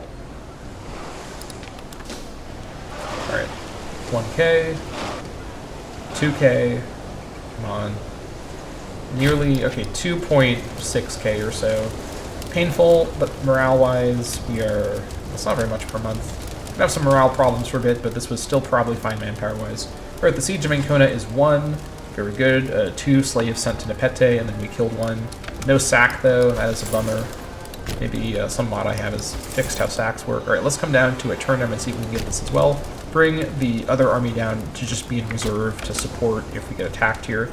Once we get this, we basically finish the war, and that should be nice and easy. We may even just have our army stay raised and just get to work over on the Samnite War, basically, or really the Lucania War. But what is effectively... Oh, no! Ah! These guys broke their alliance with Samnium. No! No, that's not what you were supposed to do. God, alright. That is a bummer. That is a serious bummer. So fortunately, I can still take this land because it borders me by sea. Alright, I actually don't know. Can I take this land? Am I close enough by sea? Maybe once I take Eternum. I guess we'll see in a minute what I can do in the peace deal here. But hopefully something. I guess if I border it through a feudatory, that might count as well. I'm actually not going to intervene in this fight. Actually, should I? Let's see. 11th of September. I think it's going to take us too long to get there. Maybe, actually, from Eternum. It's not that far. We'd be entering a losing fight with partial morale. I think we'd lose a lot of our numbers for sort of no good reason. I'm just going to let these guys die. That's how much I care about my feudatories, which is to say not that much. Yeah, I'm not going to help out. Sorry, guys. They got stack wiped, too. Brutal. Well, that's fine. We're fine just to do this. In fact, I think we're fine just to do a assault. Let me wait for at least a few monthly ticks so that we're not throwing away lives, because we're going to keep our armies raised for the Lucania fight. Well, how do I even reach them? I don't... Oh my god, Samnium gives me military access. At negative 100? Damn. Samnium is super on board with military access for unknown reasons, but that's fine. I'm going to roll with it. Alright, let's not go crazy here. He says, contemplating how to go crazy. Yeah, manpower is going to be a problem here. Okay, these guys are going to work on Corfinium. That's perfectly fine. Let's let maybe a few more ticks. Oh, man. Let's see what we get here. Breach? No. Disease outbreak. Ugh. Okay, that should be able to back up. I'm also worried about getting too overboard with the manpower, or going too far with my manpower usage while Etruria could still attack me. Once I'm fighting Lucania, at least I'm in the area by Samnium, but Etruria attacking me would be a strategic situation, to say the least. To say the least. Let's let one more tick go by, both siege and monthly. Supply shortage. Let's just wait until we get to full morale, then we'll do an assault, just so I'm not blundering my way into a terrible situation. Plus we'll recover a bit more manpower. Putting our Roman manpower to good use here, that is the way to do it. There is no rush here at all. Hopefully we get the sack on Eternum. We shall see exactly what we get here. But hopefully it is the sack.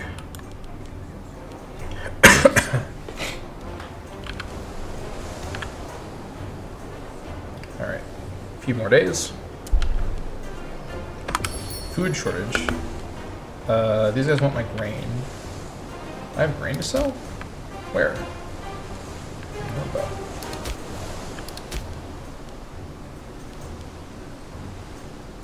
Oh, someone else is probably... I could actually keep the grain I'm getting just for the extra... You know what? I'm going to keep the grain. I don't want to sell my extra grain, to be honest, from Latium. I need the extra grain for food. So let's keep it there. Let's be strategic about this. Alright, this is probably high enough, but one more month would ensure it. Then we might get a breach, which would definitely make this a good time to do an assault. So let's just wait 1 more month. Then once we're at full morale, I'm not going to wait for breaches any longer. Then we'll just go for it and end the war off right there. By the way, this force staying alive means that all these guys will go back to their economy and then be part of my new territory. So that's quite good. Assuming that I'm close enough to a Eternum to be able to, because I'm 2 tiles away. Oh, here we go, breach. See, I knew it was worth waiting. Although I could wait a bit longer just for the morale. I think I will. And once the morale is recovered on the monthly tick, we will go ahead and do an... stay here, you dingus. Go ahead and do an assault with the breach.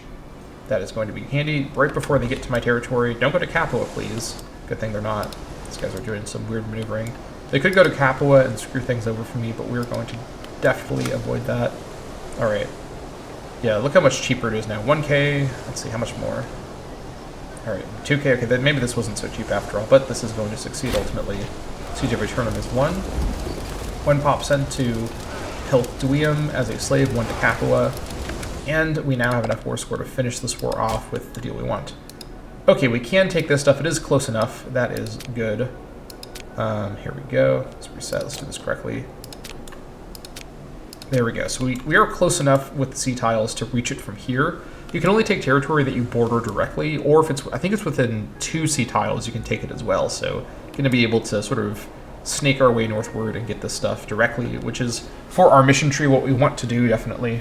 Alright, so Umbrian Eternum to Rome, Umbrian Picenum to Rome, and Umbrian Ariminum to Rome. Here we go. 8 AE is completely fine. Increase rank to regional power. Alright, here we go. Alright, my consul Publius Sempronius Sophus, we've increased in rank and are now a regional power country instead of a local power. Since we're now an independent country with at least 25 territories, we now have the option to guarantee other countries. And we can also threaten war, and we lose the option to do defensive leagues. Aside from that, we get 1 more mercenary army slot, but that's basically it. The rest of this you can look at if you like, but nothing else really too specific to note. Right, this is the peace deal. The Umbrian elite. After a protracted conquest, we have finally routed the Umbrian armies and laid waste to their lands. During the sacking of their capital, many important prisoners were taken, many of them having previously held important positions in the Umbrian assembly. They now languish in our dungeons, awaiting whatever fate we decide to impose upon them. Right, so I think with our 0 tyranny currently, it is time for some selling into slavery here from our prison. Gonna imprison all these guys. We'll lose a bit of popularity on Publius, but he only has a little under 1 year left in office, so this is not a huge problem. Then the Umbrians are mad, but I mean, they're gonna be mad no matter what I do, so this is the way. We can also now go ahead and do the Unseat Umbrians mission. So, so the Umbria tag has to be gone. We have to control those 2 tiles. We gain 5 popularity on Publius, and then we're able to found a colonia in one of our conquered territories, which I think, if I remember correctly, moves the capital and moves a bunch of Romans there, sort of like the colony mechanic, but as a mission. And then all of Picenum and Arminium, so these 2 provinces, gain fresh conquest, reducing population happiness and increasing assimilation speed. The Umbrians hide in their Apennine hill forts, skirmishing with the Etruscans along the Tiber. We must secure the defensible range from these bandits. Alright, the conquest of Umbria.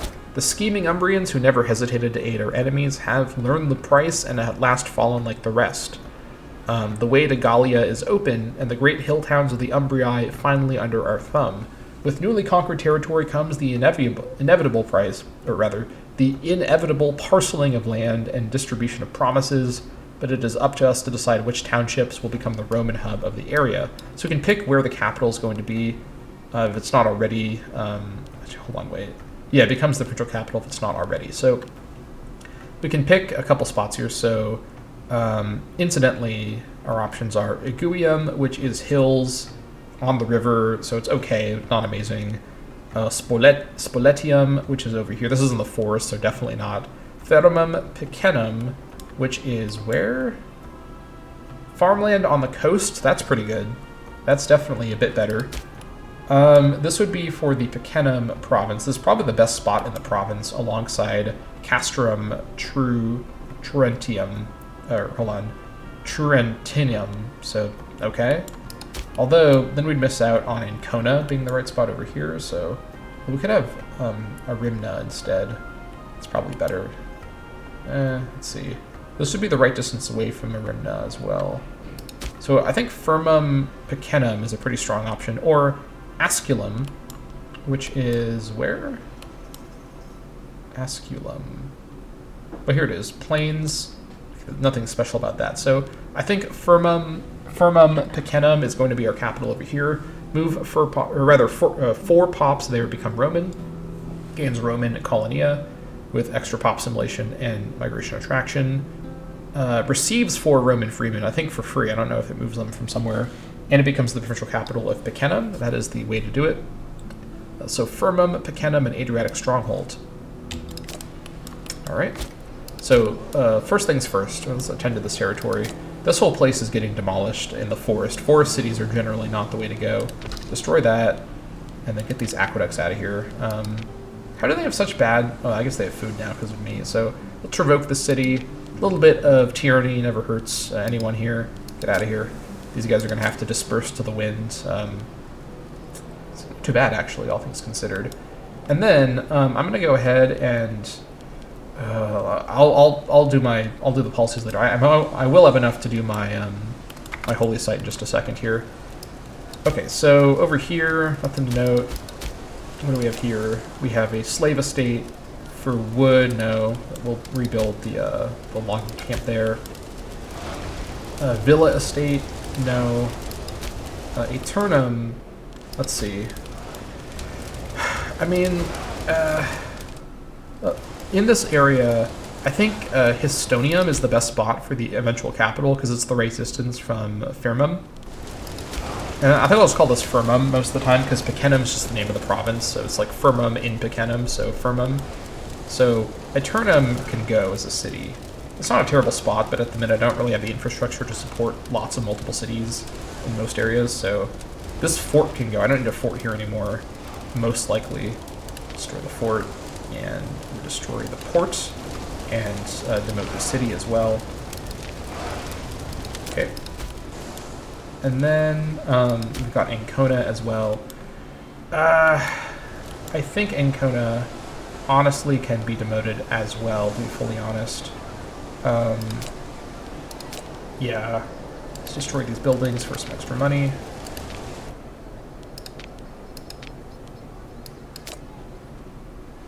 Let's not get too crazy here. Province loyalty, cohort loyalty gain, loyalty of characters, and threshold. This is fine at the minute. This is fine at the minute, he says nervously. And then Firmum Picenum, I'm going to probably build a fort here. I'm going to have enough money for that, I'm sure.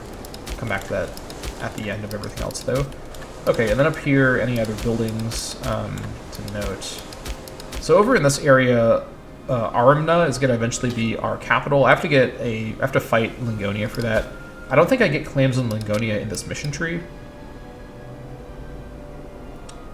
Actually, no. I think I could have gotten claim. Yeah, because the nation that was here was destroyed. So I have to claim these guys through a claim that I fabricate. I'll get to that later, though. For now, Iguvium is fine to keep as the thing. I mean, this is not great for the war with Etruria, but I hope to fight Lingonia before I fight Etruria, just to move the capital up to Arimna, which is a better permanent spot. So for now, we'll just leave it alone and not really do any infrastructure here because it's only a temporary capital. That's fine. Okay, so now let's go ahead and trade for stone. I actually have one more trade route as well, so that's pretty handy from the people that were moved here. Trade for stone, and then cancel 1 livestock for just a quick sec, and then trade for stone again. Alright. Let's go ahead and build a fort over here on the cheap. 100 gold almost. That's pretty good. Right. Might be worth fortifying Iguvium just because it protects a good passageway through here, so not a terrible idea. Definitely not necessarily a terrible idea. I mean, even once it's not a city, I might keep it as a fort, but that being said, yeah, this might be worth it because the region ends up here. So having both Arimna and Iguvium be fortified does protect entry into this direction from Cisalpine Gaul. Could be good. And having it be fortified would let me keep it as the capital for now a bit more safely. So I think I will fortify this. This is a good spot for a fort. Olives in the hills isn't necessarily that big of a deal. I don't remember if olives are a farmable thing. It's not a food resource, so I think not. So I think Aguvium, I won't keep it as a city forever, but having it be, I guess hills on a river might be fine for a city, actually. It's not terrible. I'll revisit whether I keep Aguvium as a city. I'm going to move the capital to Arimna once I have it, but for now I'll fortify it. Even if I don't keep it as a city, this is still a good tile to keep fortified, so that's my thinking on that, to be sure. Alright, and now, before I spend any more of my money, actually before I spend my only gain money by selling off people into prison. Alright, so sell into slavery. So at this moment, given that I've just gained quite a bit of tyranny, let me kind of keep it under control. So I think 8.5, so let's say 8 is the sort of minimum I'll have for this round for gold that I'll sell into tyranny for. So 5.5 tyranny for 8.50 gold. Sell you. You are worth more, so sell you. Sell everybody. Not you. Release you. You're too cheap. I'll release you. You're a baby, so I release you. Then release you. Anybody else? Definitely sell you. And I'll sell you. Okay. That should be everybody.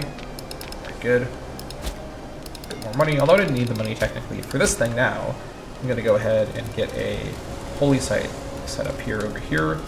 First, I'll stop trading for stone. I don't need to trade for stone anymore, so let me put these back.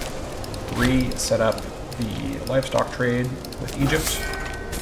And then, for my other resource I have now, what do I want? Let's see here. I think I could reach steppe horses? Really? With who?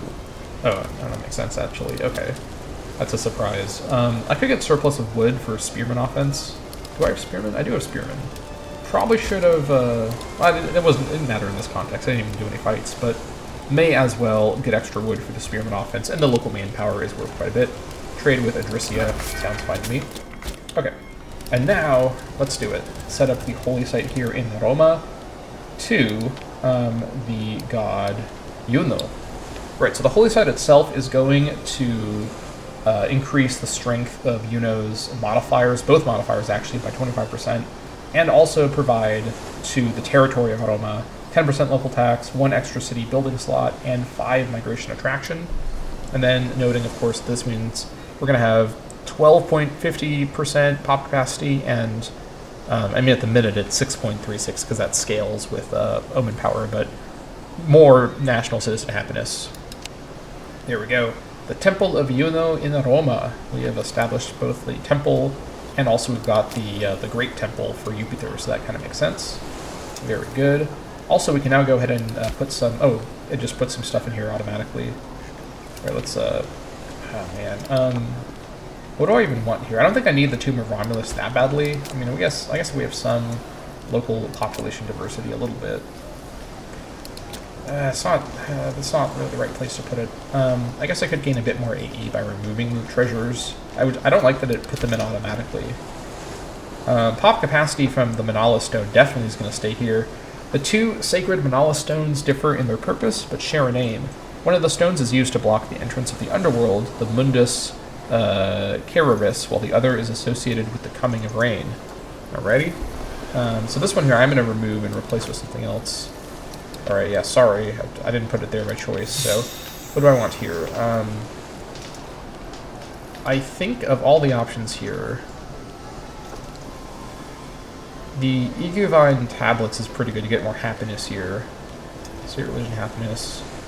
It's probably the better option here. The Trojan Palladium is another good option for that fort defense. Could be a solid option here. Don't think I need the fort defense right now, though. Let me just go for the Eguvine tablets. A series of bronze tablets from the Umbrian city of Eguvium on which religious acts and rites are written for the priests of Jupiter. Alright.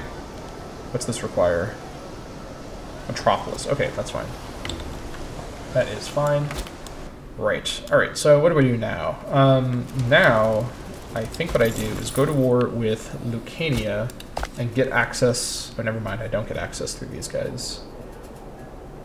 Maybe once I'm at war they'll give it. I think they're likely to give it when I'm at war. I could probably get it through Apulia, though. Oh yeah, I could. Okay, so I think I'm going to war with Lucania next, and basically I'm going to do it right away, just to keep this moving. We'll see if they ally with someone while I'm on the way over, because I'll walk over here. I can move through this territory for free, because it's my feudatory. As you can see. So let's just sort of move over here. But this is going to be it for the first episode of the Rome campaign. This was a monstrous and just enormously sized 4-hour recording. So hopefully you've all enjoyed this extremely long marathon episode to start things off. Can't promise that every episode of the campaign is going to be quite this long, but we had a lot to do. We went through our entire introduction to everything, went through all of our opening moves, talked about all of the various parts of the Roman opening, and nearly a little over 4 years in, we have made our first major conquest. We've become a regional power, and we're on our way to starting to really take over the peninsula that we start things off in, with an eye on, of course, the greater nations of the area like Carthage, who I'm assuming are, they're already obliterating Syracuse, so we're not going to even be able to really do the First Punic War in the traditional sense. So that's a little alarming, but we'll see exactly what is to await us here in the Rome campaign. So thank you all so much for watching. Let me know in the comments what you thought about this episode and what is to come, and I'll see you all next time.